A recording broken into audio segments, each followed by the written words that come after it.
Is Robby and Rexrode with Robby Stanley and Joe Rexrode on Nashville's best sports talk, 102.5 and 106.3 The Game, and on the Game Nashville app. Ladies and gentlemen, it's showtime.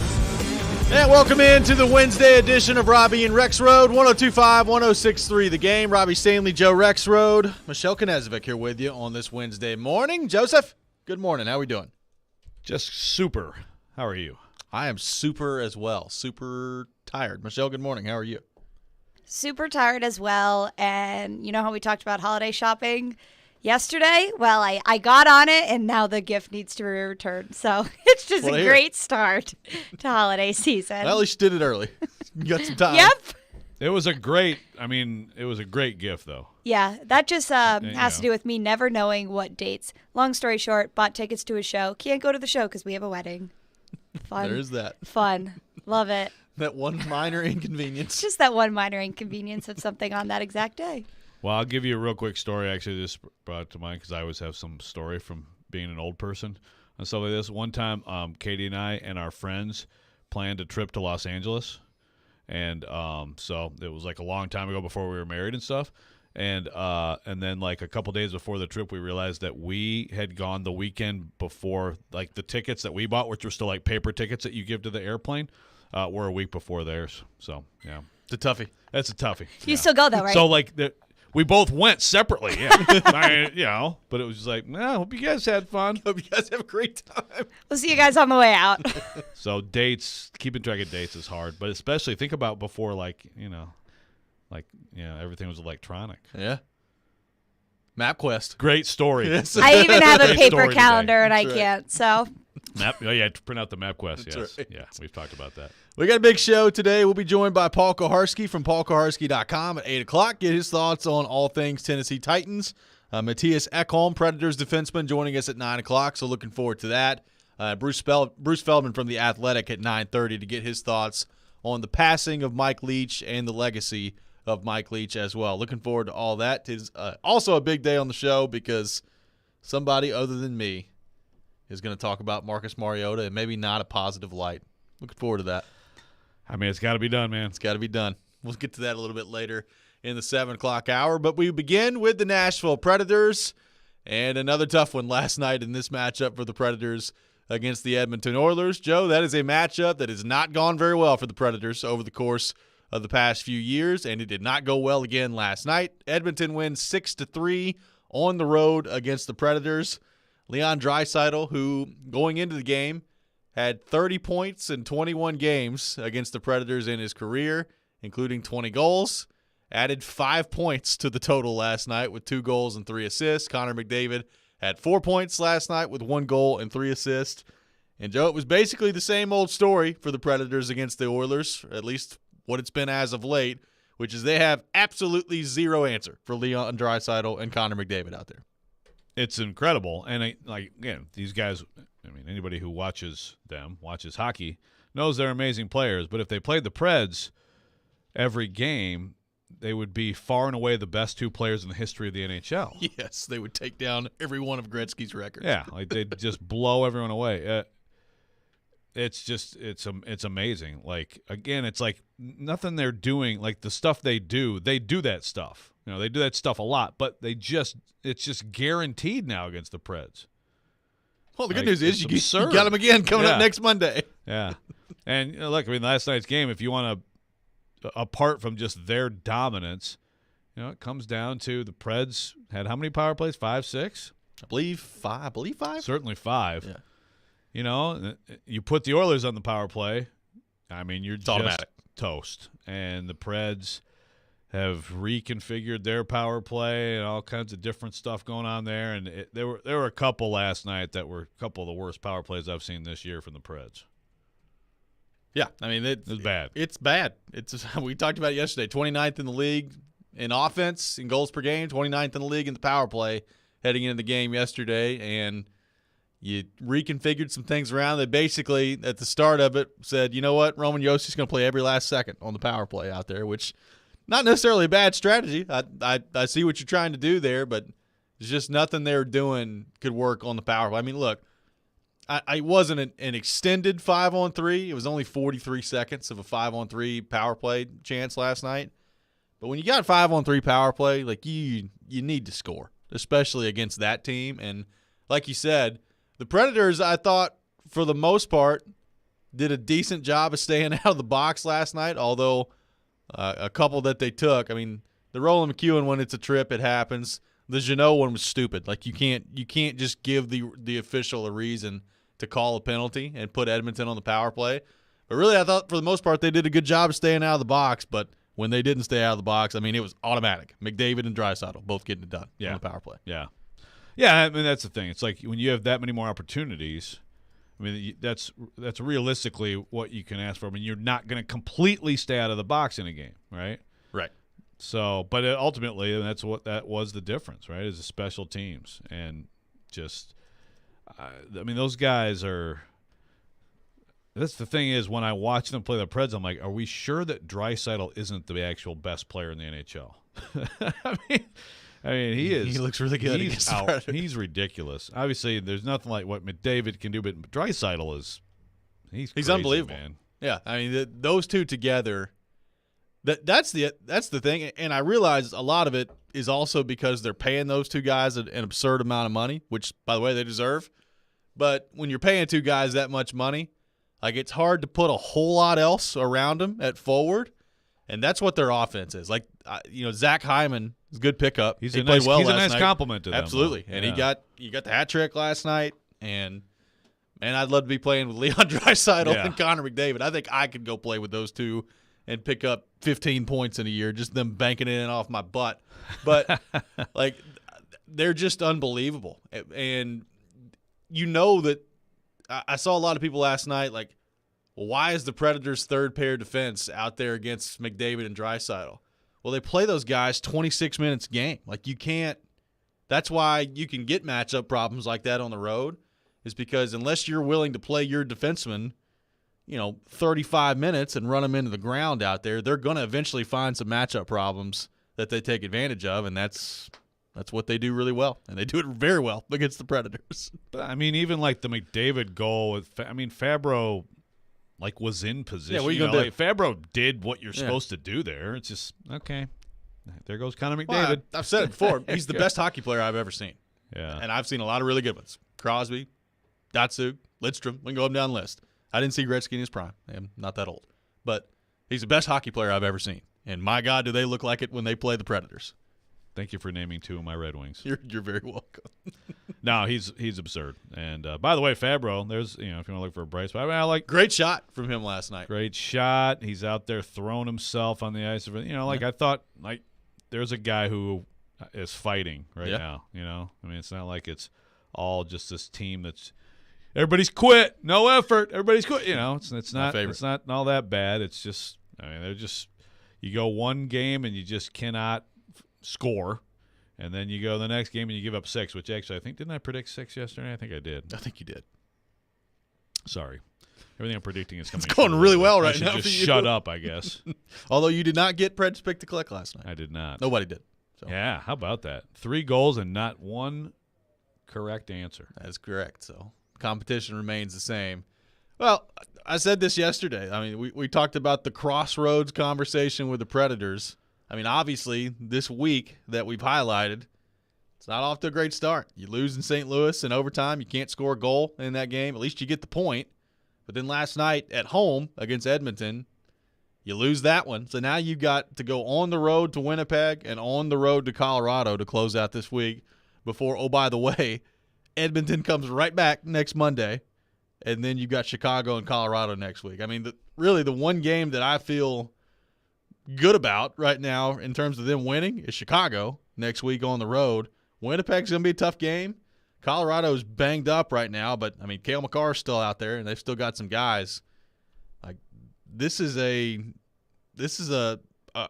point in the season right now where all of a sudden you start to look up in the standings and you can find yourself in the distance. I mean, right now, they're 5 points out of a playoff spot. Now, granted, Minnesota and a lot of these teams have played more games than the Predators have, just based on the break that they had and the water main break and all that stuff. But right now, they're 5 points out of a playoff spot. They're minus 15 in goal differential. They're 12-12-3 on the season. And quite frankly, Joe, like to this point, they've been nothing but an average at best, and most of the time below average hockey team so far this year. That's the truth of the matter so far. Yeah, they had the best they looked was before this break you just mentioned, for a stretch there. But take that away, and they're definitely below average.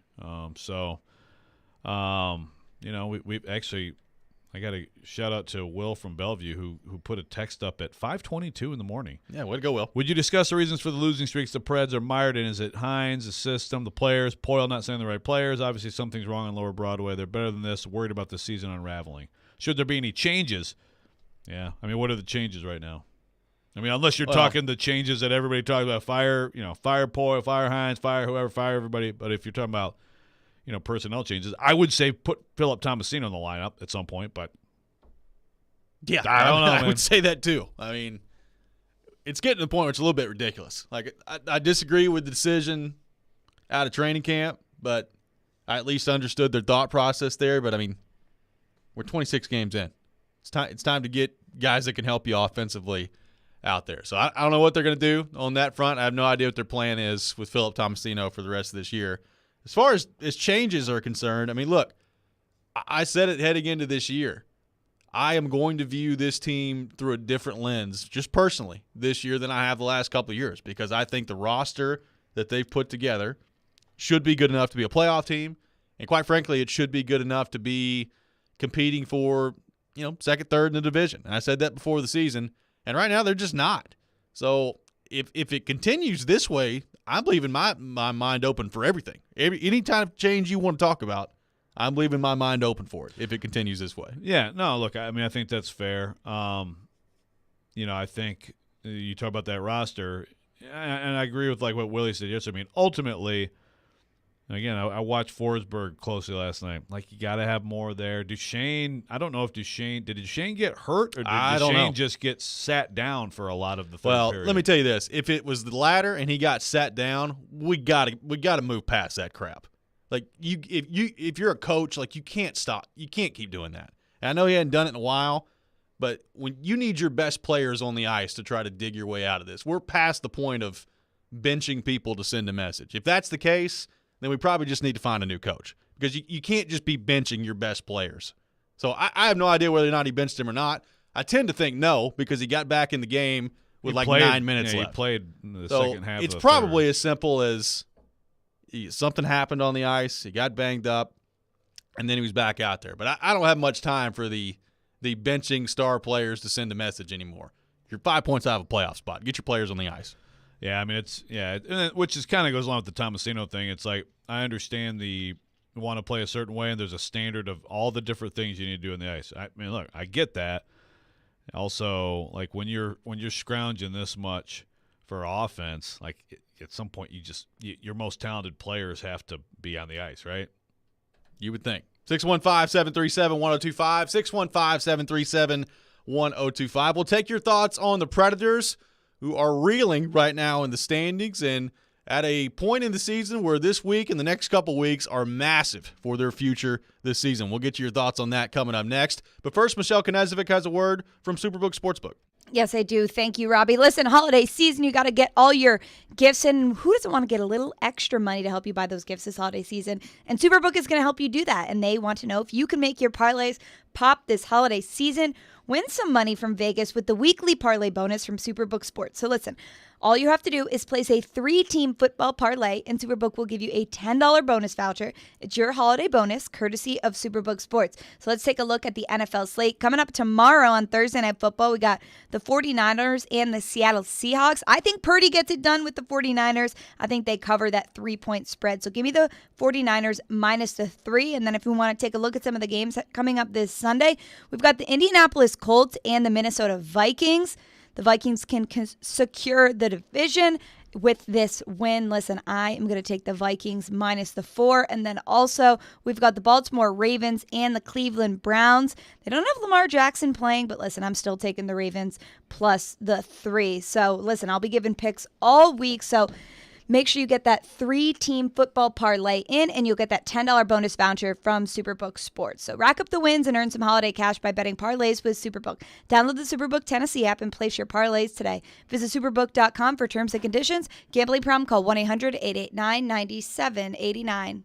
Every Wednesday at 2:45. Sanders for the touchdown, 48 yards. Former NFL wide receiver Chris Sanders joins Stillman and Company to give his thoughts on all things Titans and NFL. Fueled by Parman Energy, now hiring fuel drivers. Apply now at ParmanEnergy.com on 102.5 and 106.3 The Game and the Game Nashville app. There's never a good time for your furnace to go out, especially in the winter, but it's always a good time to call Lee Company. Our heating and air conditioning pros are available 24/7. No heat? Don't wait. Call Lee Company now at 615-567-1000. Our expert technicians will diagnose the issue and fix it right the first time. When you're cold, you need someone you can count on to bring the heat. Call Lee Company now at 615-567-1000 or visit leecompany.com.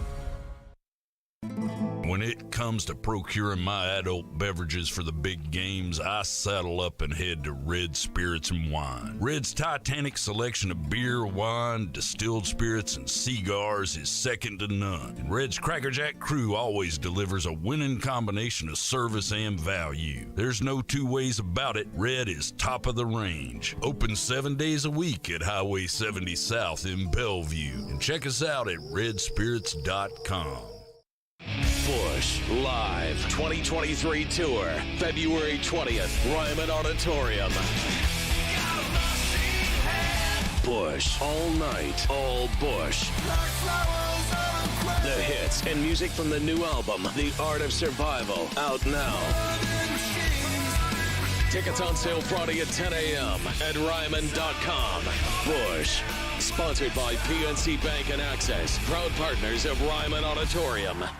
Hey y'all, it's Courtney with Parman Tractor and Equipment. We're your one-stop tractor and equipment solution and Middle Tennessee's Link Belt and Takaheuchi dealer. As 2022 comes to a close, we want to thank our many customers. You can rent or purchase excavators, mini excavators, track loaders, and more through Parman. Gift yourself or business a new or used Link Belt or Takaheuchi machine. Visit ParmanTractor.com or come see us at 3570 Dickerson Pike, Nashville, your Middle Tennessee Link Belt and Takaheuchi dealer. Merry Christmas and Happy New Year from the Parman employee-owned family to yours.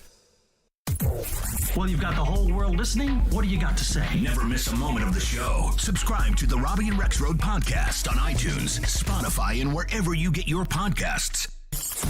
You're listening to Robby and Rexrode on 102.5 and 106.3 The Game and on the Game Nashville app. It said they're a very, very skilled team, but I want to say they're like 9-0-1 against you guys here recently. Was that a particularly tough matchup? Do you think Edmonton is for you guys? Well, I think one is they're that line we've had a hard time containing them, whether with matchups and guys being able to play against those guys and be able to shut them down on a regular basis, and that's given us problems. And their power play is dynamic, and they seem to. They find ways to be able to score in a lot of the games. That's been the difference. It's been McDavid's line and the power play. That was John Hines after the game last night. Preds fall 6-3 to the Edmonton Oilers. They are 12-3 on the season and are 5 points out of a playoff spot right now. Now, it is December. There's plenty of time left in the NHL season, but Joe, I'll just be honest with you. I've not seen anything from the Predators so far that makes me think playoff team. Just hadn't seen it yet. Not saying they can't get there. Not saying they won't turn around. I haven't seen anything so far that makes me think that they're a playoff team. And a lot of it's the offense, the power play again last night. We've talked about it. It's a struggle. Their offense as a whole right now is a struggle. But you're 12-3.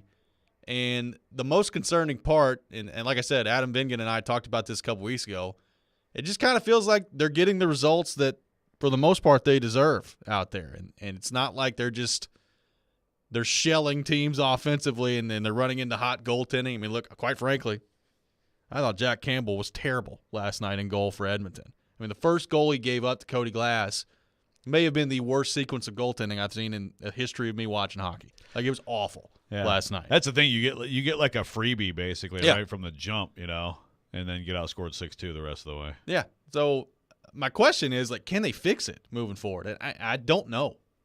This team, to me, on paper, should be better than this. Secondary scoring should be better than this, which continues to be a problem, although you did get some of that last night, so maybe that's an encouraging sign moving forward here. But I don't know that they can. Like, this has been a very underwhelming year so far for the Predators. Yeah, look, it's I was with you. It's funny because I should have zagged when everybody was zigging because last year no one thought they were going to be a playoff team. I thought, I think that looks like a playoff team. But I agree with everybody going in this year, like they're better on paper. Yeah. And even with the idea that there's going to be regression, yeah, we all knew that. But they just look like everybody's gotten a year older. How many – we were just talking about this during the break. I mean, how many players on this team are past the best hockey of their career? I'd say it's quite a few of them. I'd say there's a lot. There's still, there are a lot of guys who you could say, like in that window of prime, but like Roman Josi, who's still terrific. I mean, is he going to have a season like last year again? I mean, I think Probably that's asking a lot. I mean, you go down the list. It's an aging hockey team, and the next wave, it just is not materializing. Tomasino still in Milwaukee. Tolvanen, he's in Seattle now. Jeannot's not taking the next step. I still think he's doing a lot of things okay out there, but he's not scoring. Like, at some point, you got to score. We mentioned Fabro last night. I mean, I think Fabro, is in there battling, but Fabro's not what Fabro is supposed to be, right? And so blow it for Bedard. Maybe so. Maybe that's the way to go. Let's go to our 1025 The Game phone line, driven by WilsonCountyHyundai.com, and welcome in Mike from Gallatin. Mike, thanks for calling in. Thanks, guys. So the head scratching from this front office and the coaching, it's been started with last year, and it's kind of just like you guys have talked a lot about this morning. It just continued on and on. What bugged me the most this week, I guess what it started off with, was the announcing of just outright waiving Tolvanen. When they started moving him down to the third and the fourth line, and he was only getting like 6 minutes of ice time last year, and they were literally just throwing him, essentially like throwing spaghetti against the wall, just trying to get him to stick with somebody and get it to work. That was a sign for me that like they almost given up on him altogether. I wish they would have traded him for something, a bag of chips, some pucks, something. Because, again, that's just another one of those promising young players that, again, we are either watching just play in Milwaukee or are just being thrown to the wayside. I know that, like, because of the consistency that the Predators have had by going to the playoffs, we don't get the benefit of having the Connor McDavids or, like you said, the Connor Bedard opportunities that are coming around. But, like, the young guys that we do have that they're talking about, it's time for them to be given a shot, and it's time for them to be used or traded with, or packaged with other guys or something to try to go out there and get some offense. Because, man, this is not working what's out there right now. So guys like Igor Afanasyev and Tomasino and anybody over there in Milwaukee that's scoring goals should be headed over this direction because, man, we're stale as no get out over here. It's embarrassing. So, yeah, it was just a combination of the not getting anything from the Tolvanen situation and then just the pure lack of just, I guess, scoring talent that you got to, I guess, similar to what the Titans have going on, you got to look at the top down and say, hey, what's up? All right, thanks for the call, Mike. I mean, the Tolvanen thing, we've talked a lot about that yesterday. Bottom line is, Joe, and this has been something that I think has been a fair criticism of the Predators really ever since they've got here. And some of it is to their own credit because they've been good enough to not be in the situation. And some of it, I think that excuse gets worn out a little bit. Like, you can still draft good players no matter where they are. Other teams do it. I mean, they got to get better at drafting forwards. I mean, you just had another first-round pick that flamed out. You have another first-round pick right now that apparently you don't think is good enough to be on your NHL roster at the moment. That doesn't mean that he's all of a sudden going to become some bust. I don't know what's going to happen with Philip Tomasino, but you got to get better drafting forwards. It's been a problem. Yeah. You mentioned the wave of young players. There's not much there right now. Right. And, I mean, even in terms of defensemen. I mean, that's been where you've been churning for a long time, just tremendous talent, a surplus of talent, right? And so and obviously in some cases you've dealt guys. But yeah, it's I mean the Preds Titans comparison right now. One, not especially entertaining. Two, and this is it's new territory for the Titans. It's old territory for the Preds of, okay, good enough to get in, maybe, but then are you good enough to do anything? Well, this team may not be good enough to get in. It may not. And if that's the case, then obviously massive changes have got to come somewhere. You would think so. Let's go back to our 102.5 The Game phone line, driven by WilsonCountyHyundai.com, and welcome in Bob from Antioch. Bob, thanks for calling in. Good morning, guys. To me, the chief concern for the Predators is overall lack of team speed. They just really don't seem to match up, especially, obviously, with a team like Edmonton, but we just look really slow. I know we've got the reputation for being a heavy team. You hear other teams talk about the fact we're a heavy team to play against. When they went from Laviolette to Hines, do you think that's when they transitioned from a fast team to a quote unquote heavy team? And do you think that's when the speed started to, for lack of a better term, evaporate? Because I really think we're slow. I'd like y'all's comments on that. Hey, thanks for the call, Bob. I mean, look, certainly, I don't think it's any secret. When John Hines took over, they wanted to be bigger. They wanted to be more physical. And I think you do sacrifice speed when you do that. Now, I will say, toward the end of Laviolette's tenure here, I didn't think they were overly fast either. Like they weren't as big and they weren't as physical. I didn't think they were necessarily fast either. Well, you had a guy like Arvidsson who was banged up and was kind of diminishing, right? I mean, Kyle Turris wasn't really fast. I mean, I say all that to say, like, I agree, especially in the game last night, they look slow. Now, you're playing McDavid and Draisaitl. You're going to look slow. I mean, those guys are operating at a different level. I don't know that my takeaway on a nightly basis from the Predators is, well, they're just too slow. I think at times they have been. I think a lot of that is execution with the puck. I think you look a whole lot faster when you can execute what you're trying to do with the puck. And right now, they're having a tough time doing that. I mean, Willie and C-Mace have brought this up on the TV broadcast a lot too. They can't hit the net. They're shooting the puck, and less than 50% of their chances are going on net. It's 31st in the league. You can't hit the net, and you got transition going the other way, you're going to look slow a lot. Got to hit the net. Yeah, look, I do think, obviously, they got heavier.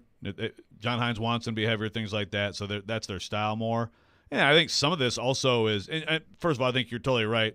You're big on the, if you actually go tape to tape on some of these passes, you look faster, right? You move the puck fast with efficiency, and you look faster as a team. But I think some of these guys also are older, just like we've been talking about. Like some of these guys aren't as fast as they were individually 3-4 years ago. So I think there's a lot of factors there. But I totally understand what Bob's looking at. And, when you play Edmonton, there's where it really gets magnified. Let's go back to our 102.5 The Game phone line, driven by WilsonCountyHyundai.com, and welcome in Matt from Virginia. Matt, thanks for calling in. Hey, guys. Thanks for taking my call. So I can't believe that we're still having this conversation with, David Poyle and, the calls to fire John Hines. I don't know what kind of person watches this team consistently that thinks that David Poyle picking another coach at this point is a good idea. I mean, just a weird statistic to throw at you. The Predators only have 7 of the last 59 picks that they've made in the last 14 draft classes. Now, I know that's not fair to include, this last year's class, but you only have 7 of 59 players that have worked out. You've just got, Connor Ingram left for nothing, and then Ellie Tolvanen left for nothing. This team is just, I wish there were more fans and more calls to kind of lose a couple of battles to win a war, and get serious about rebuilding and trying to build something that's going to win a championship in this city. So, thanks for the call, Matt. Matt, where in Virginia are you from? Well, I used to be Matt from Pensacola, but now I'm in Norfolk because I'm Navy, so I move around a lot. There we go. Nice. Thanks for the call, Matt. Well, look, I agree with pretty much everything Matt just said there. I mean, and you brought it up. If it keeps going this way, and they end up not making the playoffs, I don't know how we could sit here and have conversations about staying the course. Like, I feel like if you can't make the playoffs with this team, at some point, if you're ownership, you've got to recognize that the direction needs to be changed. And I agree, like, the idea of David Poyle surviving all this and hiring another coach, to me, just seems absurd. And, you know, look, I think people have overblown it with David Poyle a little bit. I mean, there's a reason he's been around as long as he had and has won as many games as he has. The fact of the matter is they've been past the second round of the playoffs one time in the history of their franchise, and he's been here the whole time. Like, that does not happen in professional sports. So I'm really interested to see how this team responds. Really interested to see how they respond as they move forward here. We'll take more of your thoughts on the Preds. 615-737-1025. 615-737-1025. We'll also get into some interesting comments from Derek Mason on the Tennessee Titans coming up ahead as well. All that coming up. This is Robby and Rexrode, 102.5, 106.3, The Game. Thursday night. He scores! Predators break through. Yakov Trenin. The Predators open their road trip with a matchup against the Jets. Pre-game at 6. Face-off at 7 on your home for Smashville. 102.5 and 106.3 The Game and the Game Nashville app. The Nashville Sheriff is hiring correctional officers. Earn $52,500 after paid training and probation. Positions are available immediately. You must be 21 and over with a high school diploma or GED. Come, join our family. That's $52,500 with great benefits. Apply now at sheriff.nashville.gov/apply or call 615-862-8170. Earn $52,500. Stop searching. Apply now. The Nashville Sheriff. Nothing says I love you like the gift of jewelry. A sapphire ring, a diamond necklace, a colored gemstone earring, an anniversary band. And around here, the diamond destination is Genesis Diamonds. With decades of experience, our legendary value combined with worldwide connection, Genesis is here to help make this Christmas the most unforgettable ever. And to make it easy to splurge, our special 0% finance offer has been extended through Christmas Eve. So you can make any holiday purchase and spread your payments over 5 years and enjoy an interest rate of 0% with absolutely nothing down. Our showcases are filled with exquisite diamond rings, earrings, pendants, bracelets, bands, as well as a fabulous selection of luxury pre-owned Rolexes, starting as low as $35 a month with nothing down. And if you're planning an engagement this holiday season, this special finance offer includes all of our designer engagement rings and all GIA certified diamonds. Buy now, spread your payments over 5 years with 0 interest and nothing down. Say I love you louder than ever this holiday with the gift of diamonds from Genesis Diamonds. Green Hills in Cool Springs. Approved credit. Harman Energy is now hiring drivers for their Nashville team. Harman Energy is Tennessee's petroleum solution for major industry. Right now, they're offering competitive compensation. Fuel tank wagon drivers start at $26 an hour. Fuel transport drivers, $29 an hour. Plus, there's a $4,000 sign-on bonus for CDL drivers. Top quality benefits and a great place to work, Harman Energy employees provide totally outrageous customer service. Come be an employee owner with the Harman team. Apply now at harmanenergy.com.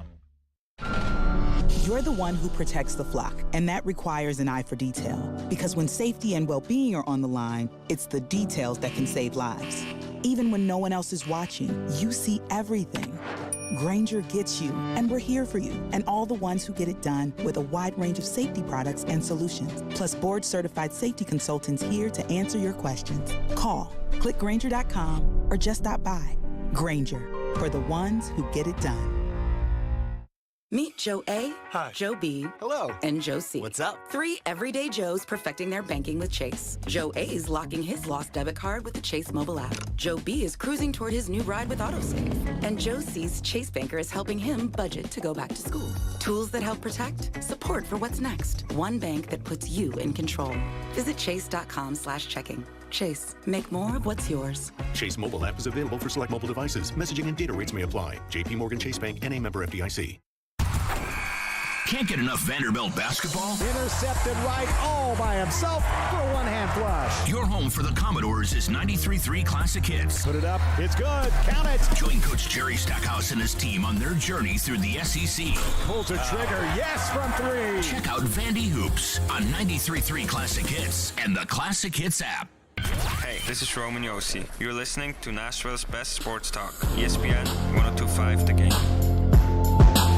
Welcome back in, Robby and Rexrode, 102.5, 106.3 The Game. Robby Stanley, Joe Rexrode, Michelle Knezovic here with you on this Wednesday morning. We are streaming live on Twitch, Twitter, YouTube, and Facebook. Our video streaming brought to you by the law offices of Amanda J. Gentry. Taking your thoughts on the Preds on our phone and text lines, driven by WilsonCountyHyundai.com, 615-737-1025. 12-12-3. You've lost 2 already this week. You did get the 1 point in St. Louis. I mean, if they go through the rest of this week and they can't get a win against Winnipeg or Colorado, I mean, you're going to be in a pretty bad spot in the standings right now. I mean, look, in the Western Conference right now, you look at the division, and there's still a lot of teams that are jumbled up, like Colorado, Minnesota, right there together at 32 points. Winnipeg's at 37. Edmonton's 34. LA's 35. There's a lot of teams right there together in the Western Conference.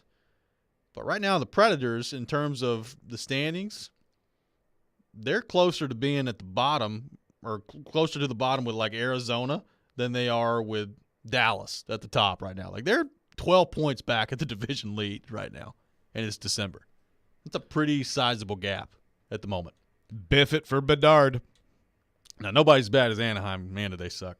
They got 17 points. They got beat 7-0 last night in Toronto. The Preds did get a very hard-earned win against them here a couple weeks ago.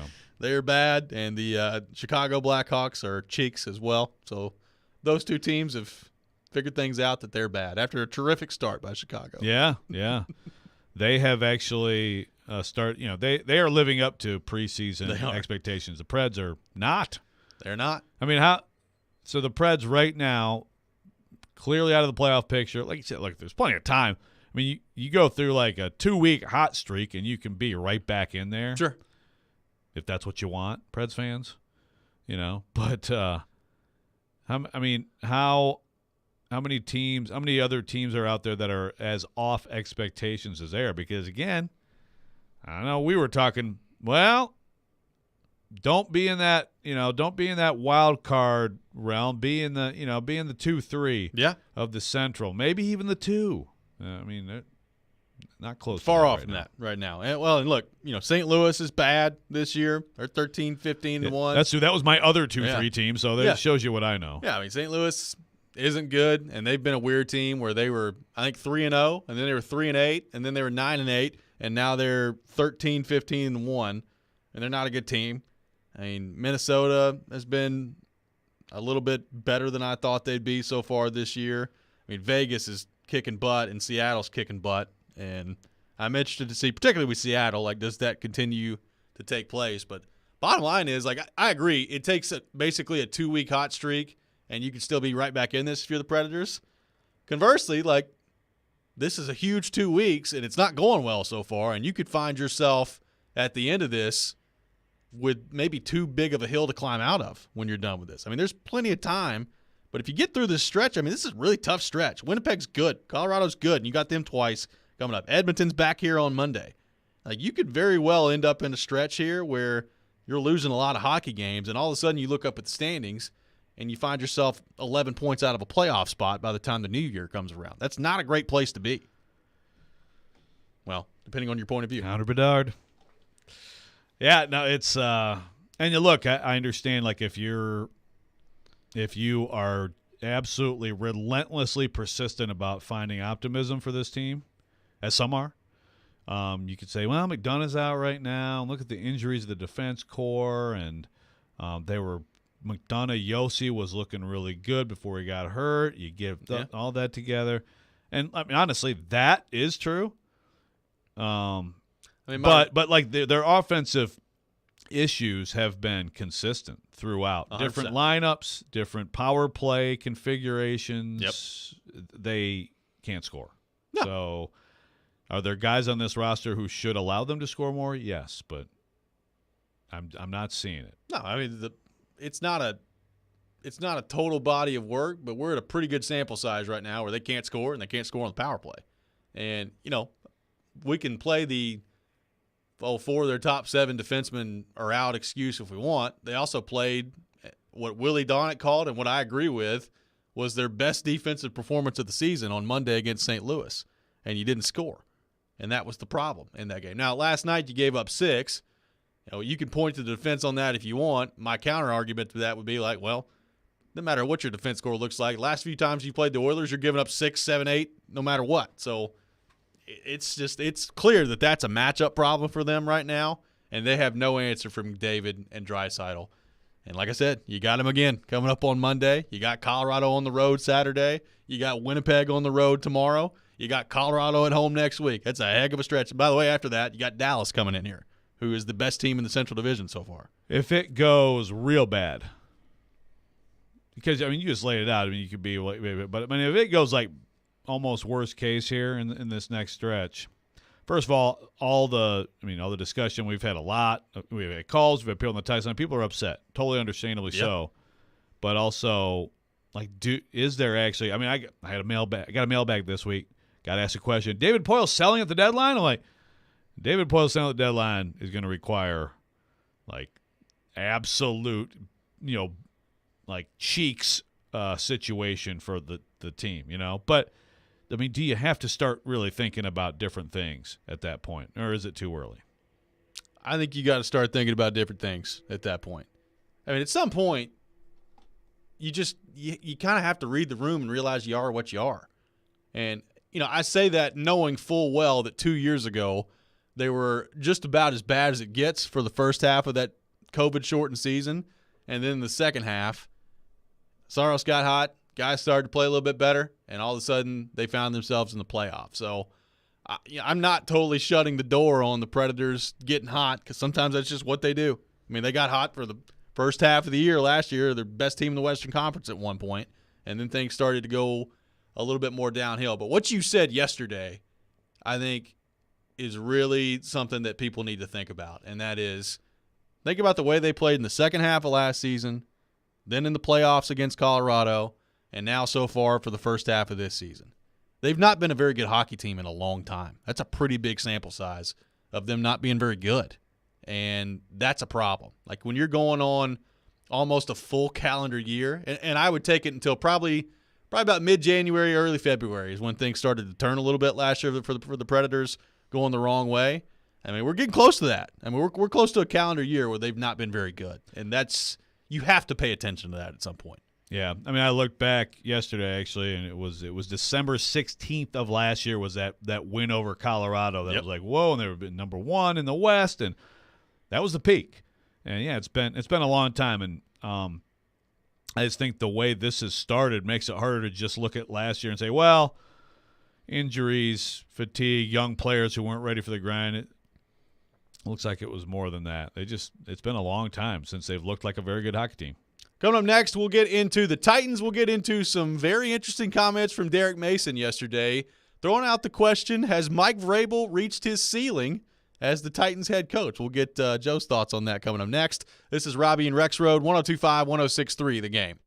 Every Wednesday at noon. No matter the down and distance and no matter the score, they're going to give him the football. Outkick 360's Jonathan Hutton joins Chase, Willie, and D-Mace to talk all things Titans and NFL. I hope that they're not throwing flags simply because the league wants to see more of them. He's got opinions and insights on the two-tone blue. They are not as good at wide receiver and the playmaking department. Catch Hutton every Wednesday at noon. Presented by Blend Bar with Davidoff Cigars and by Edley's Barbecue on 102.5 and 106.3 The Game and the Game Nashville app. From the Fox 17 News Code Red Weather Center. We'll see those off and on rain showers continue for us through the rest of the day, with about 1.5 to 2 inches of rainfall possible for us by the time it's all said and done late tonight. High temperatures today should be near 60. Tonight, the rain should wrap up by about midnight. Fox 17, I'm meteorologist Brett Luna. Brought to you by Hiller Plumbing, Heating, Cooling, and Electrical. Call the Happy Face Truck today. This is for the men who never settle, the ones who believe only quitters end a game in a tie, the type of guys who choose the bar with the biggest TVs to overcompensate for theirs at home. This is the Lodge mentality. This is Twin Peaks. Skip the drama and get the perfect gift for everyone on your list. A gift card to Twin Peaks. You don't even have to leave your couch. Just head over to bit.ly/Twin Peaks eGift to grab as many as you need and send them right to your fam's inboxes. Happy shopping. Hey, this is Edwin Vickery at Mercedes-Benz of Music City in Nashville, Tennessee. We have a lot to be thankful for this year, and I want to say thank you to our customers in Nashville and Middle Tennessee. I hope everybody has a safe and happy holiday season. Ladies and gentlemen, please. 40, love, match point. Out. There's no way that was out. Out. The ball is out. It's out. Are you even watching? No, honestly, I'm not. I'm watching college football on my phone with AT&T 5G. Wow, that's too much. With AT&T 5G, too much college football is never too much. 5G requires compatible plan and device. 5G may not be available in your area. See att.com/5G for you for details. Football season is underway, so now is the perfect time to download FanDuel, America's #1 sportsbook. Because right now, new customers get a no-sweat first bet up to $1,000. Just sign up with promo code PLAY. FanDuel has all your favorite bets from the money line to point spreads to player props. So sign up today with promo code PLAY for your no-sweat first bet. Make every moment more this season with FanDuel, official sportsbook partner of the NFL. 21 plus in select states. First online real money wager only. Refund issued as non-withdrawable free bets that expires in 14 days. Restrictions apply. See terms at sportsbook.fanduel.com. Gambling problem? Call 1-800-GAMBLER or visit fanduel.com/RG in Colorado, Iowa, Michigan, New Jersey, Pennsylvania, Illinois, and Virginia. 1-800-NEXT-STEP or text NEXT-STEP to 53342 in Arizona. 1-888-789-7777 or visit ccpg.org/chat in Connecticut. 1-800-9-WITH-IT in Indiana. 1-800-522-4700 or visit ksgamblinghelp.com in Kansas. 1-877-770-STOP Louisiana. 1-877-8-HOPE-NY or text HOPE-NY to 467-369 in New York. Tennessee Redline 1-800-889-9789 in Tennessee. 1-800-522-4700 in Wyoming or visit 1-800-GAMBLER.net in West Virginia. Your company's hiring. Who isn't? We would love to show you how to use 1025 The Game to attract and retain employees. We can also help you find the exact person you're looking for with a targeted digital campaign. You can trust our team to help you build your team. Email us at together@cromwellmedia.com. Chase McCabe. The best way to figure that out is to watch Twitter. Willie Donick. Trying to move down the field for the winning field goal. And Derek Mason. I'm putting in my hours, and I'm out of here. Chase, Willie, and D-Mace. Weekdays from 10 to 2 on Nashville's best sports talk, 102.5 and 106.3 The Game and the Game Nashville app. We may now begin our day. You're listening to Robby and Rexrode on 102.5 and 106.3 The Game and on the Game Nashville app. Welcome back in, Robby and Rexrode, 102.5, 106.3 The Game. Robbie Stanley, Joe Rexrode, Michelle Knezovic here with you on this Wednesday morning. Taking your thoughts on our phone and text lines driven by WilsonCountyHyundai.com, 615-737-1025. So a very interesting and at times spirited discussion yesterday on Chase, Willie, and D-Mace. And D-Mace brought this up on Monday, and they kind of revisited it and went a little bit deeper into it yesterday. The idea of whether or not Mike Vrabel has reached his ceiling as head coach of the Tennessee Titans. Now, obviously, in the wake of the firing of John Robinson, a lot of talk about the direction of the team, direction of the roster, direction of the franchise as a whole, and what Vrabel's role is going to be as they move forward here. There were lots of interesting comments that D-Mace had kind of on this front, asking this question. Here was part of that conversation yesterday on Chase, Willie, and D-Mace, of D-Mace just kind of floating this out there. Even with all of that, they get into the playoffs. This is where the real coaches show up. They get into the playoffs, and what happens? The road to the Super Bowl goes through Nashville. I was about to say something else, but they pooped their pants, flat out. Yeah, because the quarterback threw 3 interceptions. That's not on the head coach. It doesn't. Yeah, everything is on the head coach. Everything. Game plan, everything is on the head coach. Do you think they were prepared to play that game? I don't know if they were prepared to or not. Derek, because you played 15 years in the league. You can watch it. You can tell. I'm not going to say. I'm not going to say. Well, obviously they were not prepared. They had 9 sacks. But that don't mean that they were ready to go. That defense was ready to go, yes. But was the offense ready to go? No. You're going to make me pull this box score up again, aren't you? The Derrick Henry, and It was a coaching malpractice again. Why would you not run DeAndre Foreman? And he's been your bell cow. That I will give you. He's been your bell cow. You go back to Derrick Henry, which I get it, but Derrick Henry has missed 7 games already, 8 games already, and you expect him to come back and be the vintage Derrick Henry? You got a guy that's on a heater, and he's rolling, and you only give him the ball 5 times? That's coaching malpractice. That's arrogance. Well, so, that was on Downing, too. But no, that is on the head coach. It's on the head coach could have said, hey, Downing, I know we want it. I know, put Foreman back in the game.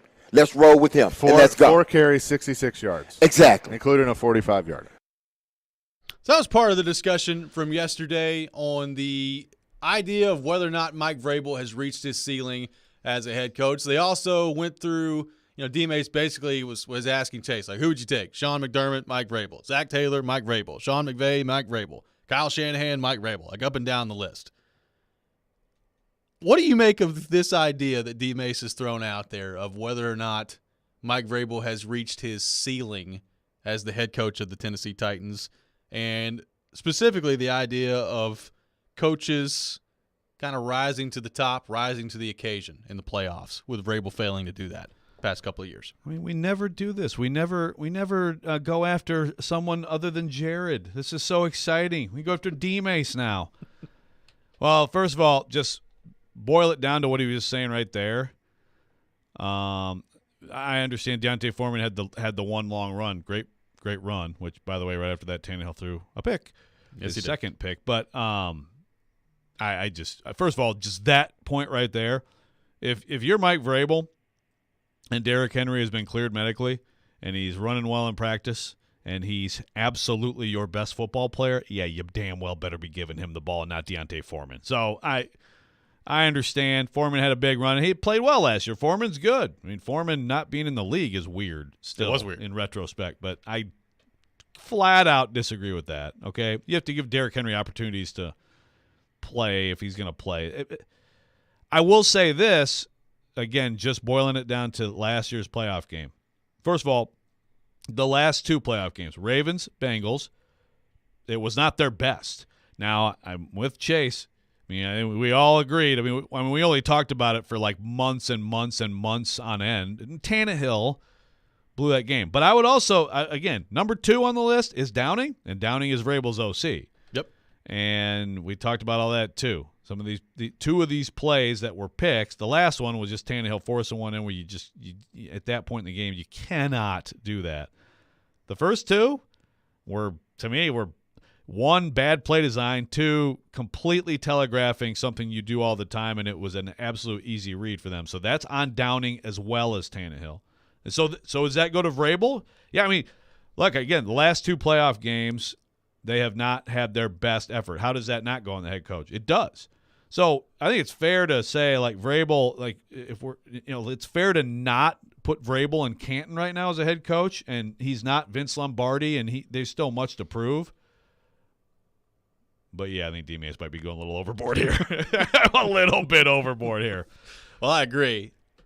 I would say this. I mean, it's interesting from the standpoint of, has he reached his ceiling? Well, John, to be honest with you, I think there's a chance that record-wise, maybe he has. Might start going because the other way. I think the team might start going the other way, and the roster's going the other way, which is part of what we've been talking about for 2 weeks. And is Vrabel going to be here throughout, like, the whole rebuild, which is the direction I think they could be headed? Is there a way that they could, find players to come in and stop that, and next year they're right back to being 12-5, 13-4, competing in the AFC? Maybe.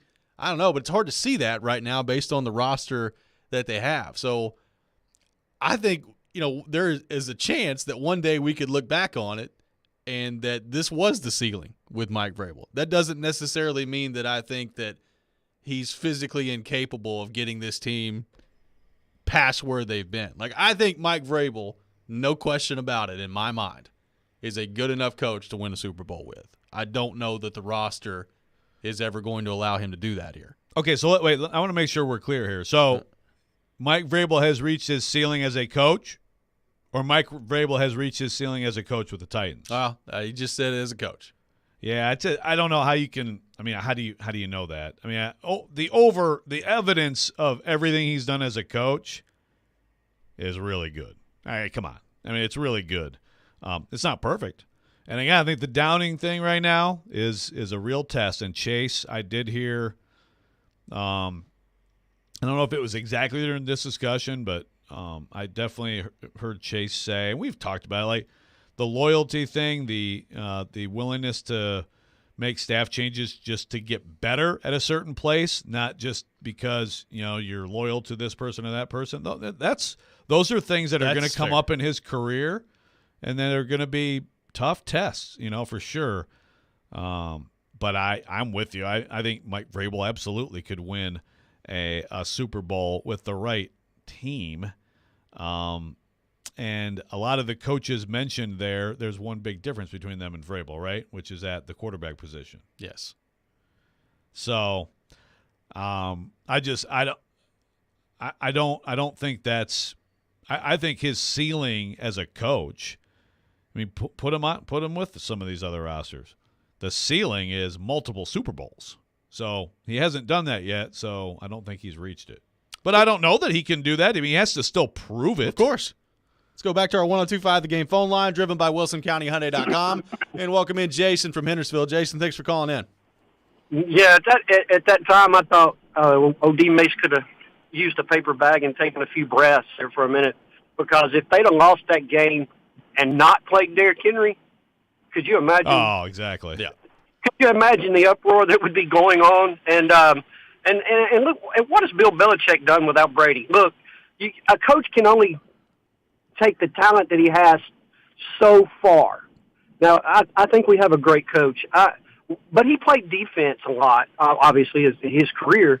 I believe they just need to go out and really search the market for a talented, strategic, offensive playmaker, offensive coordinator to take that offense to the next level, or at least as far as we can with the players that we have. But, I mean, you can't squeeze blood from a turnip. I mean, you've got to have the players on the field to excel in the next levels. But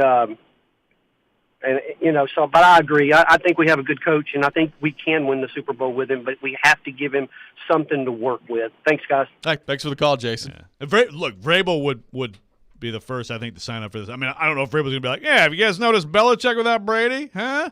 But he always talks about it's about players. Now, he did have the thing this year where he's like, well, it's not about talent. Everybody has talent, all that stuff, which Kaharski went nuts about that. What are you talking about? But, Vrabel would be – look, it is absolutely true. Belichick and Nick Saban were an average blah combo of coaches in Cleveland with they got to, 9-7 one year. Belichick without Brady has been a 500 or actually sub 500 coach. Is that true? Sub 500? I think it's maybe. Yeah. I'd have to go back. They won again the other night. It's close. He's the greatest coach ever. Most people would say. And look, I mean, the achievement is what it is, but it's absolutely the case. I think that any close examination of Vrabel here as a coach, you do not want to lose him as a coach. And this is, again, the talent aspect. It's a different level. But I'm just saying, this is why some jobs. Here we go. I'm just saying, this is why Nick Saban did what he did. Nick Saban is an NFL coach. Who knows where that had gone? He's a good coach, but who knows? He may have been locked in purgatory with never having the right roster. Well, he decided to go get himself the best roster in every game he played. We'll take your thoughts. What do you make of the idea that Derek Mason threw out there that maybe Mike Vrabel has reached his ceiling as head coach of the Tennessee Titans? We'll get to that. More of your thoughts on that coming up next at 615-737-1025. But first, Joe Rexrode has a word from OrderGreen.com. Yes, I do, because OrderGreen.com is the nation's #1 online shop for all things cannabis. You can shop online for a wide selection of high-quality THC and CBD products, edibles, gummies, vapes, flowers, you name it, they got it. You're talking about products that help you physically, help you mentally. A lot of people I know have been helped by products from OrderGreen.com, and their team has extensive knowledge of their products. So this means you as a customer know you're getting high-quality products from reputable providers. You also get nationwide same-day delivery right to your doorstep. if you get a subscription to ordergreen.com, 25% off every shipment of gummies. And if you use promo code Joe20, 20% off your first purchase. You love the game. Tennessee touchdown! Middle Tennessee gets the score. We live the game. Just work on the little things every day. They think the coaches are just coaches. We are. Rexrode scores! On both sides of the ball. One big possession. Touchdown, Middle Tennessee. The game. Nashville's best sports talk, 102.5 and 106.3 The Game, and the Game Nashville app. ElectronicExpress.com. We make it happen. Titans fans, the after-game party is at the all-new Superbook Lounge at Landshark Bar and Grill, Margaritaville. The Superbook Lounge is a sports viewing mecca with the largest screens on Broadway. Plus, 102.5 The Game's NFL postgame show will be broadcasting live, featuring Jonathan Hutton and Chad Withrow from Outkick 360. Party after the game at the Superbook Lounge and enjoy the ultimate in sports viewing while you take in the postgame show. Brought to you by Superbook Sports, Two Rivers Ford, and Renters Warehouse. 'Twas the holiday season at Total Wine & More. So many friends that you need to shop for. Gifts on their shelves are so easy to find. Just what you love for your loved ones in mind. Your father likes bourbon, Cabernet for your sis. Champagne for a co-worker, never a miss. All perfectly priced, as low as can be. Shop Total Wine for them and for me. Love what you find. Always lowest prices at Total Wine & More. Delivery available. Drink responsibly. B21. At the Home Depot, we have plenty of Christmas trees to make your holidays even more magical. Hundreds of full, easy-to-assemble artificial trees that look so real, you may be convinced they actually are. And for those who love that fresh pine smell, we have a parking lot full of fresh-cut trees to call your own. We'll even help you load your tree in the car so you can bring home the holidays. The Home Depot, how doers get more done. Need assistance with door and window projects? The Home Depot can help. From inspiration and materials to ordering and installation, our free Millwork virtual apron service can get you moving and doing. Plus, we speak Spanish too. Our associates can help you tackle complex jobs without you leaving the job site, saving you time and money. Call us at 1-833-HD-APRON or visit homedepot.com/MVA. The Home Depot, how doers get more done. 312 Pizza Company is home to Southeastern Carolines with Caroline Fenton. Live from the Game Nashville studios. WPRT-FM Pegram, WPUC HD2 Laverne. Nashville's exclusive home for the Nashville Predators. 102.5 and 106.3. A gunny performance. Do your job. And the Tigers regain the lead. The Game. A Cromwell Media Station. Mixing sports and a little bit of fun. This is fun! On your morning drive. This is Robby and Rexrode. With Robby Stanley and Joe Rexrode on Nashville's best sports talk, 102.5 and 106.3 The Game, and on the Game Nashville app. Ladies and gentlemen, it's showtime. Hour number 2, Robby and Rexrode, 102.5, 106.3 The Game. Robby Stanley, Joe Rexrode, Michelle Knazovic here with you on this Wednesday morning in Nashville, Tennessee. We'll have Paul Kuharsky from paulkuharsky.com coming up at 8 o'clock. Right now, taking your thoughts on the Titans, 615-737-1025, 615-737-1025, and discussing the question that Derek Mason threw out there yesterday on Chase Willie and D-Mace. Has Mike Vrabel reached his ceiling as head coach of the Tennessee Titans? Taking your thoughts, 615-737-1025. Jeff on the text line says, Vrabel could win a Super Bowl with a slightly above average roster. He can do more with less. This from Jeff on the text line. Now, I would disagree with that because you can't tell me that last year's roster was slightly above average. Like, I think they had a pretty good roster last year. You had A.J. Brown, had a good defense. You had Derrick Henry. Like, all those guys were healthy in the playoff game. And your quarterback threw 3 picks. Yeah, look, has he done more with less? I agree. I think sometimes people exaggerate how much more with how much less. And I know now, and and this is where it's this discussion now that Robinson's been fired. Yep. It's someone gets, just like before everybody had to come to terms with A.J. Brown's really awesome. It was like, yeah, good riddance. And now it's going to be, Vrabel's been coaching this, this USFL team to, what they got? Nobody. Yeah. Look, Vrabel got to the AFC Championship game. A tremendous coaching job that year, tremendous turnaround that year. You had, you had a really good offensive line once it got going. You had Derrick Henry at his peak, a dominant offensive weapon. A.J. Brown, tremendous player who second half of rookie year especially became a load. Corey Davis, Jonnu Smith. And, on the other side, you had a lot of good players too. Jeffrey Simmons starting to, as a rookie. I mean, Simmons and Brown as rookies in the playoff run started to be like, oh, wow, these guys are an issue. I mean, that was a good roster. They've had good rosters. They've had really good rosters. So it's not like Vrabel's doing this with shoestring, and duct tape and whatever. I agree. Look, I think that the defensive plug-ins and everything and how they've been able to get good play is a great example of coaching staff being able to figure things out. Now, the interesting thing is, and this is all under Vrabel. This is all under the Vrabel umbrella. Well, they haven't had the same success on the offensive side of the ball with that. So why is that? It's a great question. Let's go back to the text line driven by WilsonCountyHyundai.com. Glenn from Laverne. Coach Vrabel may have reached his ceiling with this group of players, but I think as a whole, with a healthy team, I think he's excelled. If he makes it past the second round with the group he has currently, he's a coaching god. This from Glenn on the text line. Well, I will say, if he makes it to the past the second round, if he makes it to the title game this year, that would be quite something. This group. That would be.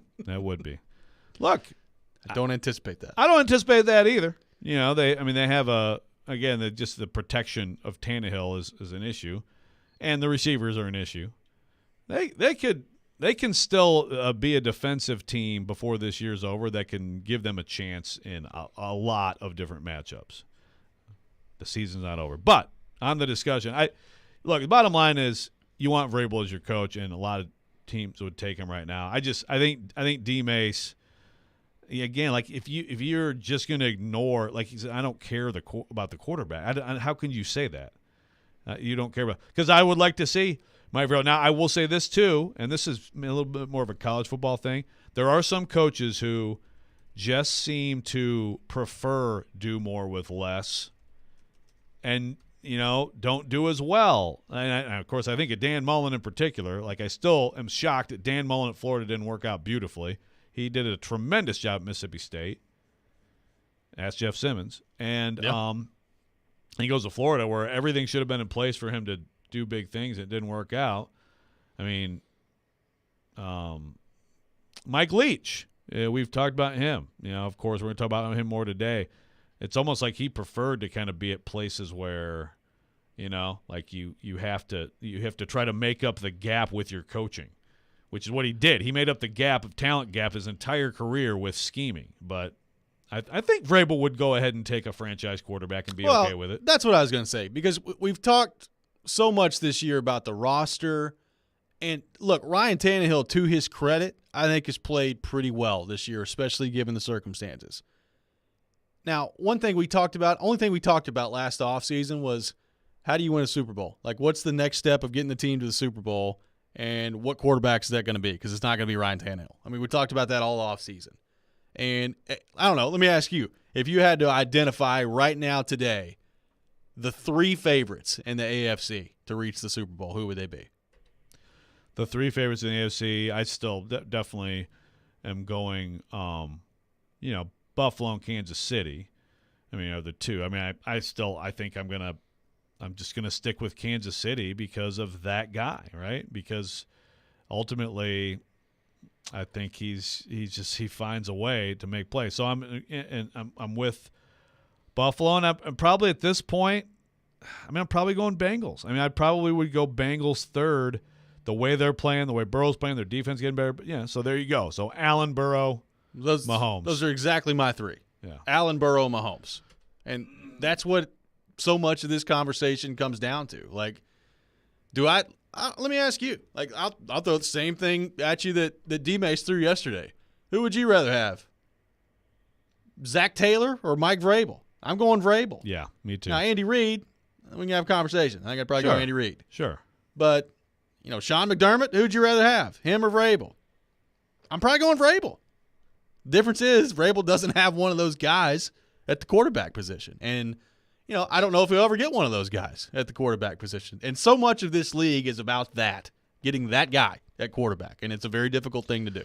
I think another thing with Vrabel as a coach is I think people have come around. I think people, and I've seen this, so I'm not just making this up, kind of assume Vrabel is like he just wants to play 90s football, bully ball, and stuff. I think Vrabel has done what a good coach should do, which is identify your talent and then build around your talent. He didn't know in 2018 that Derrick Henry was going to be this. Clearly, I've seen someone this week, I think it was in a comment on something I wrote in The Athletic, was like, Robinson wanted to trade Derrick Henry during the season. I'm like, so my response was, so do you think that Vrabel was sitting there like, he's about to be a superstar, John? Don't you dare.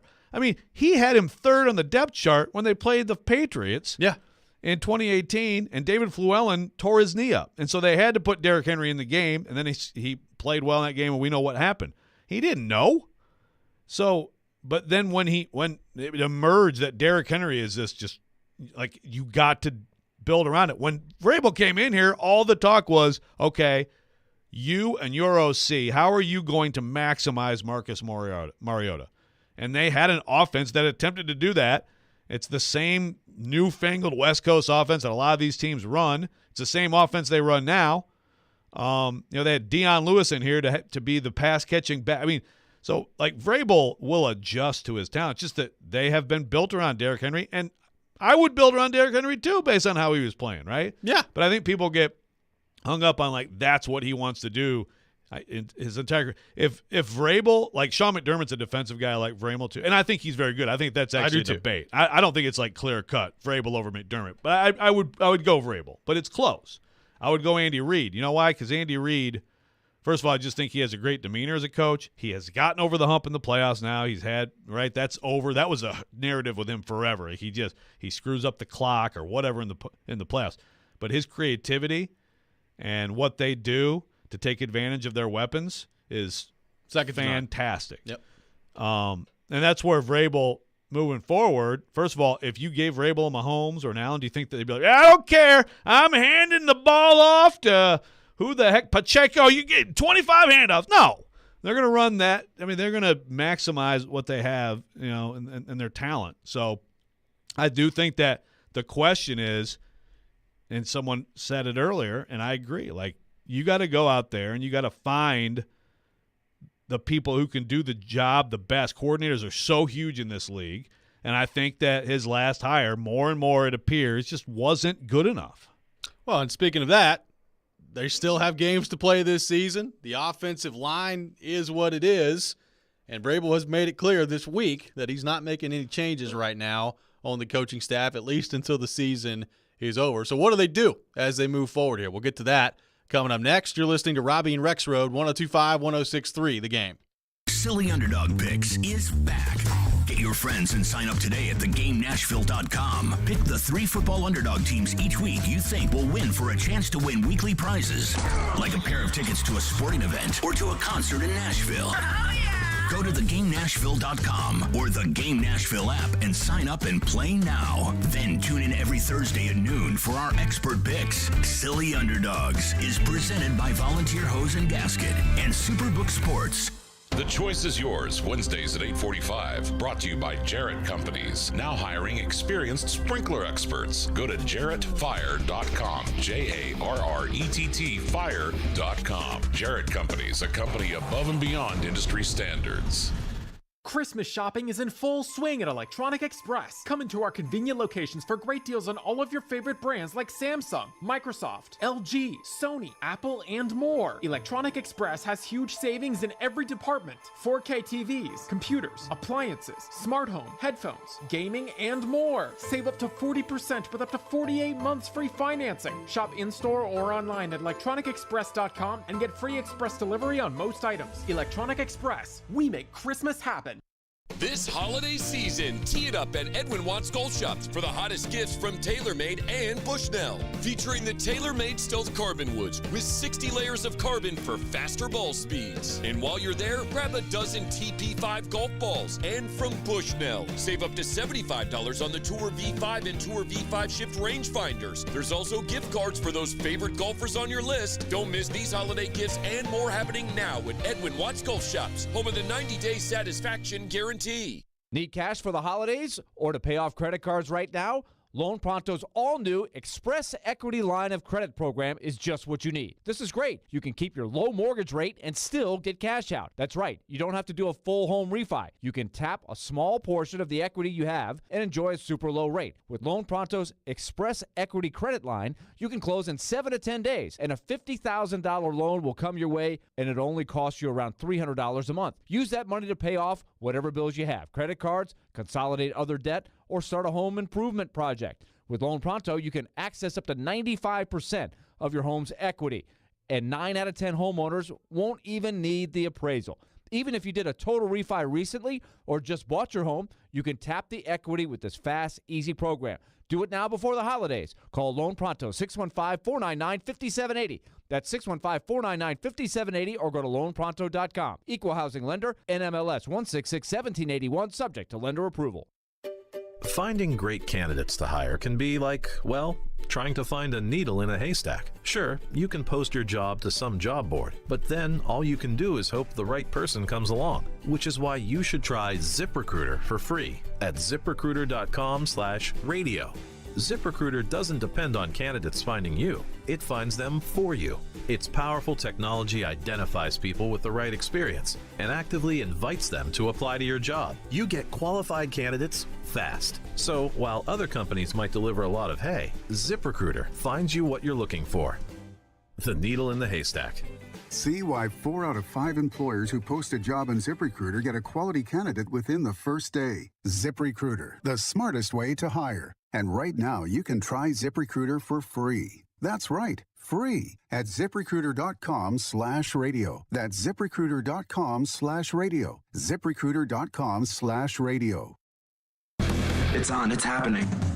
Remember, you can watch us on YouTube, Facebook, Twitch, and Twitter. Get out of the way, I'm watching a game. Presented by the law offices of Amanda Gentry. You're listening to Robby and Rexrode on 102.5 and 106.3 The Game, and on the Game Nashville app. Chargers last night, and what are the challenges they present to your defense? Well, I mean, they throw the football, and they're going to commit to it. They've got young quarterback with a live arm and good skill players. Like we'll have to worry about the Chargers and our ability. We got to correct some mistakes here today.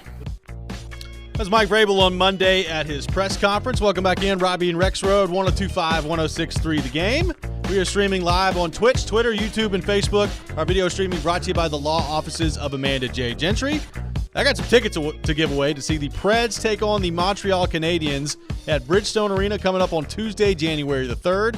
Be caller number 3, 615-737-1025, 615-737-1025. Caller number 3 will win a pair of tickets to see the Preds take on the Montreal Canadiens at Bridgestone Arena coming up on Tuesday, January 3rd, 615-737-1025. So Joe Vrabel made it clear earlier this week on his coach's show that no moves on the coaching staff are going to be made in the middle of the season. I mean, I don't think that's a big surprise as we sit here in week, 14, 15 at this point? Yeah. A lot of season running out. So just to say then that a fan asked him?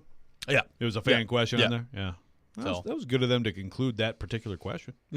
It was. So we know that no moves are going to be made on that front in the season.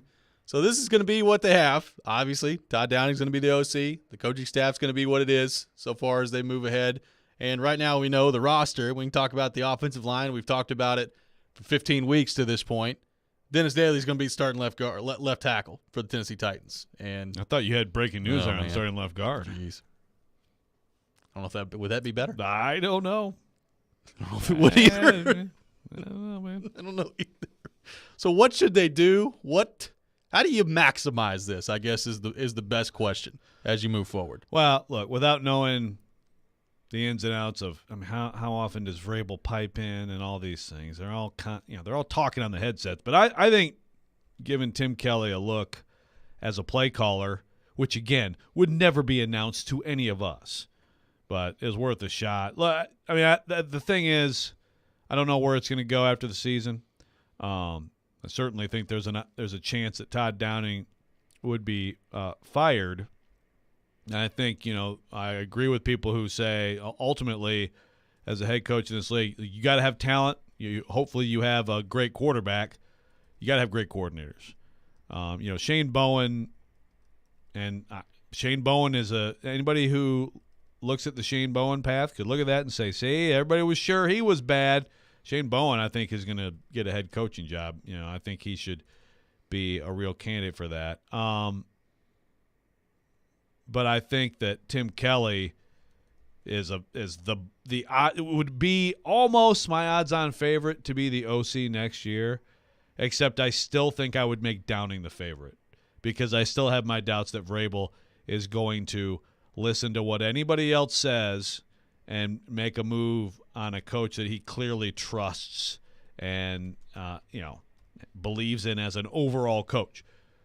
Now, Amy Adams-Strunk may have something to say about that. I don't know. We know for sure now that she's she'll step in there. Yeah, she'll step in there and make but I would still make Downing my favorite. Which I know anybody who hears that right now is, I'm not anybody, but a lot of Titans fans would probably groan. But I would say it's really close between him and Tim Kelly. To me, I think giving Tim Kelly a look as a play caller might be something to think about here. I mean, look, it's a disruption if you did something like that, and it kind of makes clear to Downing what the situation is. But, I mean, you got to take advantage of whatever you have on your staff right now. And, again, the Titans were apparently more interested in Kelly than Downing at the time when they looked to interview him and got blocked. So let's keep that in mind when he was with the Texans. Yeah, I mean, we've talked about this from the moment he was hired. Like, it always felt like it was a little different. Now, as far as I can tell, I don't know that it's been all that different than the Jim Schwartz move they made in terms of the operation. Like, I'm not totally sure exactly what role Tim Kelly has played. How much influence has he had over the play calling? How much influence has he had on play design? I mean, I don't know the answers to all these things. Now, I will say, I think when that move was made, everybody's like, well, Tim Kelly, he needs to be the guy calling plays. It's basically him as the offensive coordinator right now. And we've talked about this year.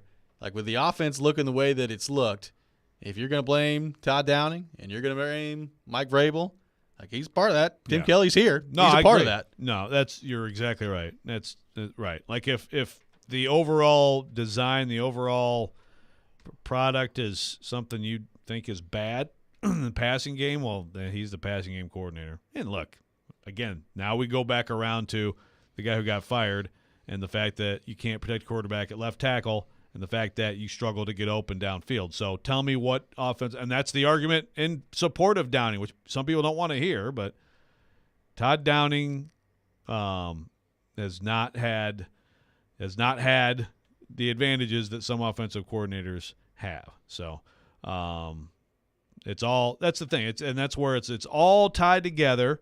And so if you're Vrabel and you want to bring Todd Downing back, that's what you would point to, right? Is that we have this, and this injury and that injury. I see on the text line we got people saying the next person to get fired is whoever's in charge of keeping these players healthy. Fire the trainer. Maybe time to ask Vrabel fire about the that doctors. Again. Yeah, I know. But hey, it's one for whatever reason they've had struggles, and I've said that before. Before Amy Adams-Strunk jumped in and fired John Robinson in the season, I've said that for I know if I were Amy Adams-Strunk, I would be saying, guys, what are we doing? Do we need more milk? Do we need more calcium? Do we need more vitamin C? More fish, more broccoli? Like what's going on? I mean, you're gonna ask every question because it's absurd how injured they've been.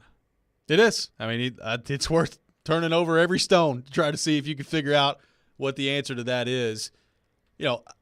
First off, I'm very intrigued by the idea you threw out there, like of Tim Kelly maybe being the play caller. I would not expect that to happen for the Titans as they move forward here. But, like, to me, number one, beyond the idea of just changing things up and maybe getting a different look, and maybe that helps you offensively, and I know Vrabel probably wouldn't operate this way, but also like the other part of this, like wouldn't you want to get maybe a feel of how the offense does operate with him as the play caller if you're seriously considering him being the play caller next year? I know, look, you're 7-6, you're in a playoff race right now. It's probably not the ideal time to start doing that and making some changes that way, but I mean the offense is what it is. We've talked about it. It's not good enough. So would there not be some benefit if you were seriously considering making a move and for Tim Kelly to be the guy next year? Would there be some benefit to maybe getting an early look and seeing what that looks like? I mean, just give him the second halves. Like, well, maybe for whatever reason, that may be a good idea 5.4 points a game. And the second halves is just – and look, the coaching adjustments thing, I think this is one of those sports cliches that I think you're always adjusting, in a game. You have a few more minutes at halftime, so you can say, let's do this, so you have that little break. But, like, you should be adjusting throughout the game. So I think sometimes that's overrated. But if it's consistently bad after halftime, I do have to wonder, like, how much does that go on Downing? Yeah. I think it's got to go some on Downing. Well, it can't just be a player thing. Like, it can't be. And we talked about this, and I think that's kind of the heart of what Koharski was digging at on Monday, and we're going to have him coming up at 8 o'clock. Interested to get his thoughts on this. Like, we talk about player, but in the second half, the numbers are what they are. That's got to be at least a little bit on coaching. Like, to me, you can't have that big of a disconnect and a consistent pattern. Like, what did they score, 8 points in the second half on Sunday, and that average went up? That's an absolute it's like just an outburst. Avalanche. They got that offense. touchdown in the 2. Yeah. Like, that can't almost just be, doubled their average. Yeah. I mean, that can't just be a player thing in the second half. And Vrabel, those answers were basically putting it on the players. So, again, Vrabel, back to the Vrabel discussion, DNS, everything, not perfect, but I think he's pretty good. I think there's a lot more good than bad, but that's the same thing with John Robinson, who's now fired. Dave says, should we model our future after the Eagles' offense, an okay passer who can run? No one wants to get an okay passer as their quarterback. Thing is, Hurts has been way better than an okay passer this year. I don't know if that's going to continue, but he has been. Now, I do think that quarterback with enough athleticism, like Joe Burrow to me is like the floor of, like, he's good enough to get out of the pocket. Like the statue quarterback, it's hard for that to work anymore. Yeah. I mean, Tannehill's not that either, by the way, when he's healthy. The days of Brady are gone by. Can't just stand there. I mean, how many? Brady can move around a little bit. Like, yeah, kind of. Yeah, but he, like Dan Marino. That's my classic. I mean, shoot, Peyton. Really, right? I mean, Peyton. If you're that good, though, if you're that good at getting the ball out to the spot, then you're fine. But I think most of these guys coming out now, the athleticism to be able to make some plays with your feet is kind of a prerequisite, isn't it? Well, speaking of that, there's a quarterback that's out there that is a former Titan who has plenty of athleticism, but doesn't look like he's going to be using it anymore this year. We'll get into a very interesting situation brewing down with the Atlanta Falcons involving Marcus Mariota and Arthur Smith coming up next. This is Robby and Rexrode, 102.5, 106.3, The Game. This is Phil Tomasino, and this is Smashville. Cousins put it in front of the score. Tomasino lofts it in.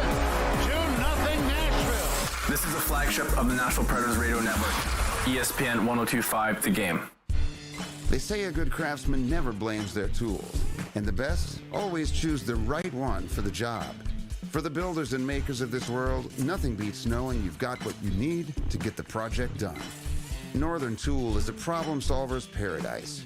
And with savings of up to 50% off and great new deals dropping every week, we've got the perfect gift for all the solvers on your list. We're made for this. Come see us in store or shop online at northerntool.com.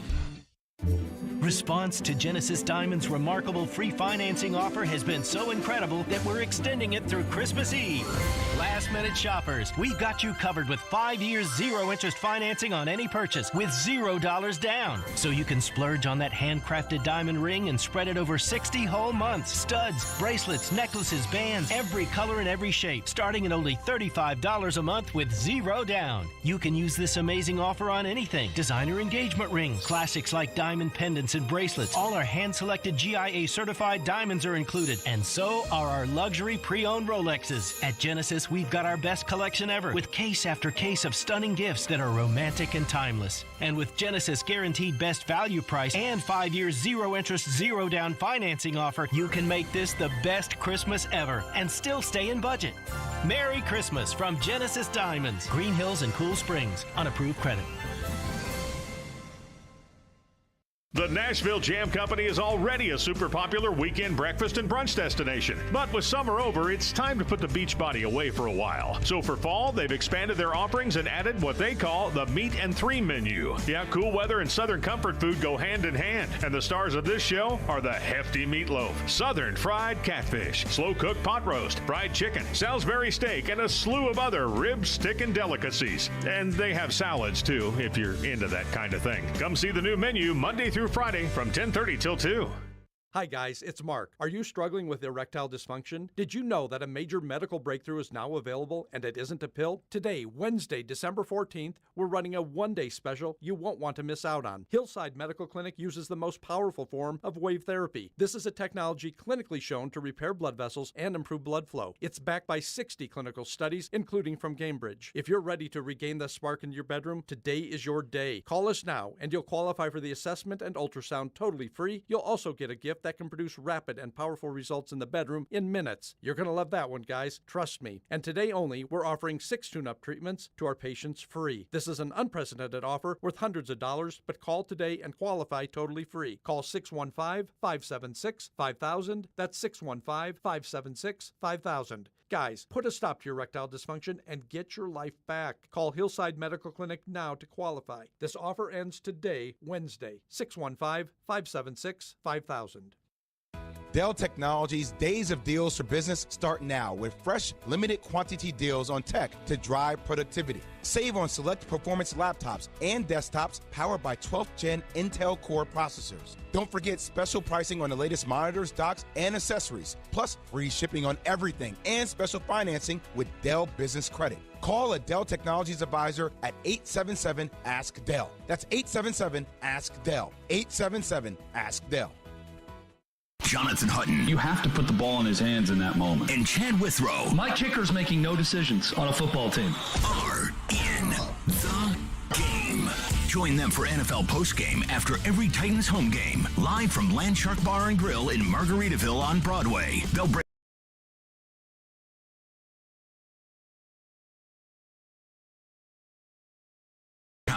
and Superbook Sports on 102.5 and 106.3 The Game and the Game Nashville app. Hey, this is John Hines, and you're listening to Nashville's best sports talk, ESPN 102.5 The Game. With the second pick in the 2015 NFL Draft, the Tennessee Titans select Marcus Mariota, quarterback, Oregon.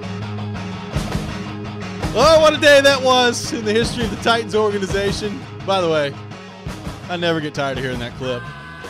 It's like, ridiculous. You're Roger Goodell. You've known for months that he and Jameis Winston are going to be some combination of 1 and 2 in the draft. And you get up there, Marcus Mariota.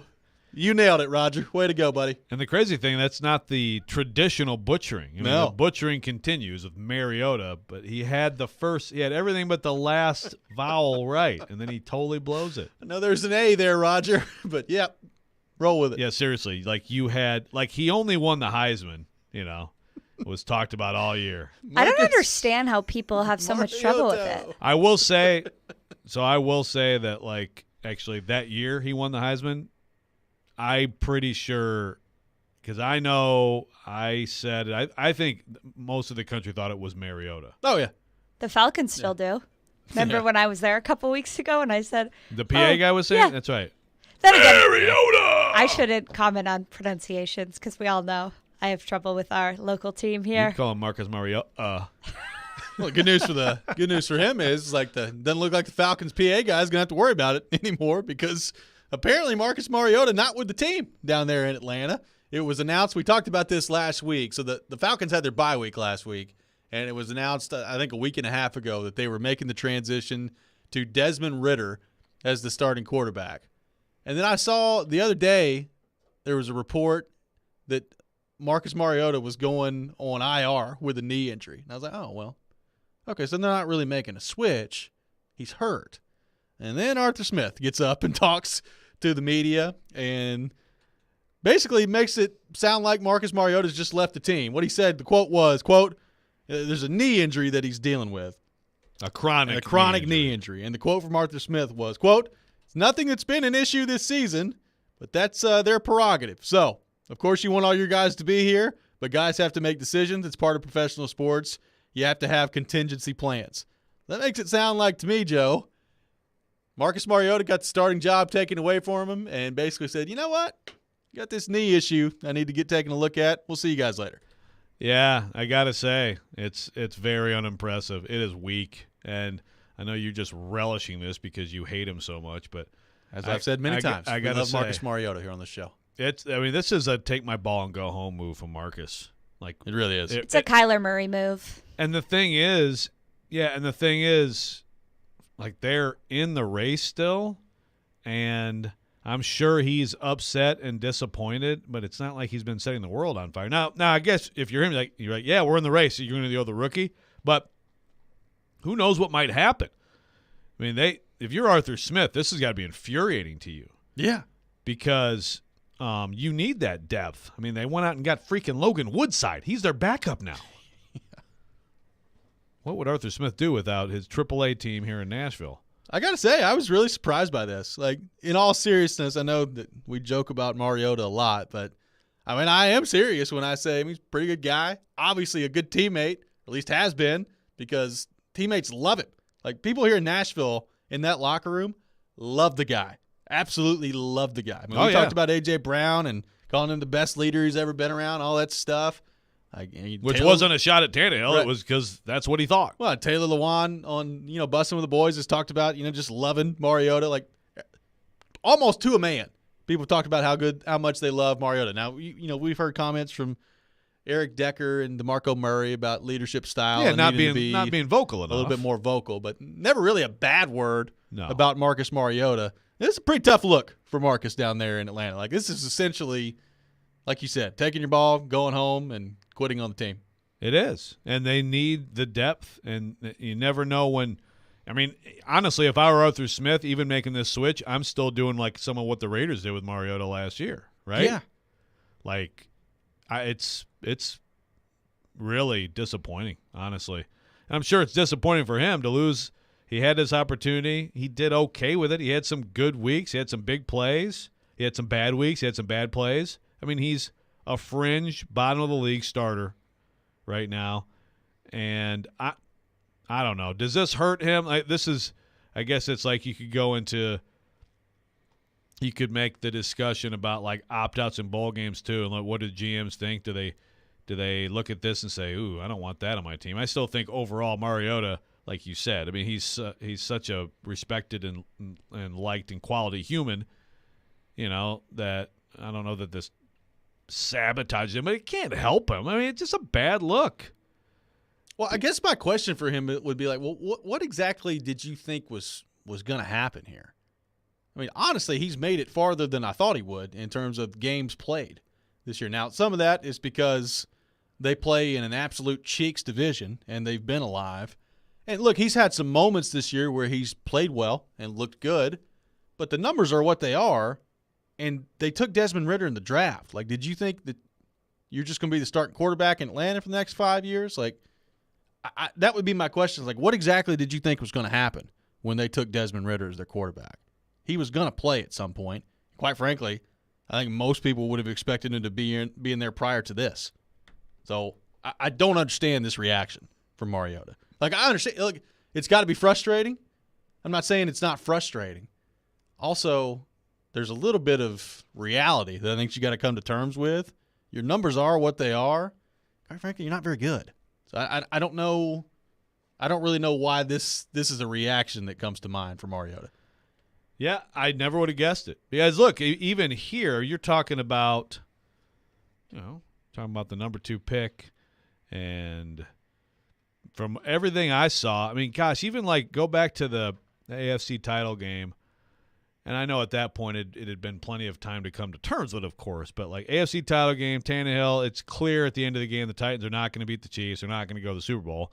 And NFL Films had the conversation with Mariota and Tannehill. I don't know if you saw this. You probably thought it was lame of Mariota or something, but I did not. But Mariota was like, "Hey, you know what? You're gonna get here again, man. You know how many times, what's ahead for you." And Tannehill's just like, "I'm so mad," but I was like, "See, that's just a good dude, to be that supportive."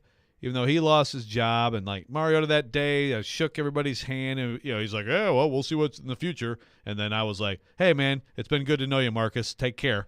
Because we all it's like this is the last time. Hey, man. It's we don't expect you to say, "I know that this was the last moment I'll be with the Tennessee Titans," but we all knew.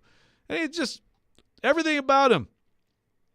Everything you hear or see was always very impressive and positive. And, I just don't know why now all of a sudden it's like, okay, bye. I mean, that's like what Clowney did here. Clowney gets hurt. It's like, well, okay, I'm just going to go to Texas now. Good luck with the rest of the season, guys. Couldn't care less what you do. Well, I don't know if you saw the clip. That's a Clowney-like move from Mariota. Oh, I just said Mariota. Right. And I don't know if you saw the clip from Arthur Smith, but, you could tell he was pretty frustrated. He's ticked. Yeah.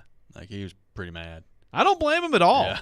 Because if you're him, and you're thinking about this whole situation, like you said, at some point it's going to happen, right? I mean, unless Mariota way exceeds expectations, Mariota and the team. And so you're counting on him to still hang around. And also, by the way, help the rookie. That's part of his role, too, is okay, so now it's the rookie's turn. Marcus, and I'm counting on you to be the mentor. There you go. Yeah. Not his job, not my job to mentor or even give a crap about your team. I'm going to go to Hawaii and get a little massage on my knee. And by the way, I got a text that says, y'all realize his wife went into labor with their first child Friday morning. He announced he was stepping away, right? And I was like, yeah. It's Wednesday of the next week. Yeah. Kiss the baby. Name the baby, and go back to your job. Yeah, I'm sorry. Look, Arthur Smith made it pretty clear as to what's happening here. Yeah. This is not – I don't think you've been that upset about it had Marcus missed a couple days to go be with his wife and the newborn child. Yeah, exactly. I mean, that's not that is not what this is. Now, if he comes back, okay, then – but there's no way that Arthur Smith takes it public the way he did. Yeah, unless this is clear that they're done. So – very interesting situation. 615-737. You're so happy. I am not. You're so happy. I will reiterate, we love Marcus Mariota here on this program. He's a very good person. Yeah, you say we because you won't put yourself in there. It's a bad moment for Marcus, but we love this. It. Was a bad moment. I know. 615-737-1025. 615-737-1025. Coming up next, it's time for the Rex Rant with Joe Rexrode. You can check that out every morning at 7:45. We'll do that next. If you're still looking for Christmas gifts, check out Nashville's Best Deals and get half-off gift cards to Joyland, Old School Pizza, Seafood Sensations, River Queen Voyages, and more. Visit theGameNashville.com/deals now while supplies last. You're listening to Robby and Rexrode, 102.5, 106.3, The Game. The college football season never stops. ESPN college football analyst Trevor Manich joins Stillman and Company every Tuesday at 4:30. They've got to do what Nick Saban in Alabama has done so successfully over the last 10 years. Presented by Houston Clinic Orthopedics on Nashville's best sports talk, 102.5 and 106.3 The Game and the Game Nashville app. From the Fox 17 News Code Red Weather Center. We'll see those off and on rain showers continue for us through the rest of the day with about 1.5 to 2 inches of rainfall possible for us by the time it's all said and done late tonight. High temperatures today should be near 60. Tonight, the rain should wrap up by about midnight. Fox 17, I'm meteorologist Brett Luna. Brought to you by Hiller Plumbing, Heating, Cooling, and Electrical. Call the Happy Face Truck today.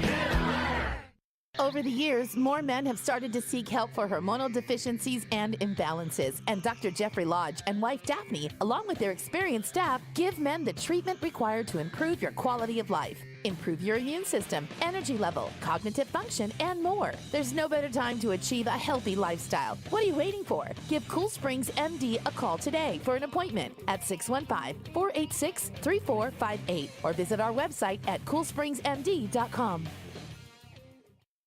Dell Technologies' Days of Deals for Business start now with fresh, limited quantity deals on tech to drive productivity. Save on select performance laptops and desktops powered by 12th Gen Intel Core processors. Don't forget special pricing on the latest monitors, docks, and accessories, plus free shipping on everything and special financing with Dell Business Credit. Call a Dell Technologies advisor at 877-ASK-DELL. That's 877-ASK-DELL. 877-ASK-DELL. Get in the zone, AutoZone. Welcome to AutoZone. What are you working on today?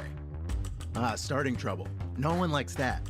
We'll get you set up for some stronger starts. You might just need a fresh charge, and we'll take care of that free of charge. But if it is time for a new battery, we've got replacement batteries that'll fit your needs, starting at just $79.99.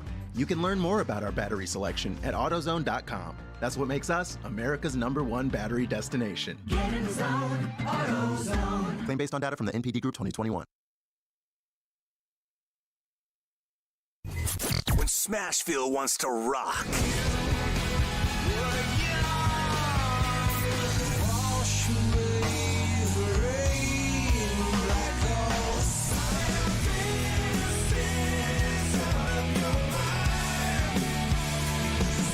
We are Nashville's rock station.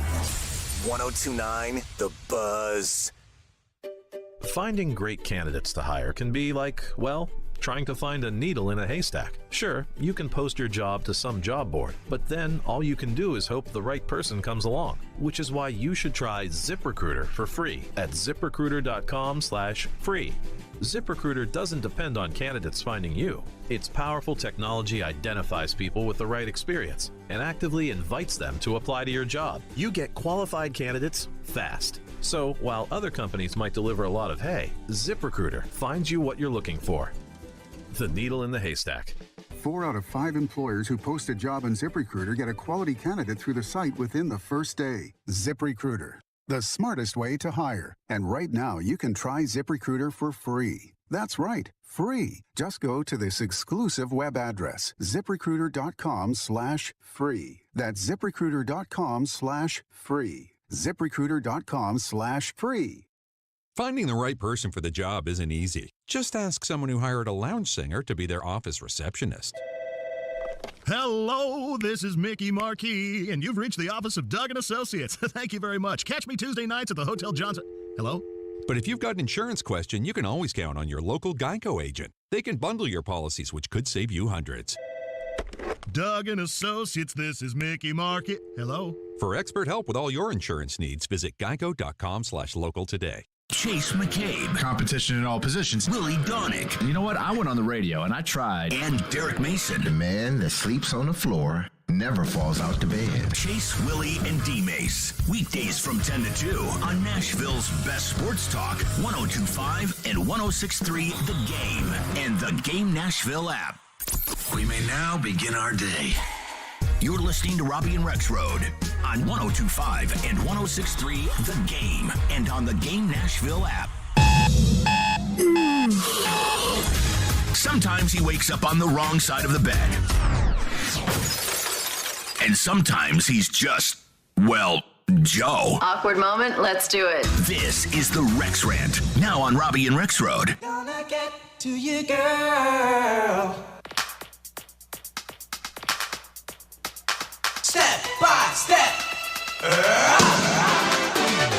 And it is that time of the day, time for the Rex Rant with Joe Rexrode here on Robby and Rexrode. You can check it out every morning at 7:45. Joe Rexrode, I turn things over to you.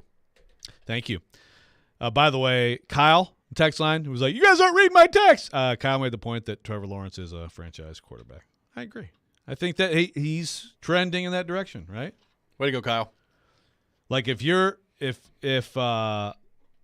Mike Vrabel had Trevor Lawrence for the next few years, I'd feel, and obviously a lot of other things that go into a football team winning, but I would feel like there'd be a decent chance of high-level success. Especially if they had Evan Ingram with them. Yeah.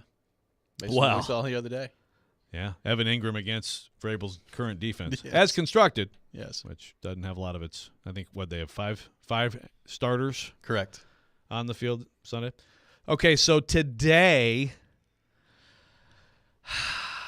am I going to the well too often here? This is your It's rant. fine. If you think I'm going to the well too This often is here, your you rant. can say so. No. You hate Mariota, and you think I talk about Jared too much. I love when you talk about Jared. But I have to. This is going to, everybody bear with it. This is a little bit longer clip, but I do have a point to make after this. Roll the tape. It's one of three things.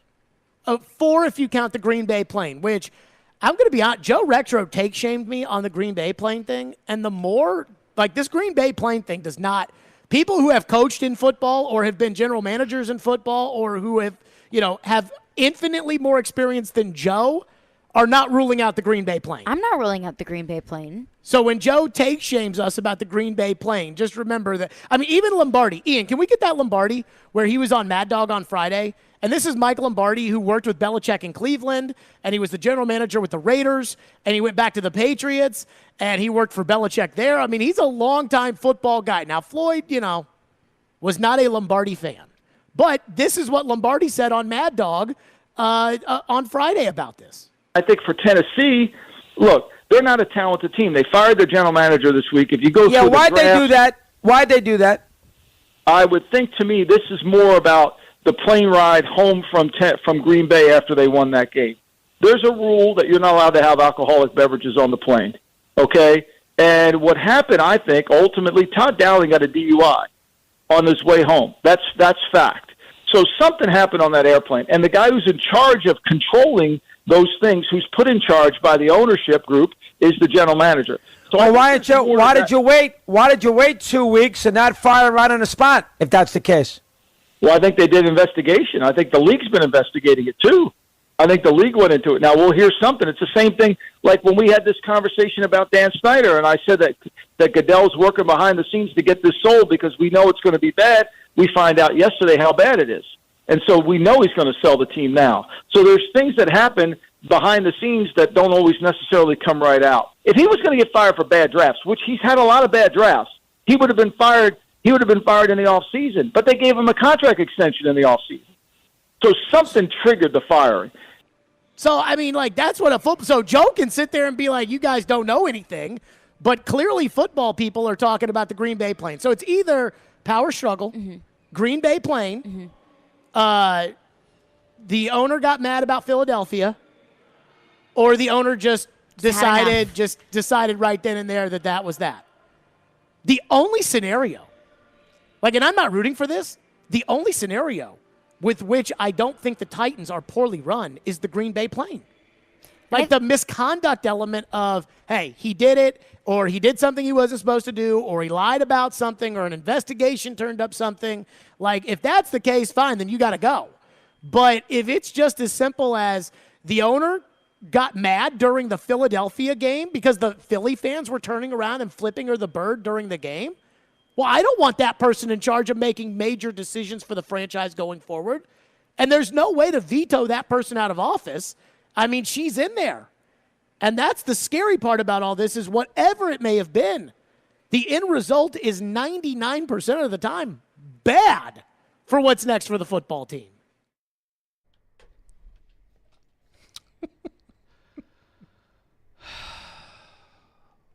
Okay, so Michael Lombardi, it is true that he was in the NFL. He's been an executive. He's been a director of player personnel. He was a GM of the Browns. He was with the Patriots.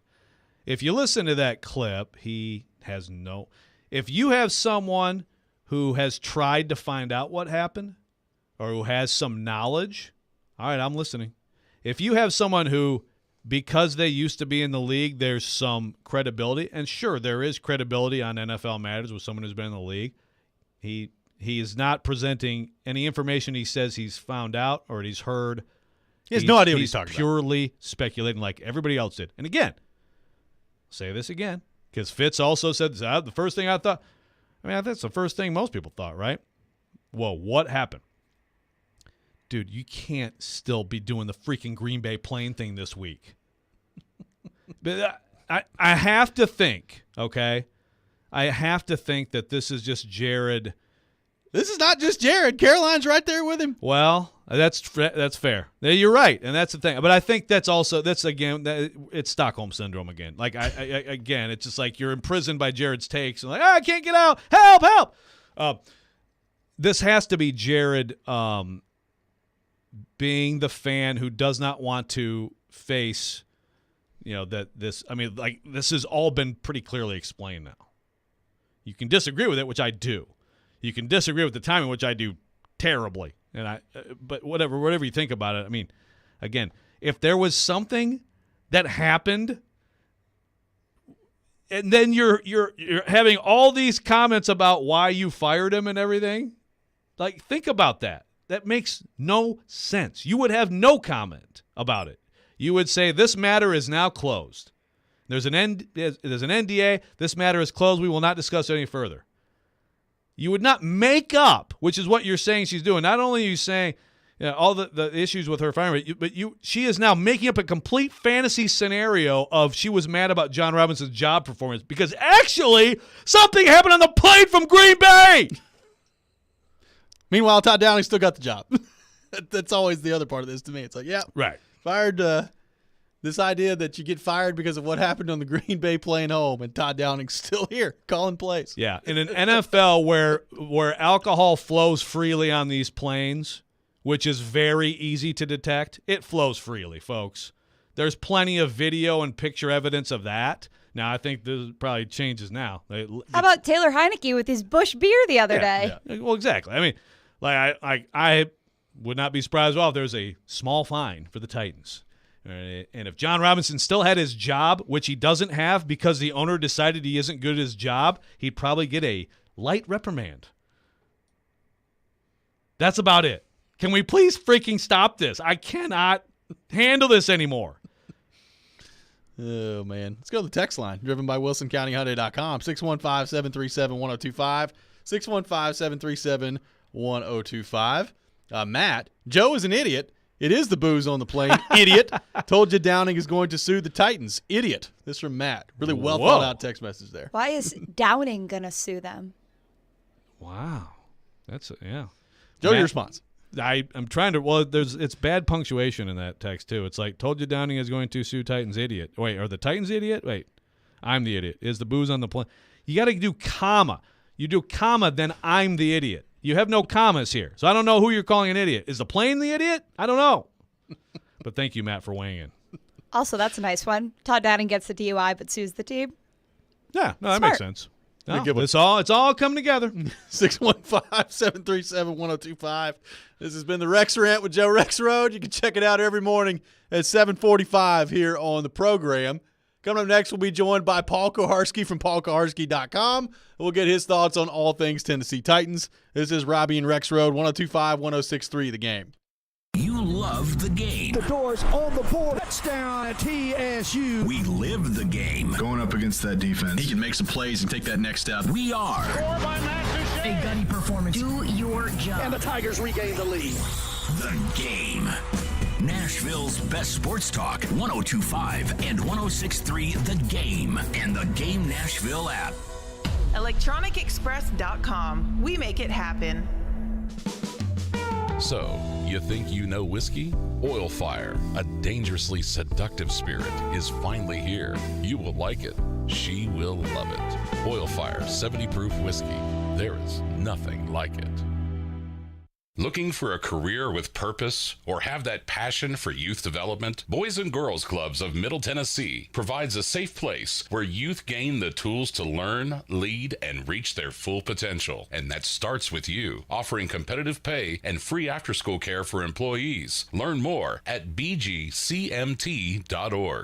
Prescription products require an online consultation with a healthcare provider who will determine if a prescription is appropriate. Restrictions apply. See website for full details and important safety information. This message is for the guy who isn't perfect in the bedroom. And let's be honest, who is? Maybe the issue is getting it up or keeping it up. Or maybe it's finishing too soon. If any of these performance hiccups sound familiar to you, don't sweat it. Hims can help. At 4hims.com, you can go online and get clinically proven prescription medication that treats these issues, prescribed for you, if appropriate, by licensed medical providers. And the medication is shipped free to your door in discreet packaging.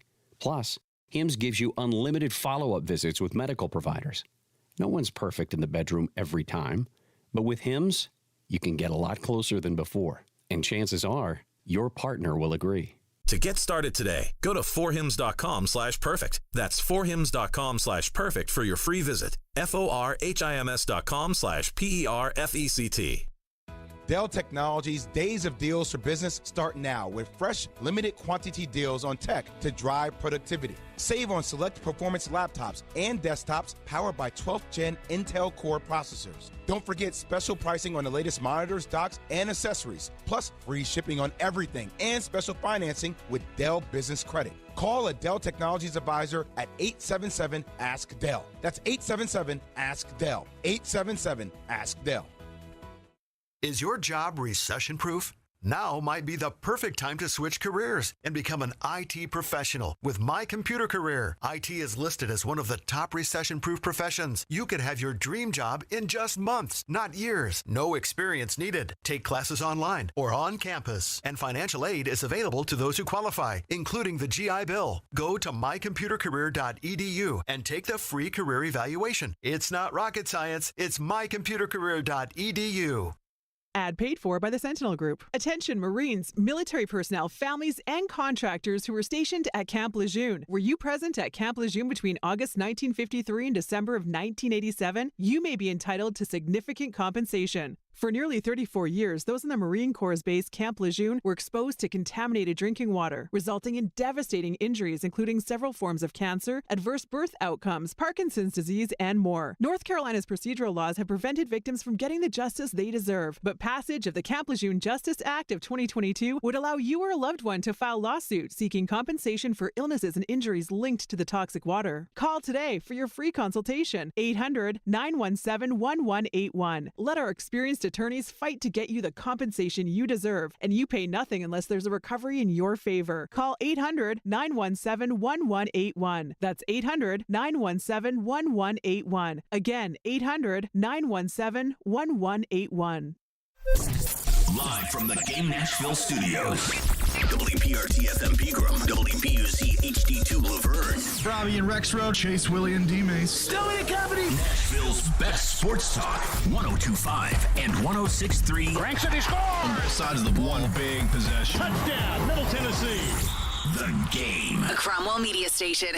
These are battles, these are grinds. We don't panic, we don't freak out. That's how we're built. 1, 2, 3, This is your drive to the playoffs update, presented by Coleman Tractor, Tennessee's largest Kubota dealer, on 102.5 and 106.3 The Game and the Game Nashville app. After a huge divisional loss in Nissan Stadium on Sunday to the Jacksonville Jaguars, the AFC South gets a little bit closer. On Monday, the Titans announced they would be waiving Ola Adeni and Joe Schobert, and Mike Vrabel spoke to the media and said that as a leader of this team, he needs to make sure he keeps motivating them even at their lowest points of the season. You know, sometimes the things I say, Paul, somehow in a twisted, warped way may make me feel better. I don't know if that makes, the situation better. So I've tried to balance that. I really believe, that I have. I think what you see is what you get. I think that I'm always going to try to be honest with them. I'm always going to try to point out the things. But I do believe that my tone as the head coach of this football team is important. I think it's, again, trying to come in here today after a loss, after 3 losses where we're at, it's still important to make sure that we're all held accountable, that we're doing things that are positive, but also the outlook has to be positive as well.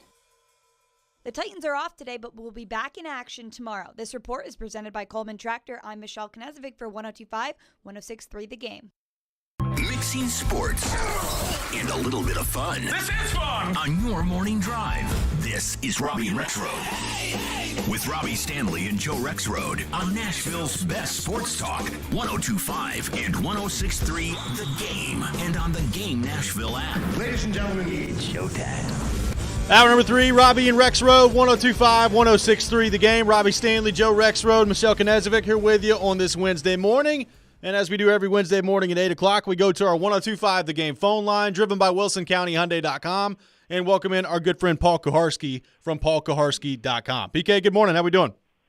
I am well, gentlemen. Thank you. Thanks for taking time to be with us. So, PK, we were talking about this earlier. I mean, the points in the second half this year for the Titans offense have been brutal. They're averaging just over 5 points per game in the second half. And we discussed your question, your back and forth with Rabel earlier this week, just about what's going on there, and pointed out that a lot of Rabel's answer had to do with the players, not really much on the coaching front.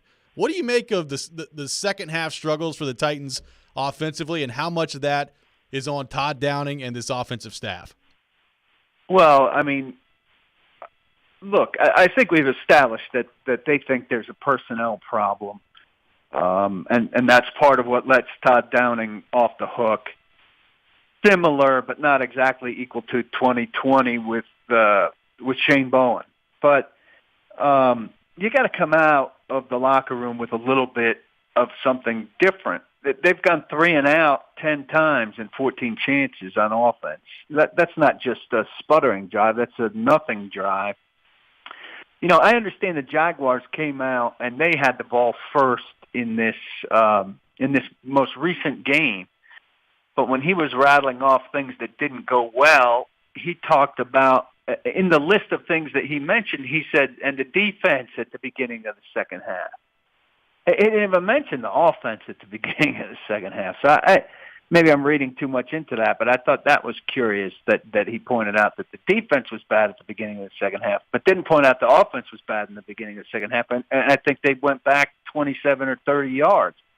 And he didn't address that until I brought it up. Second half offense, I mean, that 5 point whatever points per second half looks like a typo. I think people around the league presented with that would be shocked. And it's a huge problem. And I think fans of this team, you know, have become accustomed to thinking that if they're not leading at halftime, they're not going to win, because they're not.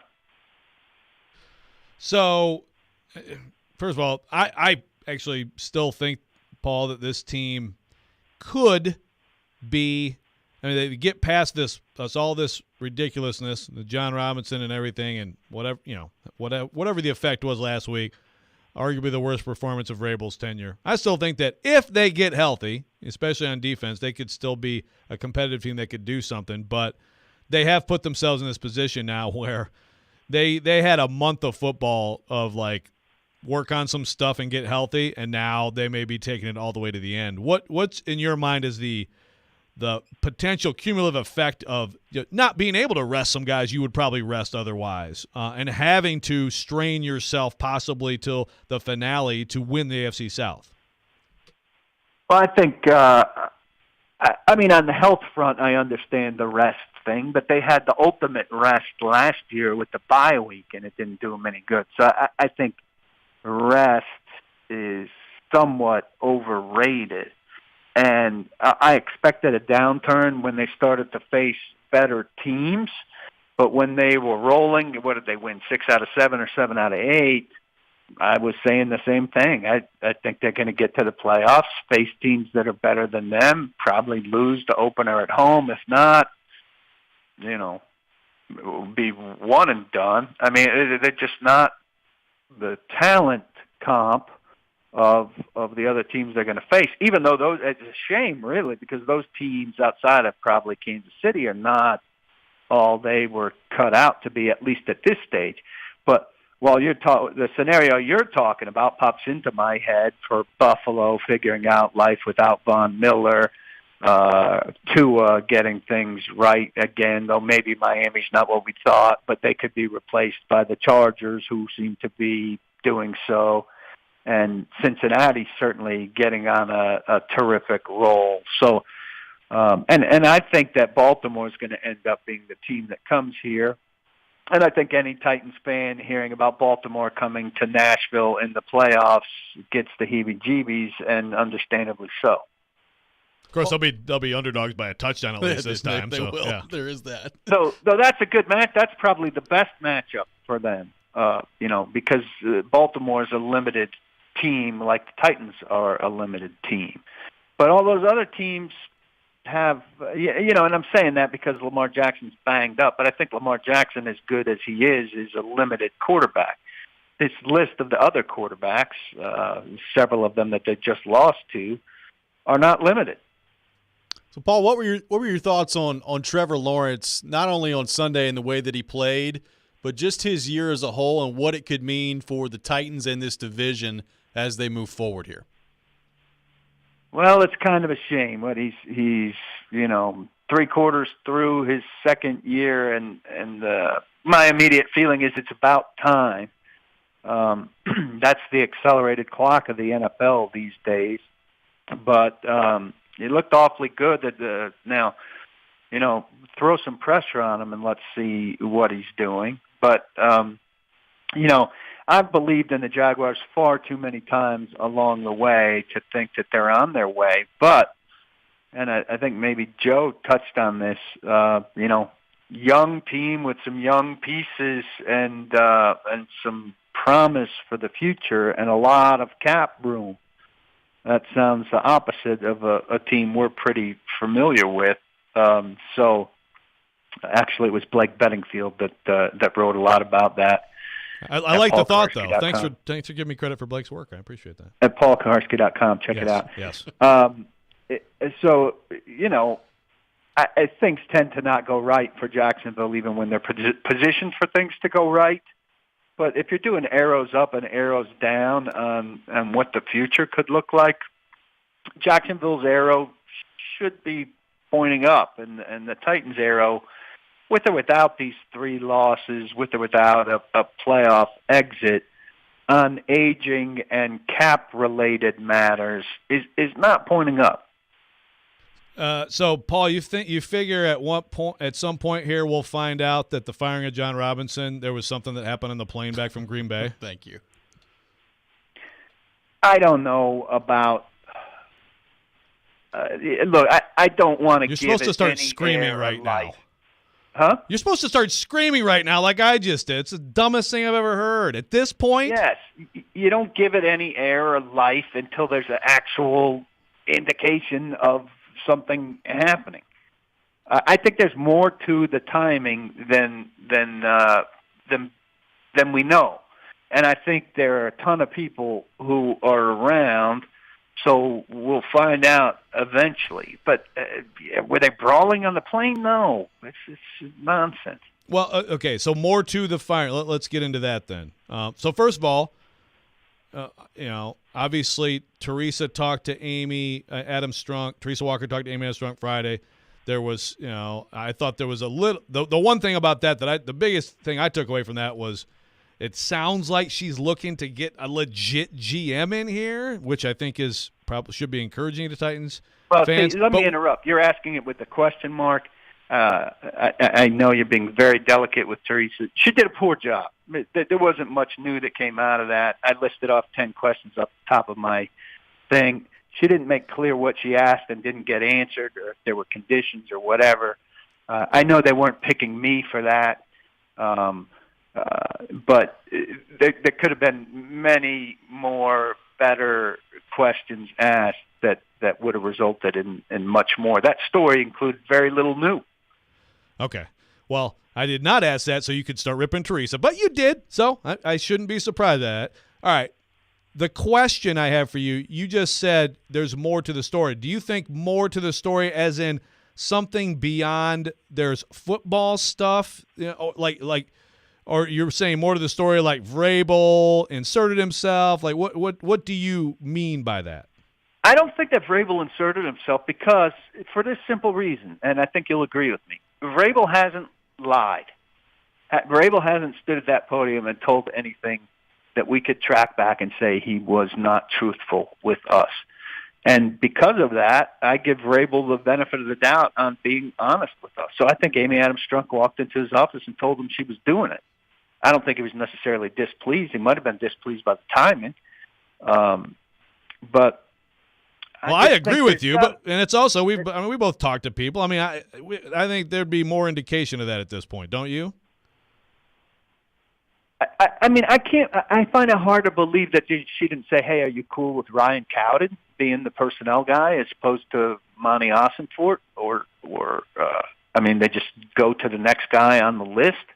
I mean, I would think that there would have been more discussions about what happens after.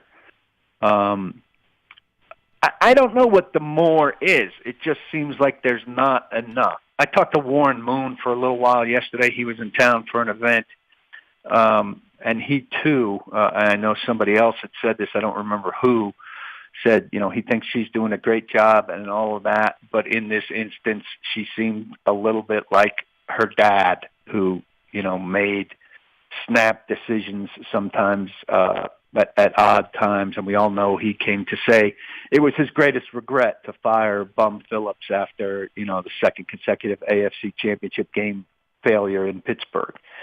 And so maybe there's not more to it, but it just feels like, I don't know, we want more. The simplest answer, I'm a big Occam's razor guy, and the simplest answer is usually the right answer, and the simplest answer may be what she said, but I'm left wanting more of an explanation. Paul Kaharski from paulkaharski.com, our guest here on Robby and Rexrode, joins us every Wednesday morning at 8 o'clock. PK, thanks for being with us. We'll talk to you next week.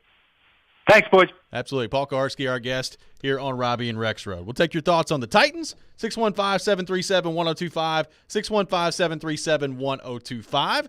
More on that coming up next. This is Robby and Rexrode, 102.5-106.3, The Game. At some point, it's a combination of who did you play and what does your skill set look like. Get the best analysis of the big stories in the sports world with ESPN's Jason Fitz. If you reach for a quarterback in the draft because you need one, you're going to set your franchise back 5 years. Join Fitzy every Wednesday at 4:30. Presented by Blood Assurance. Jason Fitz. I am 5'9.5" on ESPN 102.5 and 106.3 The Game and the Game Nashville app. Attention all fire and safety line experts. Middle Tennessee's fastest growing fire protection company is looking for experienced service technicians, designers, and sprinkler system experts like you. Tired of working for a large corporate employer? Work for a company where you're more than just a number. Jarrett Fire Protection is owned and operated by Nashville natives and wants to invite you to grow with their amazing team. Hi, I'm Jason Jarrett, owner of Jarrett Companies. I'm looking to hire experienced sprinkler experts and will offer a sign-on bonus of up to $5,000 for certified professionals. In addition to our great benefits that include a 401k match, PTO, and top pay with annual bonuses, we will also provide you with the top-of-the-line tools, trucks, and equipment that you need to grow your career. Our customer base is large and business is booming with many opportunities for advancement. Give us a call or go online to jarrettfire.com and apply today to become a member of our family and protect our community. That's JARRETT fire.com. Jarrett Companies, where we are above and beyond industry standards. Christmas shopping is in full swing at Electronic Express. Come into our convenient locations for great deals on all of your favorite brands like Samsung, Microsoft, LG, Sony, Apple, and more. Electronic Express has huge savings in every department. 4K TVs, computers, appliances, smart home, headphones, gaming, and more. Save up to 40% with up to 48 months free financing. Shop in-store or online at electronicexpress.com and get free express delivery on most items. Electronic Express, we make Christmas happen. Nothing says I love you like the gift of jewelry. A sapphire ring, a diamond necklace, a colored gemstone earring, an anniversary band. And around here, the diamond destination is Genesis Diamonds. With decades of experience, our legendary value combined with worldwide connection, Genesis is here to help make this Christmas the most unforgettable ever. And to make it easy to splurge, our special 0% finance offer has been extended through Christmas Eve. So you can make any holiday purchase and spread your payments over 5 years and enjoy an interest rate of 0% with absolutely nothing down. Our showcases are filled with exquisite diamond rings, earrings, pendants, bracelets, bands, as well as a fabulous selection of luxury pre-owned Rolexes, starting as low as $35 $100 a month with nothing down. And if you're planning an engagement this holiday season, this special finance offer includes all of our designer engagement rings and all GIA certified diamonds. Buy now, spread your payments over 5 years with 0 interest and nothing down. Say I love you louder than ever this holiday with the gift of diamonds from Genesis Diamonds. Green Hills in Cool Springs. On approved credit. Busch Live 2023 Tour, February 20th, Ryman Auditorium. Busch, all night, all Busch. The hits and music from the new album, The Art of Survival, out now. Tickets on sale Friday at 10 a.m. at Ryman.com. Busch, sponsored by PNC Bank and Access, proud partners of Ryman Auditorium. With PatriotSoftware.com, accounting and payroll, keep your time and money. Easy to learn, easy to use, small business software tailored just for you. With PatriotSoftware.com, accounting and payroll, keep your time and money. We want to hear from you. Thanks for taking the call. Join the conversation. Call or text at 615-737-1025. Driven by WilsonCountyHyundai.com. You're listening to Robby and Rexrode on 102.5 and 106.3 The Game and on the Game Nashville app.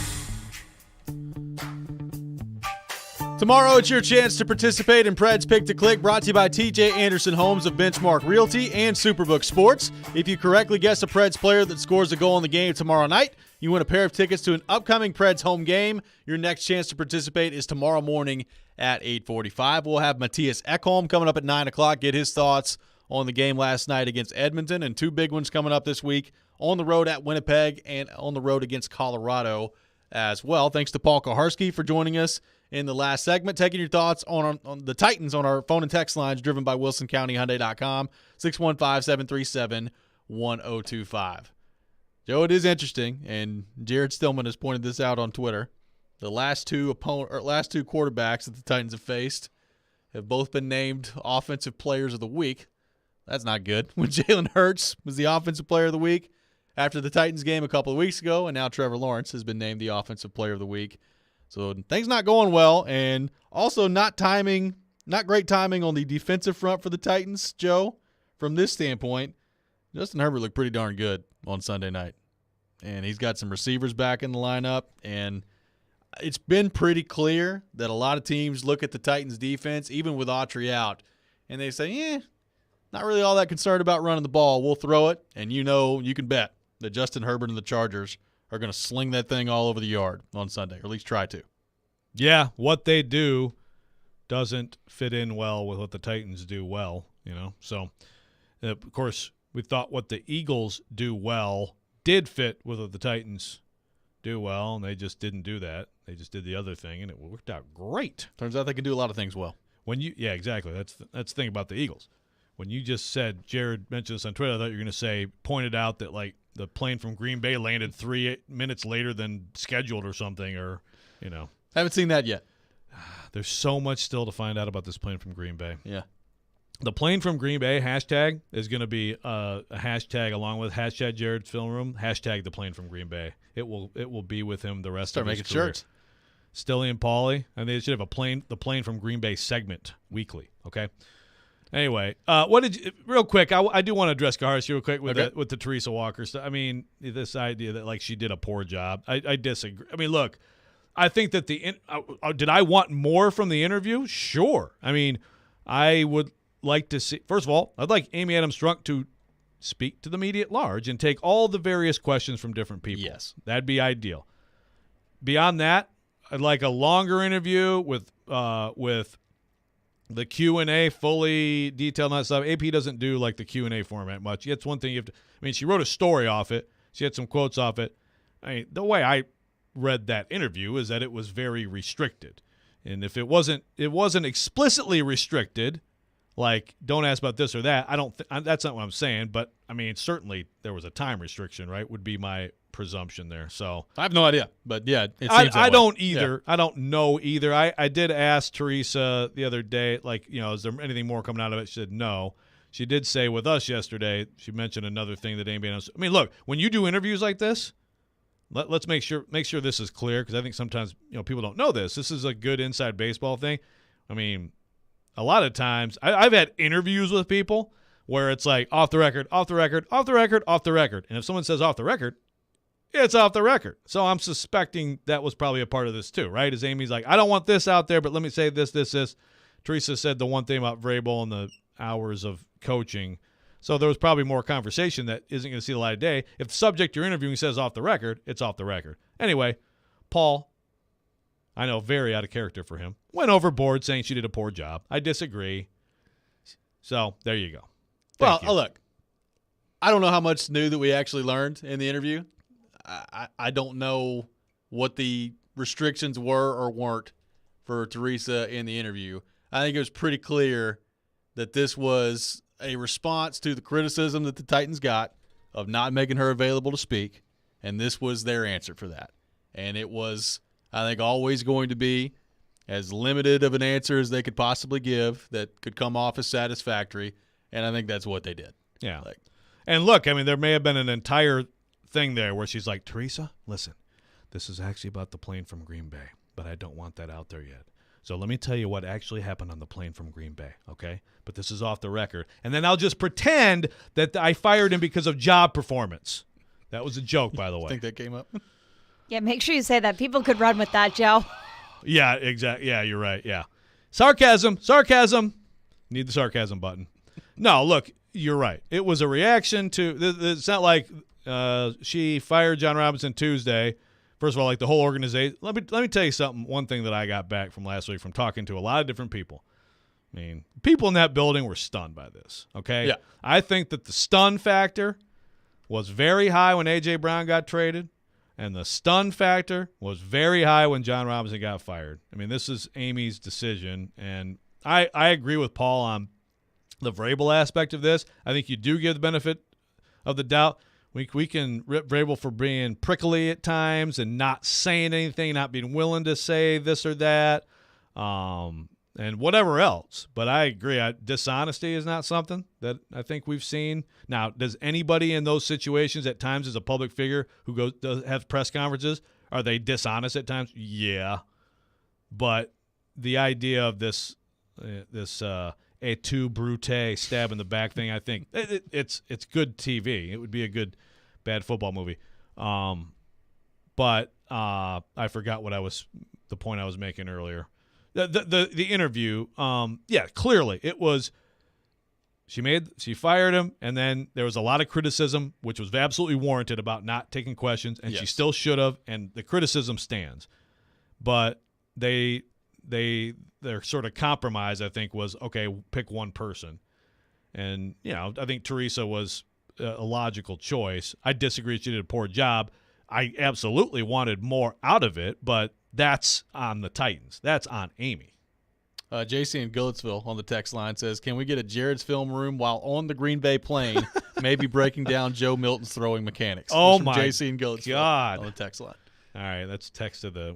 Maybe we should do like a text of the day. Or text of the week, text of the day. That one wins. Dennis and Keith get a lot of the text of the days. JC, I think you just nailed it right there. And also good punctuation. Yes, thank you. Not always the case on the text line. Yeah. Driven by WilsonCountyHyundai.com. We'll have more on the Titans coming up next. Take more of your thoughts on our phone and text lines. Driven by WilsonCountyHyundai.com. 615-737-1025. Make sure you play Silly Underdog Picks today. Pick 3 football underdog teams you think will win this week. For a chance to win great prizes, you can play now at thegamenashville.com or the Game Nashville app. Silly Underdog Picks presented by Volunteer Hose and Gasket and Superbook Sports, voted #1 sportsbook in Vegas. Download their app today. This is Robby and Rexrode, 102.5, 106.3, The Game. The Jaguars are pouring it on in Nashville. The The Titans have lost 3 straight after falling to the Jags 36-22 at Nissan Stadium. They could have wrapped up the AFC South, and instead they did not. It was a week full of distractions that didn't have to happen. How can they turn things around? Come in, make the corrections, learn from it, and put the game plan together to go win the game. Talking Titans? Keep it locked to Nashville's best Titans talk. 102.5 and 106.3 The Game and the Game Nashville app. Tune in to ESPN 102.5 The Game every Tuesday afternoon at 4:30 for ESPN's Trevor Maddich joining me, Jared Stillman, on Stillman & Company as we dive deep into the college football world and all the latest from the SEC. It's all brought to you by Houston Clinic Orthopedics, when experience matters. Winning this award is truly like winning the Super Bowl of car dealer awards for Mercedes-Benz. Edwin Vickery, General Manager of Mercedes-Benz of Music City. Culture eats strategy for lunch. You have to hit on all cylinders to win this award. You can strategize all you want. You got to still have the right tools, and our tools are our people. Live the dream with 3-time Mercedes-Benz Best of the Best Award winner, Mercedes-Benz of Music City. Go to mbofmc.com. Hey, it's Hutton. Interest rates are rising, but not at Spring Hill Heating and Cooling. Replace your old unit fast before new regulations increase prices up to 20%. Get a new unit today at today's price and receive up to $1,500 off, or get 18 months of no payments, so the first payment is not until spring of 2024. At Spring Hill Heating and Cooling, all new systems come with a 10-year parts and labor warranty. Schedule your appointment now at springhillac.com. That's springhillac.com. This holiday season, tee it up at Edwin Watts Golf Shops for the hottest gifts from Titleist and Bushnell. Elevate your performance with Titleist TSR drivers designed to maximize distance. While you're there, grab a dozen Pro V1 or Pro V1X golf balls. And from Bushnell, save up to $75 on the Tour V5 and Tour V5 Shift rangefinders. We also have gift cards for those favorite golfers on your list. Don't miss these holiday gifts and more happening now at Edwin Watts Golf Shops, home of the 90-day satisfaction guarantee. The Nashville Sheriff is hiring correctional officers. Earn $52,500 after paid training and probation. Positions are available immediately. You must be 21 and over with a high school diploma or GED. Come, join our family. That's $52,500 with great benefits. Apply now at sheriff.nashville.gov/apply or call 615-862-8170. Earn $52,500. Stop searching. Apply now. The Nashville Sheriff. Hi guys, it's Mark. Are you struggling with erectile dysfunction? Did you know that a major medical breakthrough is now available and it isn't a pill? Today, Wednesday, December 14th, we're running a one-day special you won't want to miss out on. Hillside Medical Clinic uses the most powerful form of wave therapy. This is a technology clinically shown to repair blood vessels and improve blood flow. It's backed by 60 clinical studies, including from Cambridge. If you're ready to regain the spark in your bedroom, today is your day. Call us now and you'll qualify for the assessment and ultrasound totally free. You'll also get a gift that can produce rapid and powerful results in the bedroom in minutes. You're going to love that one, guys. Trust me. And today only, we're offering 6 tune-up treatments to our patients free. This is an unprecedented offer worth hundreds of dollars, but call today and qualify totally free. Call 615-576-5000. That's 615-576-5000. Guys, put a stop to your erectile dysfunction and get your life back. Call Hillside Medical Clinic now to qualify. This offer ends today, Wednesday, 615-576-5000. The Sports Talk doesn't end on Friday.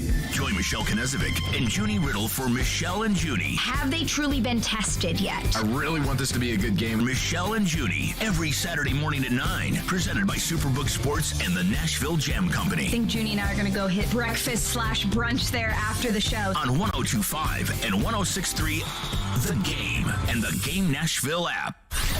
Hey Nashville, it's Max Kellerman, and you're listening to Nashville's best sports talk, ESPN 102.5 The Game.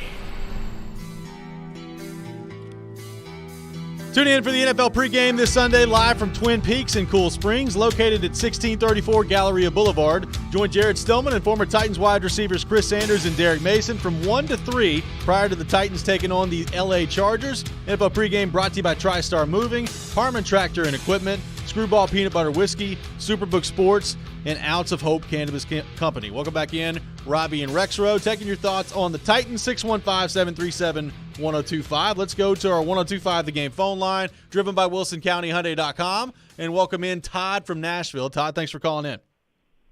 Hey, thanks, everybody. Love the show. Thanks. Just had a quick question that I wish had been asked of Amy Adams Strunk that makes no difference. In business, someone would have lost the job over her decision. But basically, the question is, how do you fire John Robinson right after you gave him an extension before the season started? Because every decision that he had already made, the A.J. Brown trade, all of the failed draft picks, they had already occurred.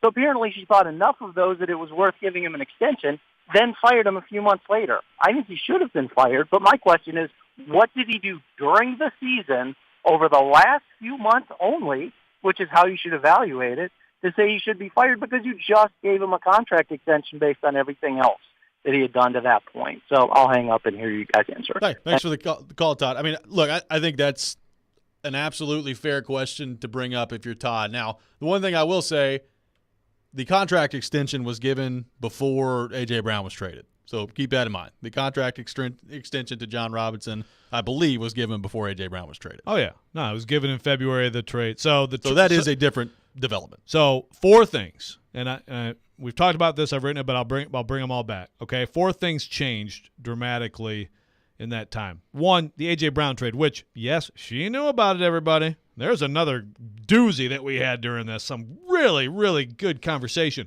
Yes, she knew they were trading him, but what was she told about it? You know, what did John tell her about it? That's a good question. And then what did she see unfold this year? Okay, that's still number 1 on my list. I mean, we can Occam's razor. I'm with you, Paul. Occam's razor. Let's be very simple. That trade was the worst move he made, and it was the worst mistake of his career, and it bit him. Yep. But they thought Caleb Farley might start this year and show why he was a first-round pick in 2021. Yeah, you had the 1 year, you have the ACL, okay, bad luck. All right, let's see it. Well, we know what happened with him, right? So there's a big one. Dylan Radins thought he might start at right tackle this year, getting every opportunity. He's playing with the ones throughout most of camp, starts getting thrown around like a rag doll in preseason games. We know what happened there. There's another one. This is all new information since the extension. And then Bud Dupree, huge money to him. ACL right before you expect this. He came back a little early. All right, that first year, you can kind of see, all right, fine. Year 2, you're going to start seeing the $85 million investment pay off. Okay? What's happened with Bud Dupree this year? He's been hurt most of the year. He hasn't done a lot. So those 4 things together are absolutely new pieces of information since the extension that you add them all together with the other stuff. Isaiah, again, she gave the extension. She knew about Isaiah Wilson, right? Sure. There's some other mistakes he made that she still gave him the extension. And I still think it's ridiculous to give the extension. And even with that information, I think it's ridiculous to do it in season. I think it's going to end up being a mistake to do it at all. But let's not pretend like there's just, this has to be the plane from Green Bay. And I'm not saying I know the question wasn't asked about the plane from Green Bay. But, come on. Half the show this fall has been talking about these moves.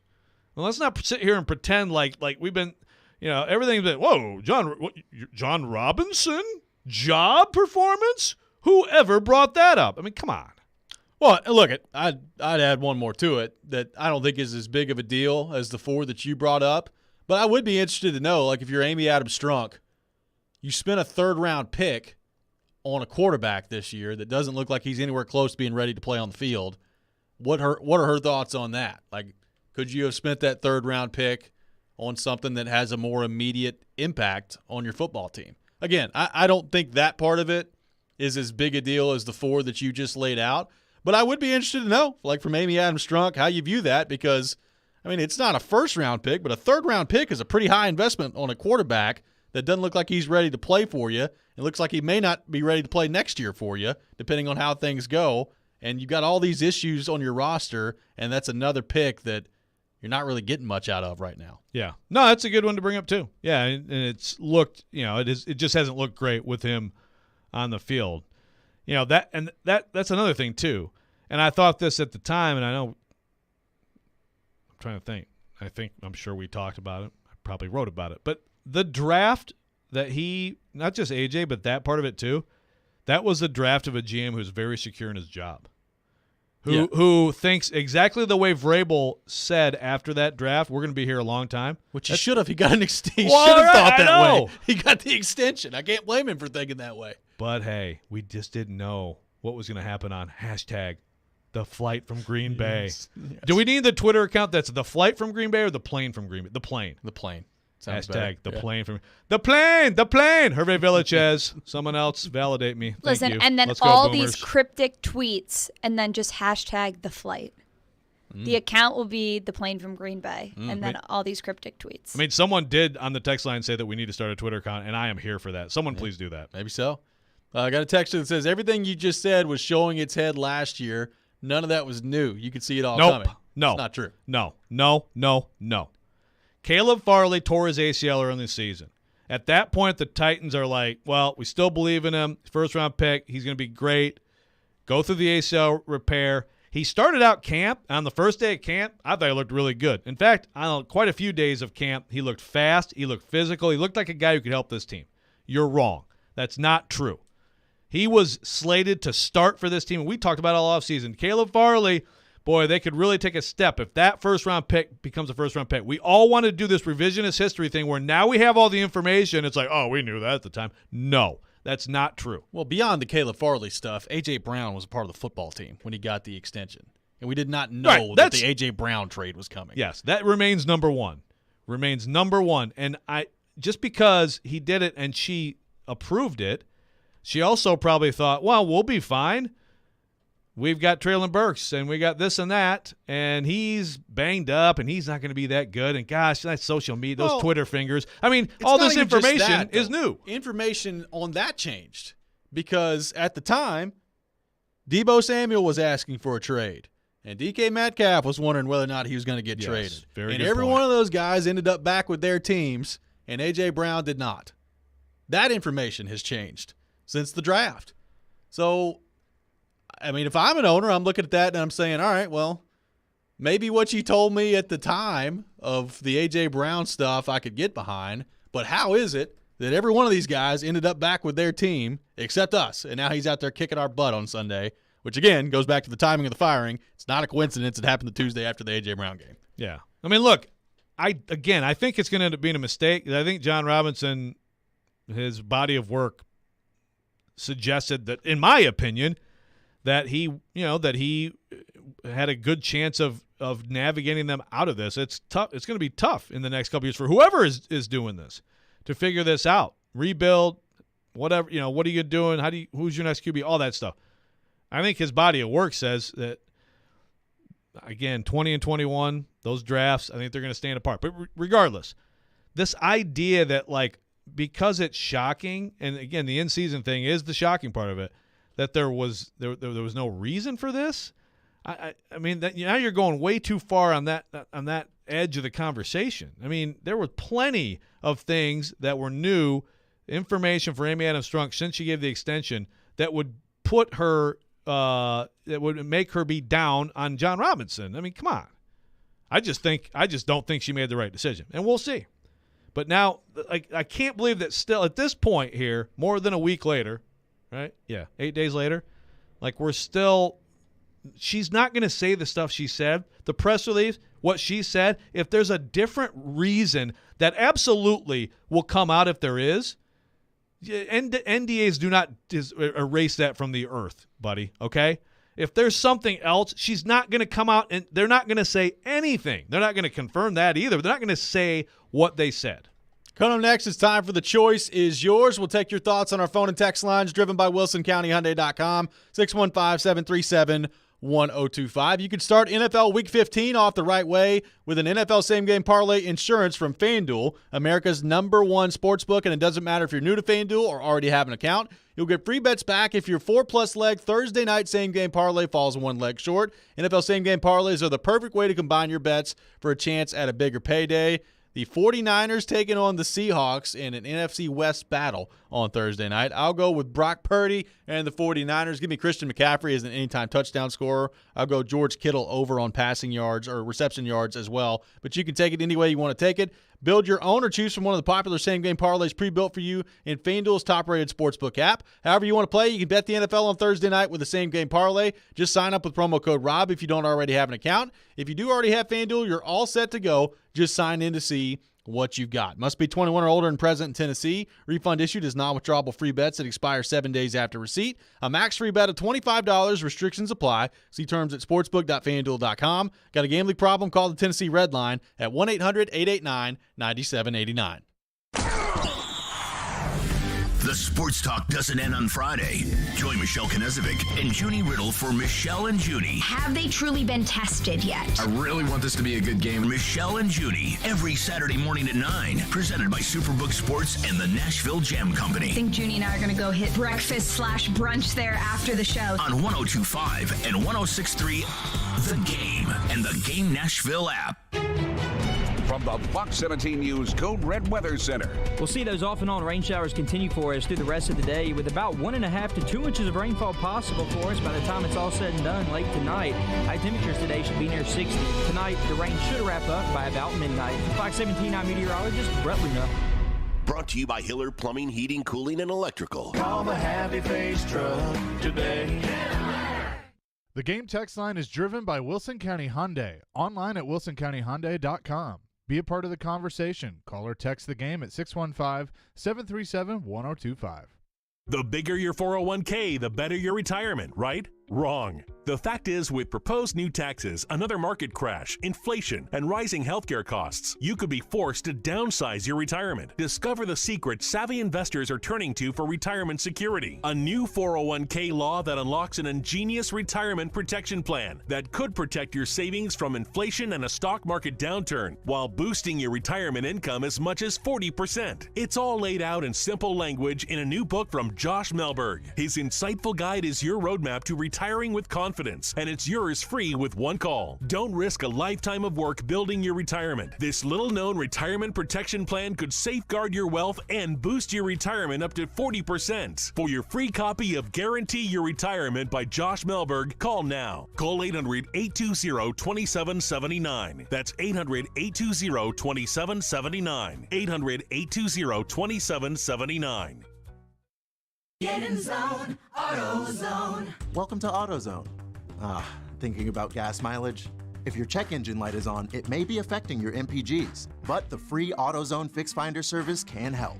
With the most complete free warning light report backed by technician-verified fixes, you'll know what's affecting your gas mileage and more, and you don't have to drive too far to find the fix. The free AutoZone Fix Finder service is available at all 6,200 stores. Get in zone, AutoZone. See details at AutoZone.com. Chase McCade. You get a little fired up for that, pads start popping. Willie Donick. And you're just thinking, this guy's unbelievable. And Derek Mason. Now I got to run a little bit faster so I don't get hit. Chase, Willie, and D-Mace. Weekdays from 10 to 2 on Nashville's best sports talk, 102.5 and 106.3 The Game and the Game Nashville app. We may now begin our day. You're listening to Robby and Rexrode on 102.5 and 106.3 The Game and on the Game Nashville app. We all have choices to make. Like right now. It's The Choice Is Yours, built by Jarrett Companies. You have a choice, so when you have a need for site and utility work, fire protection, concrete, and asphalt services, the choice is simple. It's Jarrett Companies. For more, visit JarrettCompaniesInc.com. The choice is yours. Now on Robby and Rexrode. It is that time of the week. Time for The Choice Is Yours here on Robby and Rexrode. Brought to you by Jarrett Companies, your one-stop shop for site and utility work, fire protection, paving, and concrete needs. Get your free estimate at JarrettCompaniesInc.com. Joe Rexrode in the questions chair this week, and The Choice Is Yours. 2 sports questions, 2 non-sports questions. As always, we encourage your participation. 615-737-1025 on our text line, driven by WilsonCountyHyundai.com. Joe Rexrode, I turn things over to you. Sports or non-sports? Sports. Sports. Sports. All right. In your history of your sports world, you know, whatever you have followed, what do you think was the dumbest firing of a coach, GM, or I'll even throw in athletic director that you can recall? The dumbest firing of a coach, GM, or athletic director. I'm trying to go through all the different moves that the University of Tennessee has made. I mean, seems like most of their firings have been. Are you going to go back to Fulmer? No. Okay. No.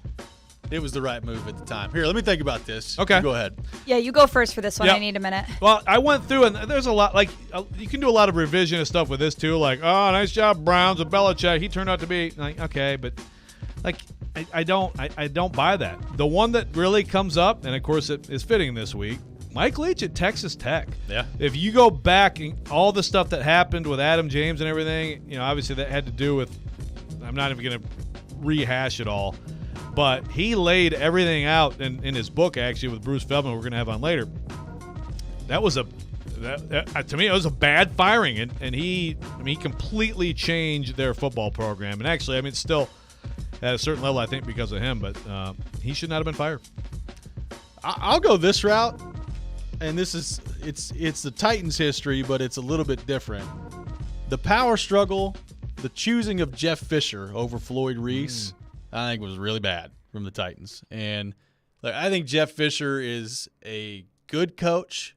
I think he was obviously a very good coach here in Nashville, but I think the Titans made the wrong choice when it came to that with the power struggle between Floyd Reese and Jeff Fisher. So I will go with that one. Should have gone with Floyd and not with Jeff on the power struggle. I like that one. Okay, I'm heading to University of Kentucky because all of my sports questions revolve around them. Okay, so this wasn't technically a firing, but it was kind of like okay, it's time, we're switching up the coaching staff, and it was Kenny Payne when he went to the New York Knicks, and now he's at Louisville, and he sucks as head coach. No, it was a big change not having him as Cal's like number one guy as far as recruiting and everything like that, and the team, that was the year they didn't even make the tournament. The team took a big drop off, but yeah, definitely I didn't agree with that whole switch up and adding Chin Coleman and Orlando, Antigua and stuff like that. I think Kenny Payne was a better fit, and hey, you're not doing so well at Louisville, so why don't you just scurry on back over to Lexington? Wow. All right, this is my last shot at Christmas. Okay. So I got some Christmas questions for you, non-sports. Best, and this is probably a replay, but whatever. We can do it every year. Best Christmas present you've ever received. Ooh. Does it come immediately to mind? Mine does. Go ahead. I really hope my mom is listening right now. She might be Christmas shopping, though. But I was about 6 or 7 years old, and we ran downstairs, my brother and I, and my mom was like, Santa Claus left you a note. And I was like, oh my gosh. So then I opened the note and read the note, and essentially it was a scavenger hunt around my house. So one note was like a clue, like where does your brother's head hit when he sleeps or something. So it was a scavenger hunt around the entire house that led us to our basement, and I got the biggest Barbie dream house ever, and I screamed, and my brother got a ping pong table. So that was the best Christmas present. So that's strong. Yeah, that was awesome. I mean, mine's pretty easy. Nintendo 64, late 90s. It's probably Christmas in 97, maybe in Christmas in 98. I have to go back and look. 5, 6 years old? Yeah. Okay. Still have it. Still play it. Ooh. Wow, that's fantastic. I do love a GameCube moment. Yeah. I whipped that out at home. Nintendo 64, the greatest game console of all time. There we go. Well, or the A-Tech like Joe likes. Yes. Well, that's what I was going to say. I mean, mine is absolutely, it's easy. Christmas of 82, Atari 2600. Oh, boy. I mean, my gosh, man. The Atari 2600, oh, that was fantastic. Then when it got Pitfall a couple months later, oh, man, it's over. All right, other sports, other than Mike Leach or Charles Barkley, we mentioned those guys yesterday, the best quotable sports figure that you love the most, coach, player, whatever it is, any sport, what comes to mind? Like, absolutely, if this person is, and it also can be present or past, this person is talking, oh, my God, drop everything. I think I know where you're going, but you start on this one. I want to see if I'm right. You probably don't. If you know where I'm going on this. If you're saying it like that, I probably don't then. Okay, well, mine is very easy. Judd Heathcote. Yeah. Rest in peace. Absolutely love Judd Heathcote. And people, you have to understand, every single press conference was a freaking like Don Rickles. Like basically, Judd Heathcote is the same guy as my late grandfather, the same exact guy. Ripped everyone and were freaking hilarious at all times. So, real quick story. There was well, first of all, like he used to get the Lansing State Journal delivered to him in Washington, And he would, at one time, this guy, Jack Ebling, who was my mentor, hey, tell Ebling he can't hold your jack, which I was very, very proud of that. And I did tell Ebling. But one time there was a talk show in East Lansing, Tim Stout, and he was ripping Michigan State basketball. And it was like, I've got a caller on the line, Tim. It's a Judd from East Lansing. Okay. Like, hello, Tim. I happen to disagree with everything you're saying about Michigan State basketball. And I'm doing a terrible Judd impersonation. Look up some Judd Heathcote stuff. One more story. He was asked on the Big Ten teleconference about Illinois basketball, and those teleconferences with all the reporters. Like, what do you think about Illinois basketball, and how they're doing this year? This is like the late 80s. Like, well, you should go look at Ken Norman's car he's driving around the Trans Am with his name on the thing. I think that might have something to do with how well they're doing. Oh, my gosh. We never get that stuff anymore today. We don't. There's 3 really fast Judd stories for you. I got two that come to mind. 2 very different ones. One, because I know him, but Terry Crisp would be on the list. Oh, that's such a good one. Terry Crisp would be on the list. He's right in the same vein, too. He's right in the same vein, and I would have loved to have covered Terry Crisp when he was a head coach in the National Hockey League. So that would be one. Yes. And I would go Jim Morris Sr., the other one. The diddly poo quotes in the playoffs. Those would be my 2. When angry. Yes, when angry, Jim Morris Sr. was awesome. Yeah. So mine is going to be actually a guy we had on the show, Steve Spurrier. Oh, yeah. His quotes and just the interview and the stories and the one-liners and everything, and his competitiveness. So him, and then also I'm going to go somebody who's coaching right now, Tony Vitello. He is a guy who, I'm sure down the line he's going to have so many more colorful quotes. But look, he's on College Game Day. He's on everything. And he's always just fun and has these great quotes. And how can you not love him? Bring your green hat. That's right. Yeah, he's pretty strong. God, now that you mention it, like, Crispy is the Canadian Judd. Oh, God. Incredible. Yeah, Crispy is really good. He needs to come out of retirement. Yeah, we need to get Crispy on here. All right, last one. Best Christmas present you've ever given. Oh, boy. And let me tell you something. This one for me, I had to text Katie because I suck at giving gifts. I was about to say, I don't know if one exists. Go ahead. I've got one. How about my story this morning I told you all? So it is a good gift. Ryan is a huge fan of this Barstool podcast, and yesterday, I did my Christmas shopping a little late, and I'm thinking, okay, how can I think outside of the box? I don't want to get clothes or anything, and then I saw that they're doing a live show, and I'm like, oh my gosh, this is great. So we buy that. I'm like, hey, don't get me a gift. Just buy me the flights. I ended up telling him that I got it. We were going to meet the podcast people. So awesome, right? So this is not even like 7 hours later. We're like just sitting on the couch, and he looks at me and he goes, wait, we have to go to a wedding that weekend, don't we? And I was like, you have got to be kidding me. So that is my best gift, I think, that I have given, even though we're not going. But it was a good gift. I was going to say, your best gift is one that not going to. It actually happened. That's not good. But it's the thought, guys. It's the thought. That's right. Joe, your best gift. Well, yeah, again, like I said, I had to text Katie. So basically, again, this is me, quote unquote, me, air quotes. We surprised the kids. Caroline was like in preschool. They were young, and they opened this huge box, and it was, we're going to Disneyland or Disney World today and Universal. And they're like, we ended up playing that day. That was awesome. And again, I don't get credit for it, but being in a marriage, I'm allowed to go ahead and latch onto that. I did like sit on the airplane. Shout out Katie Rexrode. Yeah, pretty much. My gift giving sucks. Like, I'm awful. So mine's probably taking my wife to Disney World last year. That's probably what it was. Hey! There we go. Other than that, I pretty much Disney World wins 2 of the 3. I'm the worst gift giver of all time. No, I'm bad. Well, no, I'm bad. By the way, Ryan Don't from worry, Chicago. guys. I'll help you all out. Ryan from Chicago has weighed in. Not angrily at this gift not working out, but he's talking about the firing of Lovie Smith after a 10-win season. So tough one. Keep that Bears conversation going. That's right. 615-737-1025. This has been The Choice Is Yours. You can check it out every Wednesday morning at 8:45. Coming up next, we'll be joined by Preds defenseman Matthias Ekholm. You're listening to Robby and Rexrode, 102.5, 106.3, The Game. Stuck at work without a radio? Wait a minute. Disastrous. I hate that. It's got to be there. That's okay. Download the Game Nashville app or go to thegamenashville.com and listen live. We are Nashville's best sports talk, 102.5 and 106.3, The Game.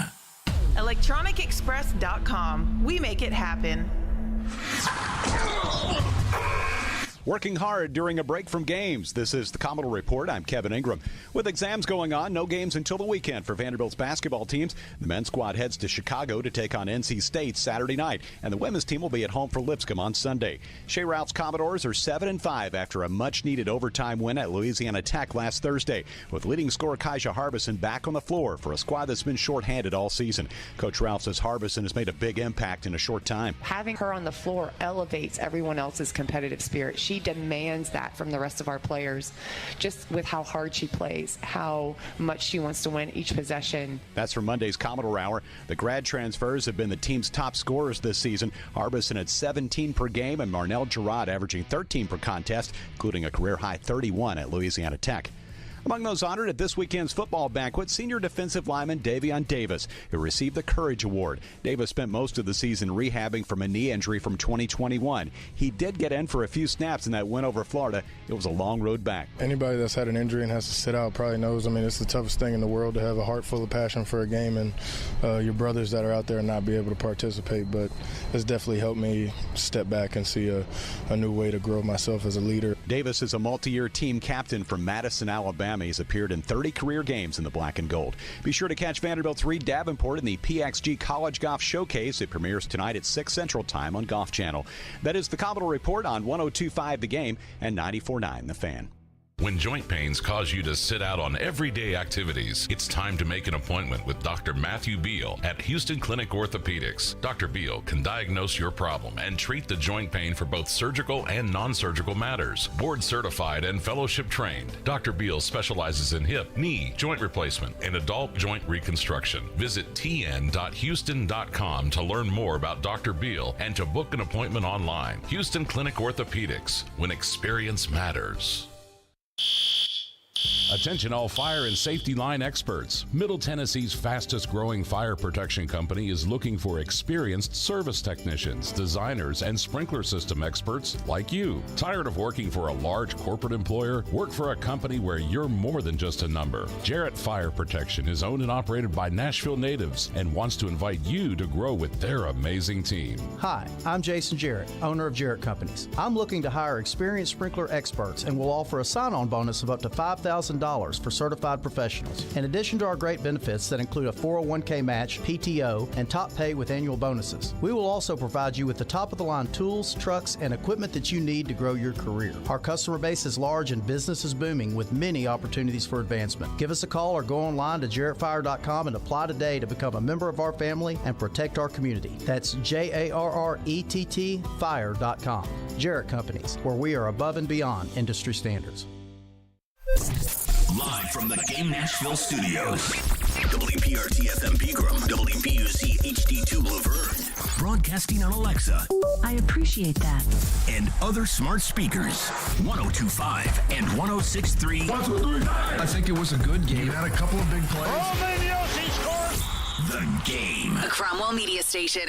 Mixing sports and a little bit of fun. This is fun! On your morning drive. This is Robby and Rexrode. With Robby Stanley and Joe Rexrode on Nashville's best sports talk. 102.5 and 106.3 The Game. And on the Game Nashville app. Ladies and gentlemen, it's showtime. Final hour, Robby and Rexrode, 102.5, 106.3 The Game. Robby Stanley alongside Joe Rexrode. Michelle Knezovic here with you on this Wednesday morning in Nashville, Tennessee. We are taking your thoughts on our phone and text lines, driven by WilsonCountyHyundai.com, 615-737-1025, 615-737-1025. And we go to our 102.5 The Game phone line, driven by WilsonCountyHyundai.com, and welcome in Nashville Predators defenseman Matthias Ekholm. Matthias, good morning. How we doing? Good morning, guys. I'm good. How are you? We're good. Really appreciate you taking time to be with us. So, obviously, Matthias, the game did not go the way that you guys wanted it to last night, particularly with McDavid and Draisaitl. Obviously, they give everybody a lot of issues out there. What's the challenge just from a player's point of view of trying to slow those two down?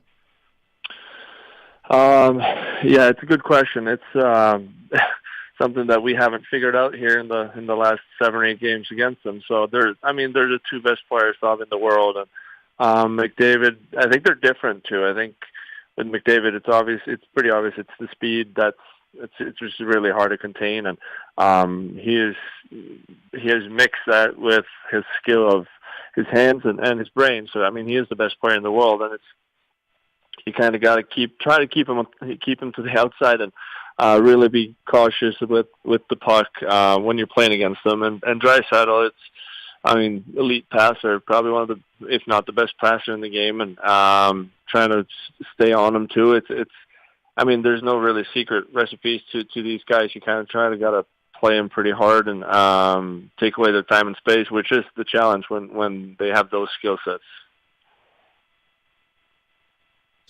I know that it's Matthias. I know that it's it's the next morning, so you guys will do more evaluation of last night. I'm sure later today. But from your perspective, were you guys? Did you guys make a bunch? I know obviously the power play is what you don't want to have happen, right? And when they get the power play, they're daily the best power play in the league. But do you feel like you guys misplayed things last night, or it was just basically they were too good in certain spots?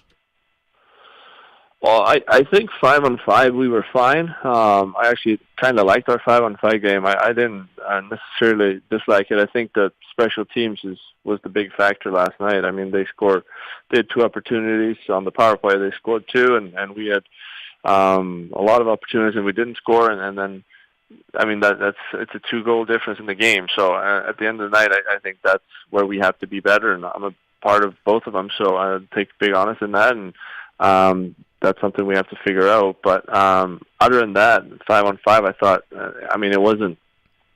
I didn't feel like maybe they were a little bit better than us in the first, but in the second, I thought we had some really good opportunities. We scored 2 goals, and we got some momentum. But right now it's the last 3 games here. It seems like every time we make a mistake, it ends up in the back of our net, and that's something that we have to change. Well, Matthias, you've been around here a long time. You've played a lot of hockey. You know what it takes to win at this level. As you sit here and just kind of dissect the way that you guys have been playing so far this season, where do you think you guys are as a team in terms of getting the results going back your way more often than not?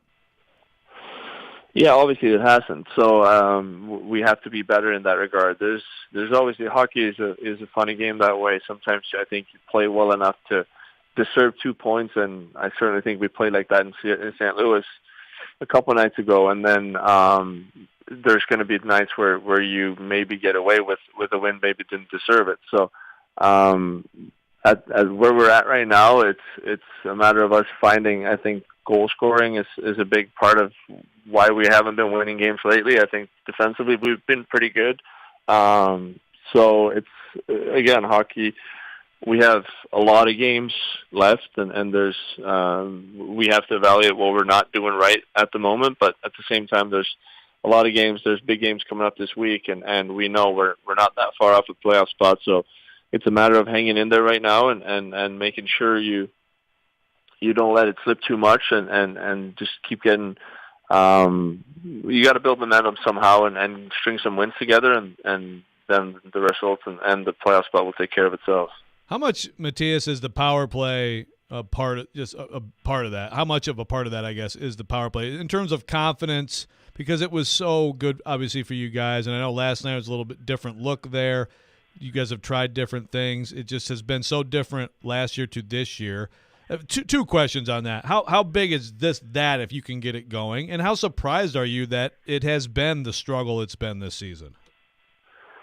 No, it's a big part of the game, but not only just to score on the power play. I think a lot of times when you have guys that scores a lot of goals, they're going to score a lot on the power play, and with that comes confidence, not just with your power play, it comes with the 5-on-5 game as well. And the power play is, when it works, it's one of those places where you can go and find your confidence, even though the 5-on-5 game isn't working. So it is a big part, and it's a big part of, obviously, if we can have more goals there, it's going to help us in the team result, but also the player individuals that if you score there and you feel good about yourself and you get confidence in your 5-on-5 game. And to your second part of the question, we haven't had too much personnel change on it, so it is a little bit surprising that we haven't found our way yet. Again, it's still early in the season, and there's still a lot of hockey to be left to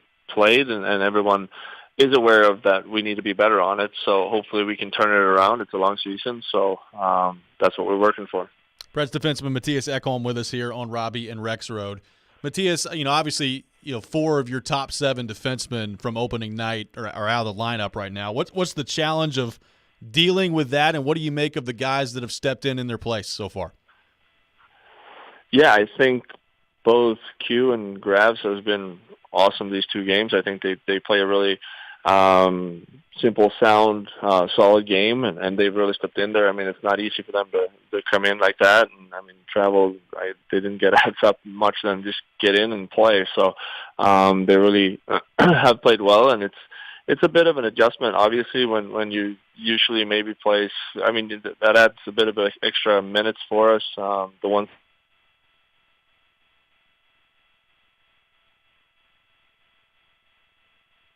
I think we may have lost Matthias there for a second. We'll see if we can reconnect with Matthias Ekholm. Look to get him back on the phone there. But yeah, obviously that's the other part of this. Their defense core is in an interesting spot right now from the standpoint of you've got 4 of the top 7 guys out. Honestly, I don't think it had much to do with that last night. Like McDavid and Draisaitl, as he was talking about there, sometimes there's only so much you can do with that part of it, but those 2 guys were electric last night, and they got them again coming up on Monday as well. So we'll see if they can defend those guys a little bit better the next time that they're joined by them. But we got Matthias Ekholm back on the line here. Matthias, sorry, they're just talking about the defensemen that have come in and taken place there while you guys are dealing with injuries right now. Yeah, sorry, I don't know, it cut out on me, but I was just going to say that. Obviously, when you go down a couple guys there, it brings maybe a couple more minutes of ice time for the guys that are in there. But other than that, it's not an excuse at all.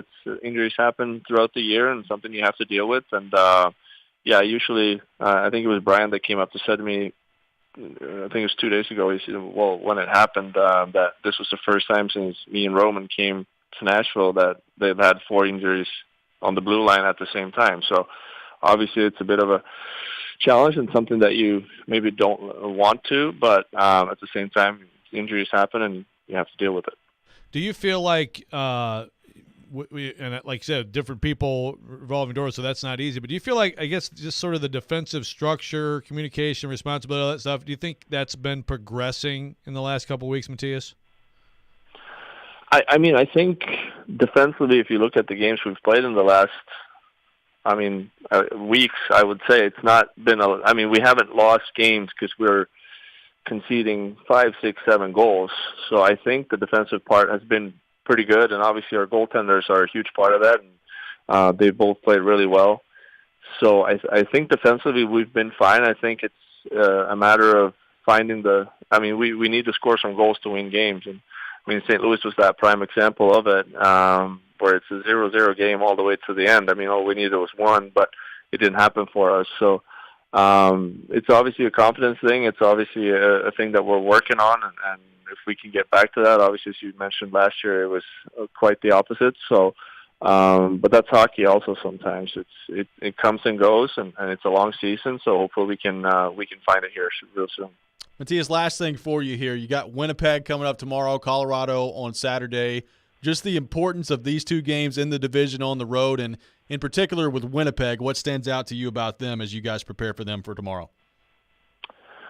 Yeah, that's been the good part about the schedule here as of late, that there seems to be a new game coming. Within, if not a day, 2 days, and they're big games as well, and even division and wild card teams that we've played here. So we haven't played Winnipeg again yet this year, so I don't really know. All I've seen is that they're doing really well, and it's the usual top guys that we'll have to take a look at and see what we can do to defend them and keep them at bay. But other than that, I'm excited for two big games, and it'll be a big weekend for us. Well, Matthias, you're always gracious with your time. Really appreciate you taking time to be with us this morning. Good luck in Winnipeg, and we'll talk to you soon.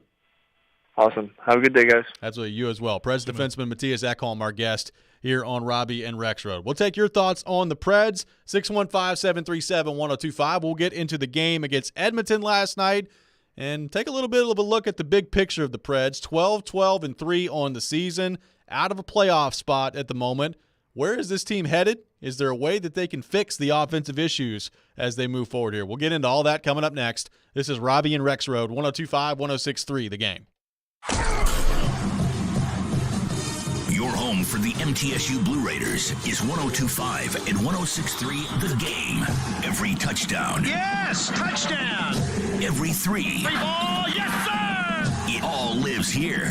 Middle Tennessee. You can also hear the Blue Raiders in the Borough on 97.5, Middle Tennessee Athletics on 102.5 and 106.3 The Game, and the Game Nashville app. Hi guys, it's Mark. Are you struggling with erectile dysfunction? Did you know that a major medical breakthrough is now available and it isn't a pill? Today, Wednesday, December 14th, we're running a one-day special you won't want to miss out on. Hillside Medical Clinic uses the most powerful form of wave therapy. This is a technology clinically shown to repair blood vessels and improve blood flow. It's backed by 60 clinical studies, including from Cambridge. If you're ready to regain the spark in your bedroom, today is your day. Call us now and you'll qualify for the assessment and ultrasound totally free. You'll also get a gift that can produce rapid and powerful results in the bedroom in minutes. You're going to love that one, guys. Trust me. And today only, we're offering 6 tune-up treatments to our patients free. This is an unprecedented offer worth hundreds of dollars, but call today and qualify totally free. Call 615-576-5000. That's 615-576-5000.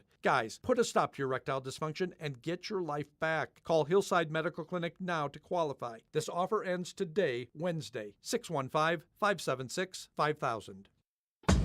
Now's the time to get a great deal on select Kubota compact tractors, rated #1 in durability and owner experience. They're designed for easy operation and feature performance-matched attachments. Right now, put 0 down and get 0% APR for up to 48 months, plus save up to $1,100. Now through December 31st. See us or go to KubotaUSA.com for full disclaimer. Visit Coleman Tractor Company, your local Kubota dealer in Clarksville, Nashville, Paris, and White House today. Hey Nashville, TJ Anderson here. With real estate listings, you have to read between the lines. Like waterfront property, more like a mosquito farm. Pride of ownership, they're really proud of the DIY job they did. Seller says sell? Really? I thought they just put it on the market for fun. My team at TJ Anderson Homes of Benchmark Realty is ready to help both home buyers and sellers decode the market. Oh, and if it says don't let this one pass you by, it's probably on wheels. Google TJ Anderson Homes, read our reviews, and see why we are referred for a reason. TJ Anderson Homes of Benchmark Realty, 615-432-2919. The Parker Store at 1909 Nolensville Road in Nashville is the Parker Factory Authorized Store for your Parker hydraulic, pneumatic, water, and chemical hose needs. They stock metric tubing and hose connections to 42 millimeters in size, and they'll fabricate while you wait up to 6,000 PSI hydraulic hoses in a 2-inch size. Call the Parker Store at 615-248-8245 for all the Parker requirements you have. The Parker Store, 1909 Nolensville Road. Signs First, Nashville's trusted vehicle wrap and graphics one-stop shop. From one-off custom applications to entire company fleets, Signs First delivers superior quality both locally and nationally since 1991. Be creative. Get noticed. Signs First. Go to sfnash.com. Hi, this is Ben Talbot, local owner of Pella Windows and Doors of Nashville. We have a lot to be grateful for this year, and I want to say thank you to our customers in Nashville and throughout Middle Tennessee. I hope everyone has a safe and happy holiday season from Pella Windows and Doors of Nashville. Well, you've got the whole world listening. What do you got to say? Never miss a moment of the show. Subscribe to the Robby and Rexrode podcast on iTunes, Spotify, and wherever you get your podcasts. You're listening to Robby and Rexrode on 102.5 and 106.3 The Game and on the Game Nashville app. It said they're a very, very skilled team, but I want to say they're like 9-0-1 against you guys here recently. Was that a particularly tough matchup, do you think Edmonton is for you guys? Well, I think one is, they're that line. We've had a hard time containing them, whether, with matchups and guys being able to play against those guys and be able to shut them down on a regular basis, and that's given us problems. And their power play is dynamic, and they seem to they find ways to be able to score in a lot of the games. That's been the difference. It's been McDavid's line and the power play. That was John Hines last night after a 6-3 loss for the Predators against Connor McDavid, Leon Draisaitl, and the Edmonton Oilers. That matchup has not gone well for the Predators as of late. McDavid with 4 points last night. Leon Draisaitl with 5 points last night, so they continue their absolute domination of the Nashville Predators. And by the way, they'll be coming back on Monday here at Bridgestone Arena as well. So another chance for the Predators to try to slow them down coming up next week. In the meantime, Joe, 12-12-3. You look at the standings right now. They're not in a playoff spot. They're 5 points out of a playoff spot right now, which isn't the world's biggest deal in December. The world's biggest deal that's starting to become a bigger deal every other day is the goal scoring or lack thereof and the power play chances that continue to not go in for the Predators. Had a 5-on-3 last night. You couldn't capitalize on it. I think they ended up 0 for 5 on the power play last night, and they're 29th in the NHL on the power play. They're 29th in the NHL in goals per game. And, obviously last night you give up 6. You're probably not going to win that game, albeit one of them was an empty net. But the Predators, they got to get the power play figured out. And if they don't, it's just really hard to see a path to them digging themselves out of this right now. They're in a tough spot. And with the schedule they've got coming up with Winnipeg, Colorado, Edmonton again, you got another date with Colorado next week. Dallas is coming up. There's a lot of opportunity for, if you're not playing your best hockey, you're going to lose coming up on this schedule. And this is a very interesting time for the Nashville Predators.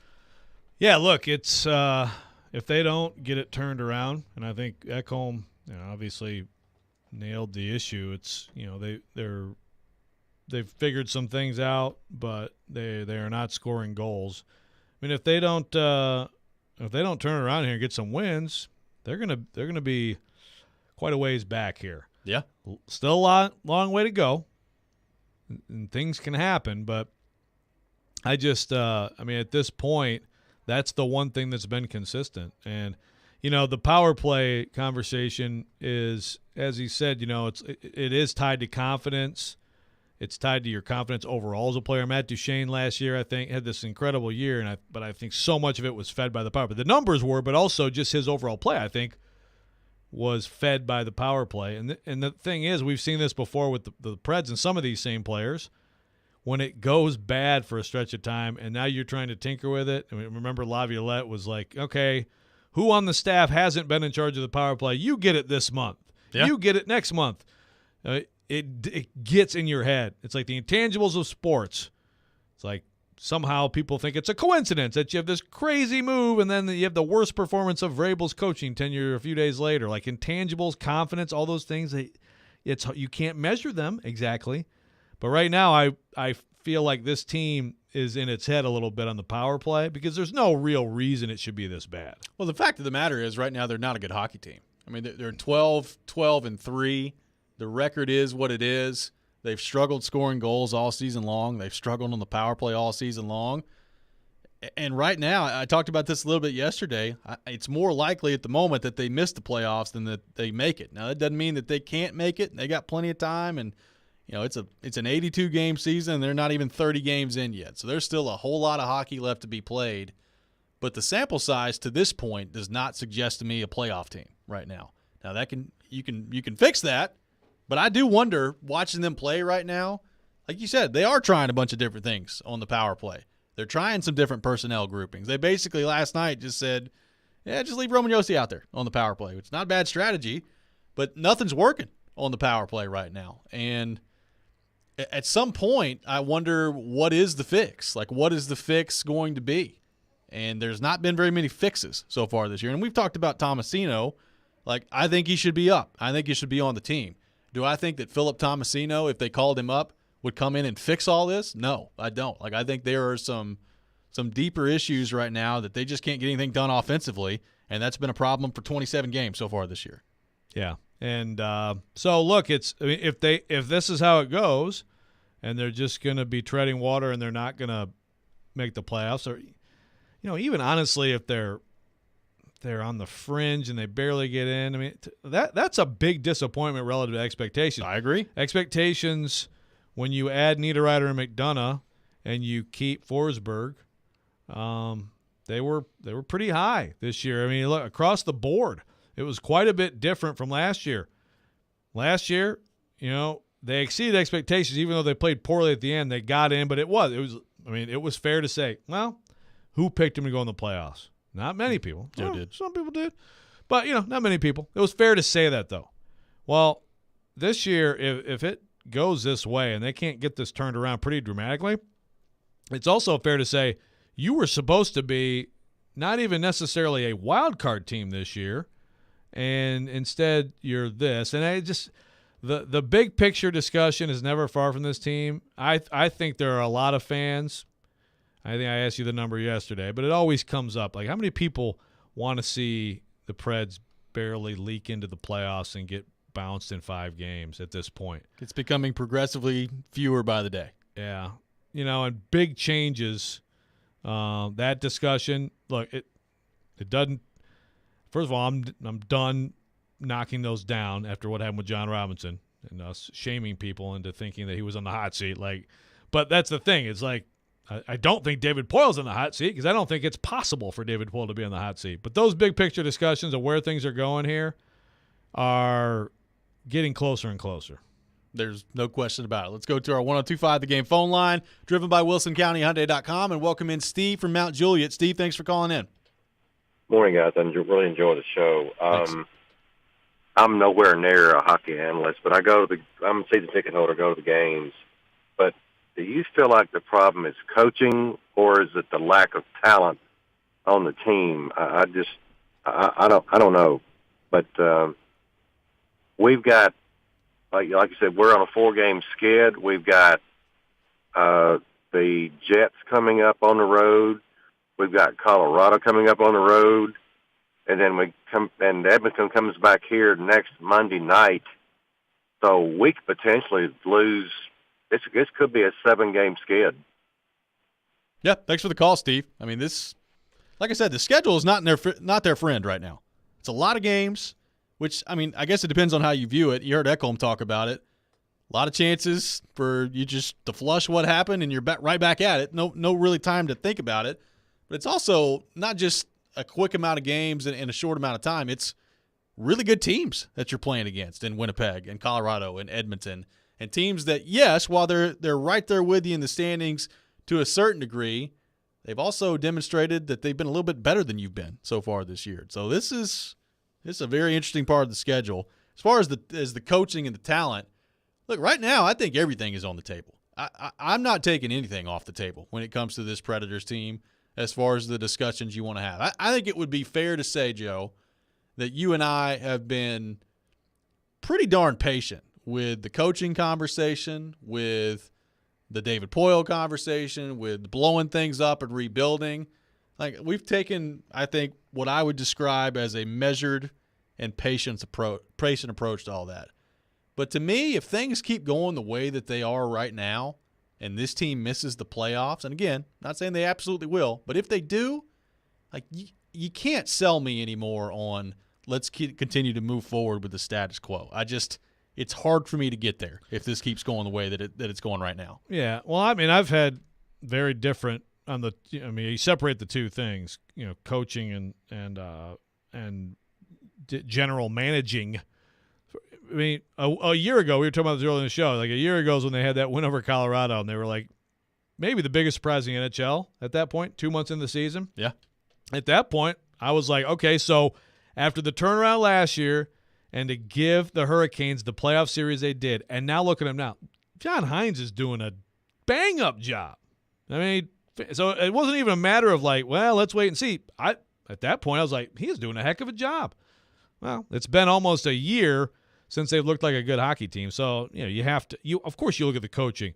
I think the big do I think one or the other is more? I think it's more Poyle. And, again, I think the bigger picture of even Poyle making the coaching change, hiring him, and the idea that he would then be able to make another coaching change and hire another coach, to me, is absolutely lunacy, and yet it may happen. But I also will say on Hines, I mean, one of the big things for him, he didn't have a great record in New Jersey. He didn't have a great team. But one of the big things with him is developing young talent, and that's looking worse and worse. Yeah, there's no question about it. And like you said, at some point, it's not just the sample size of what we've seen so far this year. Basically, from mid-January on, a year ago, things started to turn the other way. And they weren't that great coming down the stretch. We know what happened in the playoffs, and Colorado steamrolled everybody in the playoffs. I understand that. But now you've also got a 27-game sample size this year where they've been okay at best out there. And I think that may be a little too kind for what they've been so far. I mean, that's a pretty large sample size dating back to last year of a hockey team that's not been very good. And they've made some additions to that so far this year. So they are in, I think, a really tough spot right now. And I said it yesterday, I'll say it again. This fan base is angry, and it's as angry as I can remember it being in my time around the Predators, which has been a long time. This is an angry fan base right now. Well, the thing is that there were a lot of people, which I didn't really – I mean, I got it, but I didn't really agree, even coming in with the expectations, saying, okay, great, but can this team actually win a cup? If not, what's the point? If they were as good as we thought they'd be, one, it'd be fun to watch them. Yes. It'd be entertaining. And – look, we talked before the season. Okay, Colorado's Colorado. Put them in a when they're healthy. I still think that. But anything else? If you can make a case to be the second best team in the West, then of course you want that. You want to proceed with that. Well, they're not even close to that right now. Not even close. So I mean, to me, there were some fans who were already out in this whole thing, and there were a lot of fans who were still like, okay, McDonough, Niederreiter, Forsberg, long term. Let's go. And it's back to, I'm with you. I think it's anger, but also I think we're seeing some apathy too. Which is not a great place to be. Coming up next, we'll be joined by Bruce Feldman from The Athletic. We'll get his thoughts on the life and legacy of Mike Leach. That's next. This is Robby and Rexrode, 102.5, 106.3, The Game. Want a chance to win tickets to an upcoming Preds game? Yes. Tune in to Robby and Rexrode every weekday Preds game day at 8:45 for Preds Pick to Click. Guess a goal scorer and win. I'll take Roman Yossi. Matt Duchene. Pick to Click is brought to you by TJ Anderson Homes of Benchmark Realty. Visit tjandersonhomes.com to see why they are referred so often. And by Superbook Sports, voted #1 sportsbook in Vegas. Download their app today. Preds Pick to Click. We are 102.5 and 106.3. The Game. The Nashville Sheriff is hiring correctional officers. Earn $52,500 after paid training and probation. Positions are available immediately. You must be 21 and over with a high school diploma or GED. Come join our family. That's $52,500 with great benefits. Apply now at sheriff.nashville.gov/apply or call 615-862-8170. Earn $52,500. Stop searching. Apply now. The Nashville Sheriff.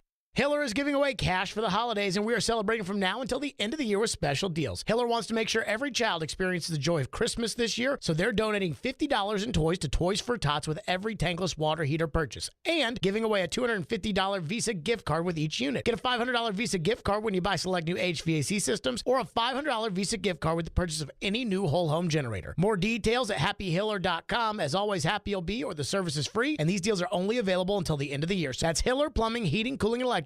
Call the Happy Face truck today. Are you looking for Tennessee-grown and crafted THC, CBD, Delta 8, Delta 9 products? Then float on over to ounceofhope.com. On top of the widest selection of luxury edibles and smokables, their customer service team is high quality and prepared to help select the right cannabis product for your needs. Their knowledgeable team will have you flying high with a smile. That's ounceofhope.com, made locally in Memphis. Ounce of Hope is Memphis Flyers' best cannabis shop 2 years in a row. Legal THC delivered to your door. ounceofhope.com. Men, are you asking yourself questions like, why am I gaining fat? Why is my energy or sex drive down and maybe haven't been getting the exercise you need? If you want to get back to the man you used to be but just don't have that youthful energy, that edge you once had, you very well might have low testosterone. Low T causes all kinds of issues, from a reduced libido, lower drive, and bad sleep patterns to problems with muscle gain, bone density, and more. It may even contribute to erectile dysfunction, and if this sounds like you, it's probably time to get treated for your low T. At the Tennessee Men's Clinic, we've treated thousands of men for low T. We've seen them put on muscle, add to their energy, improve their sex lives, get better sleep, and just feel better. Plus, if you're like most men, you'll see results in only a few weeks. So make an appointment today and experience how testosterone therapy can truly change your life. Your initial appointment is only $99 with results in minutes. Call today, 615-208-9090, or go to TennesseeMen'sClinic.com. Visit our website to learn more, including side effects, treatments, extra. Results vary. Hey, did you get that proposal done? It can wait till tomorrow. Some things can wait. Should we book those flights to see your folks? We can do it later. But untreated COVID isn't one of them. If you're 50 or older or have a chronic condition, COVID can be deadly. Got COVID symptoms? Talk to a doctor and get treatment right away, because it just can't wait. We can do this. Paid for by the U.S. Department of Health and Human Services. TSU basketball lives on 102.1 The Ville. Join Coach Brian Petty Collins and the Tigers for every great moment in the OVC. On your home for TSU basketball, 102.1 The Ville and the Ville app. Hey, Nashville, it's Mike Greenberg, and you're listening to Nashville's Best Sports Talk, ESPN 102.5 The Game. Welcome back in, Robby and Rexrode, 102.5, 106.3 The Game. Robby Stanley, Joe Rexrode, Michelle Knezovic here with you on this Wednesday morning in Nashville, Tennessee. And we go to our 102.5 The Game phone line, driven by WilsonCountyHyundai.com, and welcome in Bruce Feldman from The Athletic. Bruce, good morning. Thanks for taking time to be with us. Good morning, guys. Good to be on with you. Appreciate you being with us. So, Bruce, obviously some tragic circumstances with the passing of Mike Leach, and it has been really cool over the course of the last 24 hours or so to see all the different stories about Mike Leach and just what his legacy means to college football. Just in your own words, what are your thoughts on the life and the legacy of Mike Leach and what he's meant to college football? Well, the football side of it, I don't think it can be overstated. It's way bigger than his wins and losses. Mike Leach was as influential as any coach in football in this generation, because if you look at what he did style-wise, approach-wise, and it goes beyond just that, but it started at Texas high school football. Mike Leach changed Texas high school football. Mike Leach changed how, 7-on-7 in that world. And those things sprouted up to where the concepts that, Leach was doing in Lubbock with the air raid made their way up into the NFL, and you see it in pro football. I mean, look, Patrick, I wrote this yesterday for The Athletic. Patrick Mahomes is not Patrick Mahomes if there's no Mike Leach.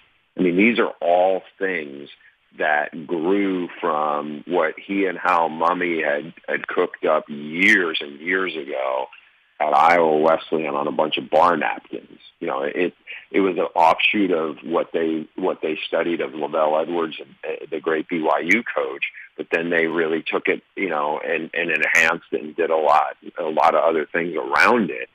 And so when you see like this past weekend, the Heisman Trophy, Caleb Williams wins it. He was playing for Lincoln Riley in that system. He's a Mike Leach disciple. The guy who came in second, Max Duggan, played for Sonny Dykes, another Mike Leach disciple. The guy who came in fifth, Hendon Hooker, as you guys well know, Josh Heupel guy. Josh Heupel owes a big part of his career to Mike Leach finding him at Snow College. And even the guy who came in 10th, Drake May, prolific quarterback at UNC, he played and learned under Phil Longo, the offense coordinator. Phil Longo never coached on the same staff as Mike Leach, but he would make these pilgrimages in his car from New Jersey to Lubbock, Texas, to learn that system and learn what they do. So the impact he has had, and will continue to have on football at all levels, is truly remarkable. Yeah, and for people who don't know, Bruce wrote the book on Mike Leach. I think it came out about 11 years ago. Fantastic piece you wrote yesterday, Bruce, and also the Audible, the stories you shared. I mean, your piece really hit me hard, and that was really good.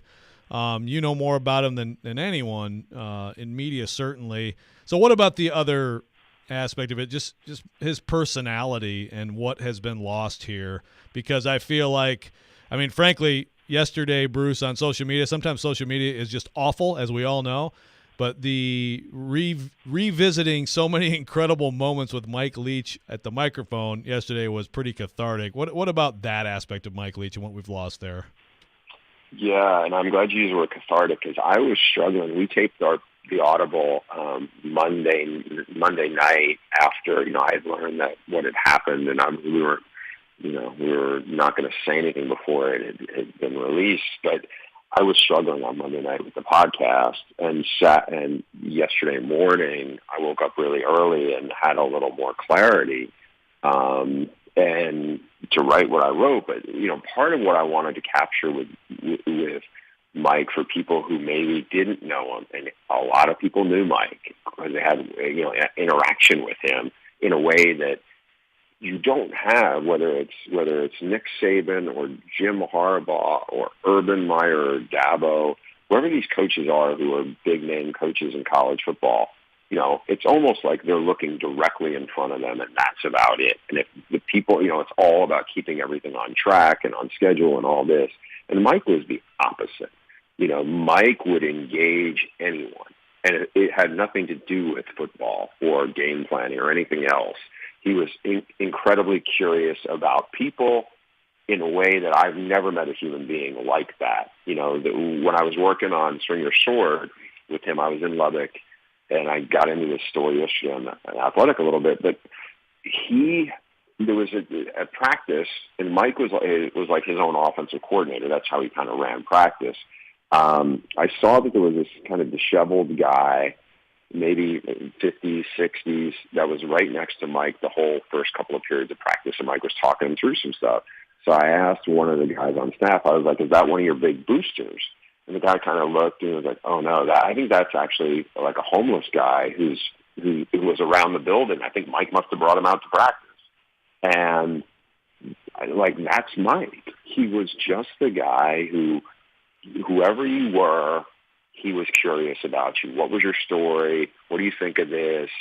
I don't want to say normal people don't operate like that. They feel like they don't have the time, or they don't have the energy, or certainly they don't have the curiosity, And so, after the story went up yesterday, I started hearing from a lot of people, some who were coaches who coached with him at another place, or another, a bunch I had heard from were people who just met him indirectly and had these really neat, personal stories. And, so having spent so much time with Mike, there's a ton of stuff that I'd forgotten about that's starting to come back. Or, I had a friend who now works in the NFL, and he reminded me of something that I had told him about, like the week after. This was before we did the book. The week after they had that, great win where Crabtree catches the Graham Harrell pass to beat Texas in the last second. It's like his signature win. But the next week I'm embedded with those guys as they're playing at OU. It's a huge game.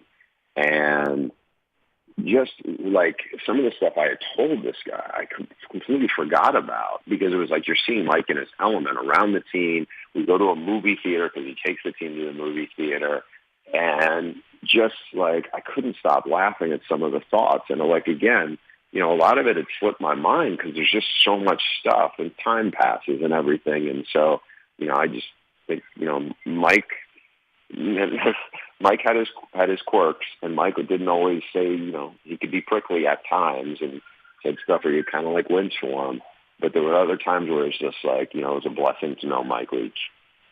So I think about, I guess, what was it, 5 years ago? I remember you and I actually had a phone conversation when it was around that time when it was, close. So Mike Leach being the coach at Tennessee. And I will tell you, Bruce, for a few hours I was very, very excited about the prospect of regularly covering Mike Leach. But I wonder, first of all, do you feel like Mike Leach – first of all, two things on that. What do you think it would have looked like for Mike Leach, with everything he does, to be at a place like that, at a place where, you have just frankly more access to talent, but you also have more attention, et cetera, et cetera? And why do you think that never came about? I think it's a blue blood school. Tennessee was the closest he came. And it's a school where – to some degree, it recruits itself. Yeah, you have to work at it. I think where Mike needed help was, did a recruiting book around Ed Ogeron. Ed Ogeron, these Mario Cristobal, like a Nick Saban, Urban Meyer, they were obsessed with recruiting. And some of those guys even more than that, where they're just manic about it. They don't golf. Their hobby is recruiting. That was not Mike at all. So if he got to Tennessee, one of the people close to him would have had to say, okay, this is how we're running recruiting. This is the operation. This is what it takes to compete in the SEC. Because if he got the talent, then I think it's different, because he almost never had equal talent to the ranked team that he played. Never had it, So he had good quarterbacks, and he had a very disciplined system, which is ironic because when I say discipline, it was like, hey, if I'm adding 2 things this week, I got to take 2 things out. Like he knew what he wanted, but the recruiting piece would have been a challenge. But look, if you're at a place like that, I think somebody's like, hey, these are the people we're going to hire in this. This is going to be their focus. And then you can sell, look at all the talent we've sent to the NFL. Look what Wes Welker did. Look what Danny Amendola did. Look what Crabtree has done. That kind of thing. With Tennessee, so that was wild. Obviously, as everybody knows, that was an insane search process. So when the AD at the time, John Curry, finally was like, goes out there, out here to the West Coast and meets with Mike. Mike was very interested. But I knew this because I talked to Mike and I talked to Hal Mummy a lot. When those guys were at Kentucky in the 90s, they were not Phil Fulmer fans. It didn't sound like he was fans of theirs. And so there was definitely friction there. I don't know how much he respected at the time what they did offensively or how they were personally, but he felt like that Fulmer was never going to let that happen. And he basically just took control, forced out Curry, and then shoved Jeremy Pruitt in there. We know that turned out to be a disaster for Tennessee. But it was one of those deals where I think if Tennessee had gone, like at one point Mike Gundy was in the mix. And I don't think, I don't think Mike Gundy was ever seriously considering going to Tennessee. There's a handful of guys who were probably not as successful a coaches as Mike was, who they talked to or considered. If they had gone to Mike sooner, I think Mike would have been the head coach at Tennessee. I know that he had a lot of reverence for that program, and I'm sure they would have loved to live there because it's such a cool college town, and the environment I think he would have wanted. I think the challenge would have been, how does he handle recruiting? But again, I think there's a lot of coaches who, when they get to bigger places, they figure that part out, or somebody they trust figures it out. It just became the Fulmer Leach aspect of it, and I think he got caught up in the power play that was going on the front porch at Tennessee at that time. Well, you can check out a terrific piece from Bruce Feldman on theathletic.com discussing the life of Mike Leach. Bruce, we really appreciate you taking time to be with us this morning. We wish it was under better circumstances, but really appreciate your time. My pleasure, guys. Happy holidays. Absolutely. You as well. Bruce Feldman from The Athletic, our guest here on Robby and Rexrode. We'll take your thoughts on Mike Leach, the Preds, the Titans, any way you want to take it. 615-737-1025, 615-737-1025. More on all that coming up next. But first, Michelle Knezovic has a word from Superbook Sportsbook. Yes, I do. Thank you, Robby. Listen, we all know that you're holiday shopping. If you have gotten all your gifts yet, I'm sure a little extra cash wouldn't be a bad thing to have at this time of year. And Superbook is going to help you do that. They're going to make your parlays pop this holiday season. So if you want to win some extra money from Vegas with the weekly parlay bonus from Superbook, all you have to do is place a 3-team football parlay, and Superbook will give you a $10 bonus voucher. It's your holiday bonus courtesy of Superbook Sports. Okay, so let's take a look. Tomorrow we got little Thursday night football action. We got the San Francisco 49ers and the Seattle Seahawks. The Niners are favored by 3 points. Listen, I'm going to take the 49ers minus the 3. I think Purdy is able to get it done on prime time in Thursday night football. Another game that I'm also looking at that's kind of intriguing is the Indianapolis Colts and the Minnesota Vikings. Vikings are looking to punch their playoff ticket, and especially after the bad loss to the Lions last weekend. They're favored by 4 points over the Colts. I think they win by about a touchdown over the Indianapolis Colts. And then lastly, I'm looking at the Dallas Cowboys and the Jacksonville Jaguars. The spread is a little bit closer than I would have expected. The Dallas Cowboys are only favored by 4.5, especially after that close win to the Texans last week. And I think the Cowboys are going to bounce back, and I think they're going to cover that 4.5. So give me them also on the 4.5. So rack up the wins and earn some holiday cash by betting parlays with Superbook. Download the Superbook Tennessee app and place your parlays today. Visit superbook.com for terms and conditions. Gambling problem? Call 1-800-889-9789. from the Fox 17 News Code Red Weather Center. We'll see those off and on rain showers continue for us through the rest of the day, with about 1.5 to 2 inches of rainfall possible for us by the time it's all said and done late tonight. High temperatures today should be near 60. Tonight, the rain should wrap up by about midnight. Fox 17, I'm meteorologist Brett Luna. Brought to you by Hiller Plumbing, Heating, Cooling, and Electrical. Call the Happy Face Truck today. Achieve hero status this year. The woman in your life will love this unique and thoughtful gift. Always in style, always fits, always appreciated. Choose your budget, and whether you spend a little or go lavish, she can choose from 10 different services, all under one roof at a Moment's Peace Salon and Day Spa. Gift cards can be printed directly from the website, or they can be beautifully wrapped for a stunning presentation and even paired with other gifts like robes, candles, and all sorts of fun finds from the gift boutique. Learn more about this at amomentspeace.com/Christmas. Need cash for the holidays or to pay off credit cards right now? Loan Pronto's all-new Express Equity Line of Credit program is just what you need. This is great. You can keep your low mortgage rate and still get cash out. That's right. You don't have to do a full home refi. You can tap a small portion of the equity you have and enjoy a super low rate. With Loan Pronto's Express Equity Credit Line, you can close in 7 to 10 days, and a $50,000 loan will come your way, and it only costs you around $300 a month. Use that money to pay off whatever bills you have, credit cards, consolidate other debt, or start a home improvement project. With Loan Pronto, you can access up to 95% of your home's equity, and 9 out of 10 homeowners won't even need the appraisal. Even if you did a total refi recently or just bought your home, you can tap the equity with this fast, easy program. Do it now before the holidays. Call Loan Pronto, 615-499-5780. That's 615-499-5780, or go to loanpronto.com. Equal housing lender, NMLS 1661781, subject to lender approval. Hey, it's Chase McCabe, and every season is screwball season in my house. No matter the time of year, that rich, smooth taste just hits the spot. Y'all know Screwball. It's made with real whiskey, peanuts, and peanut butter, and it's just flat out delicious. It's my favorite. However you take it, as a shot, in an espresso martini, or a peanut butter old-fashioned, make it a Screwball peanut butter whiskey. Enjoy responsibly. Copyright 2022 Screwball Spirits, LLC, San Diego, California. Whiskey with natural flavors, 35% alcohol by volume.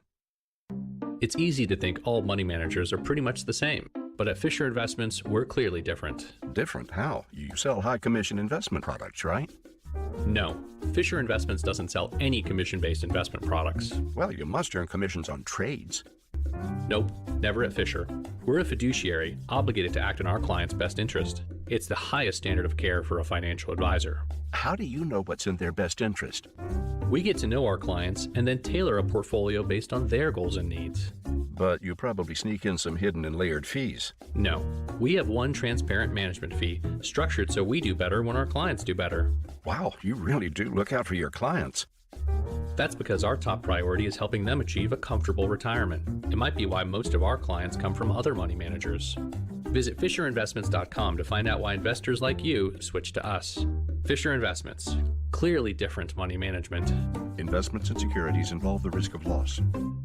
Informative. They played a lot of power play time together back in the day. Insightful. It's a great addition to this team. And just 3 guys being dudes. On the sideline in shorts and a t-shirt. Hanging out, watching the game. Chase, Willie, and D-Mace. Weekdays from 10 to 2. No such thing as bad press. On Nashville's best sports talk, 102.5 and 106.3 The Game and the Game Nashville app. We may now begin our day. You're listening to Robby and Rexrode on 102.5 and 106.3 The Game and on the Game Nashville app. Tune into this Sunday's NFL Game of the Week on 94.9 The Fan. This week's game will feature the Dallas Cowboys taking on the Jacksonville Jaguars at noon. NFL Game of the Week brought to you by Red Spirits and Wine in Bellevue and Superbook Sports, voted #1 sportsbook in Vegas. Download their app today. Also, Preds fans, if you want to win tickets in our lower bowl, section 102, text the keyword Superbook, all one word. Once again, that's Superbook, all one word, to the game text line at 615-737-1025, and you'll be entered to win. You can win with 102.5 The Game, and you can win with Superbook. Superbook Sports, voted #1 sportsbook in Vegas. Download their app today. Thanks to Bruce Feldman for joining us in the last segment. Joe, obviously just a tragic circumstance with the passing of Mike Leach. It has been really cool to me to see a lot of stories come out about Mike Leach over the course of the past 24 hours. both in written form. Some people made some videos. I've seen some on social media. And I'm learning a lot of things about Mike Leach that I really just didn't know before. I mean, I've watched Mike Leach for a long time. I've known he was a good football coach. I guess I didn't really know the scope of how much influence he's had on the game of football. And to a person that you've seen some of these people that have been around him that have come out with stories, a guy that always had time for people, no question about that. And sometimes, as I was reading one about 30 minutes ago, even time for people on the phone when he's on the practice field coaching his team. Yeah, that was a good one. Matt Hayes put one out yesterday about first time he talked to him. I think Matt Hayes was at the Sporting News then. It was, like they had this long conversation or whatever, and then after like about 45 minutes, he heard the flush of the toilet, and he was like, "You on the toilet?"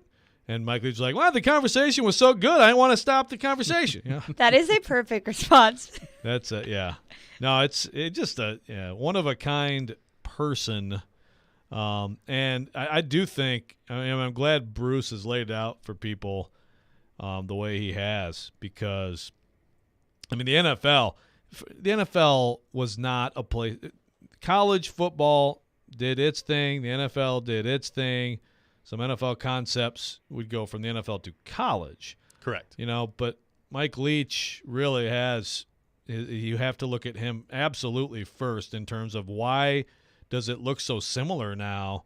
And, that the air raid concepts, unquestionably a huge part of like that Patriots team that, could have gone undefeated and won it all.